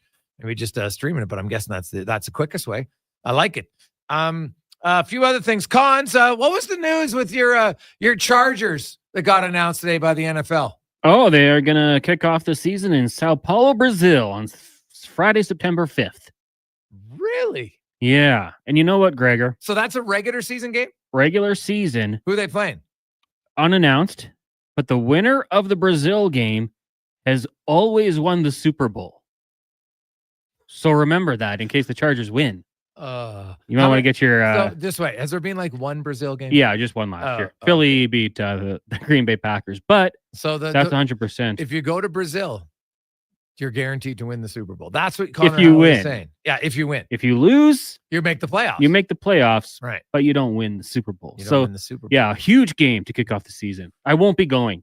No. I looked into it. It's about $1,200 to get down there. Minimum 16.5-hour travel day. What? Yeah, that's just, plane takeoff to plane landing. There's no direct flight, right? Where are you going?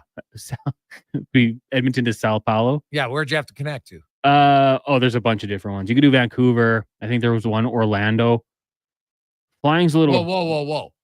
Those are two different sides to the continent, man. Like, I'm going to Vancouver, then I'm going to Sao Paulo. If I'm going to... there's a bunch of different ones. Way longer. There's no Calgary or anything like that. It's you're leaving from a major hub wherever you go. So. Yeah, like Vancouver's not that far. Like, you connect through Vancouver. That's not a big deal. I mean, it sets up a long flight now. 16 hours, though. Jeez, dude. Yeah. So I think we'll probably hold out. Unless 1440 wants to send me, then I'll consider going. Oh. So is that a Thursday game? Friday night. Oh, so that's right. Yeah, Philly will kick it off against whoever they want, and then Friday, and then you'll have no football Saturday because college ball, and then Sunday will be the full slate.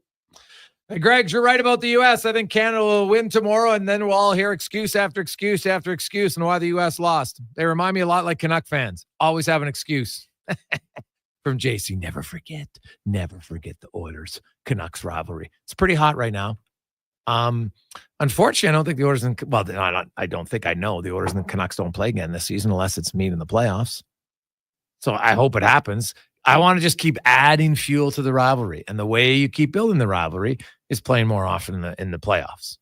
Just is. And you know what? Fantastic. Hey, Gregor, I saw you post your lines today on Twitter. Where do you see Arvidsson sliding in? I'm assuming McDavid just goes in for Ryan. That one comes from Bob. So if you missed it, the lines today, Bob, well, Bob obviously didn't, but any of the listeners, Nugent-Hopkins, Hyman, Derek Ryan was there. Obviously, it's a placeholder for McDavid. Then you had Draisaitl with Savoie and Podkolzin. You had Skinner, Henrique, and Brown, Kapanen, and Janmark, and Perry. Now, some would say, well, maybe Savoie is just a placeholder for Arvidsson. Maybe. Possibly. But remember, Arvidsson was actually playing on the top line. Nugent-Hopkins wasn't. Arvidsson was playing with Hyman and McDavid. So could you put Arvidsson back there and then you move Nugent-Hopkins down to the middle with Henrique in your bottom six? Possibly. I think you're going to see Savoie. He's either going to play on your third line or he's on your second line. You're not playing on your fourth line. I don't think there's any chance for management to coaching. They're not calling him up and playing him on the fourth line. It's not happening. So, you know what? I think he's going to start a game with Draisaitl. I really do. I think he's going to get a look there and kind of see what happens. So where does Arvidsson fit in? Great question. If Arvidsson, they got to get him going. So they might try him again with McDavid and Hyman. And then you put Nugent-Hopkins and Henrique as your centers. So that means, Kapanen maybe is the odd man out. It might be. I actually haven't minded Kasperi Kapanen's game this year. It's been all right. Like the Oilers, there's no obvious forward to take out. Right? There's no, this guy's brutal. They don't have one of those. So I think Savoie, though, is going to start that game with Leon Draisaitl's practice there a few times. Pretty excited about it. If not, then I think he's on the third line with Nugent-Hopkins. That would be my guess on where he would start. Not a bad problem. On behalf of Connor Halley, Declan Kruger, I'm Jason Gregor. If you missed any of the interviews, you can download them into anywhere you get your podcasts or go to jasongregor.com. Individual interviews are up there. Tomorrow, we got lots of talk. Four Nations. So, you know what? We're trying to track down a few fun guests for big games. So we'll get to that and more. Let's get to the Con Man and a Sports 1440 update brought to you by Legacy Heating and Cooling. Home of the no payments, no interest for 1 year on your furnace. Stay warm all winter. LegacyHeating.ca. Good night.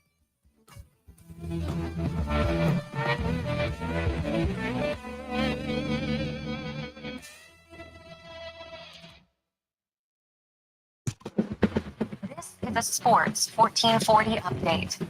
Despite shedding his non-contact jersey at practice today, Quinn Hughes will not travel to Boston to join the United States for the Four Nation final. Frank Cervalli reporting that Devils defenseman Brett Pesce and Sabres center Paige Thompson will travel to Boston as an insurance policy for a potential illness or injury as they get set to take on Canada tomorrow night. Puck drop just after 6 o'clock. One game in the association tonight as the Lakers host the Hornets down in Los Angeles. Tip-off just after 8 in the PWHL after 20 minutes. New York and Toronto currently are scoreless in the WHL. You got the Pats and Hitmen meeting in about 10 minutes. Just after 7 o'clock, the Hurricanes welcome the Blades to Lethbridge. And that'll do it for us here on the Jason Gregor Show. Coming up next, we've got Fox Sports Radio. Live local coverage resuming tomorrow morning, 7 a.m. on the Kevin Carrius Show. I'm Connor Halley. This has been a Sports 1440 update. It's Sports 1440, a Stingray radio station broadcasting on Treaty 6 territory. Download the free iHeartRadio app and listen to CKJR wherever you go. Introducing the new McSpicy from McDonald's. It looks like a regular chicken sandwich, but it's actually a spicy chicken sandwich. McSpicy. Consider yourself warned. Limited time only. Participate in McDonald's in Canada. Island Ice Sports and Entertainment is an innovative market leader across Western Canada. With sports and entertainment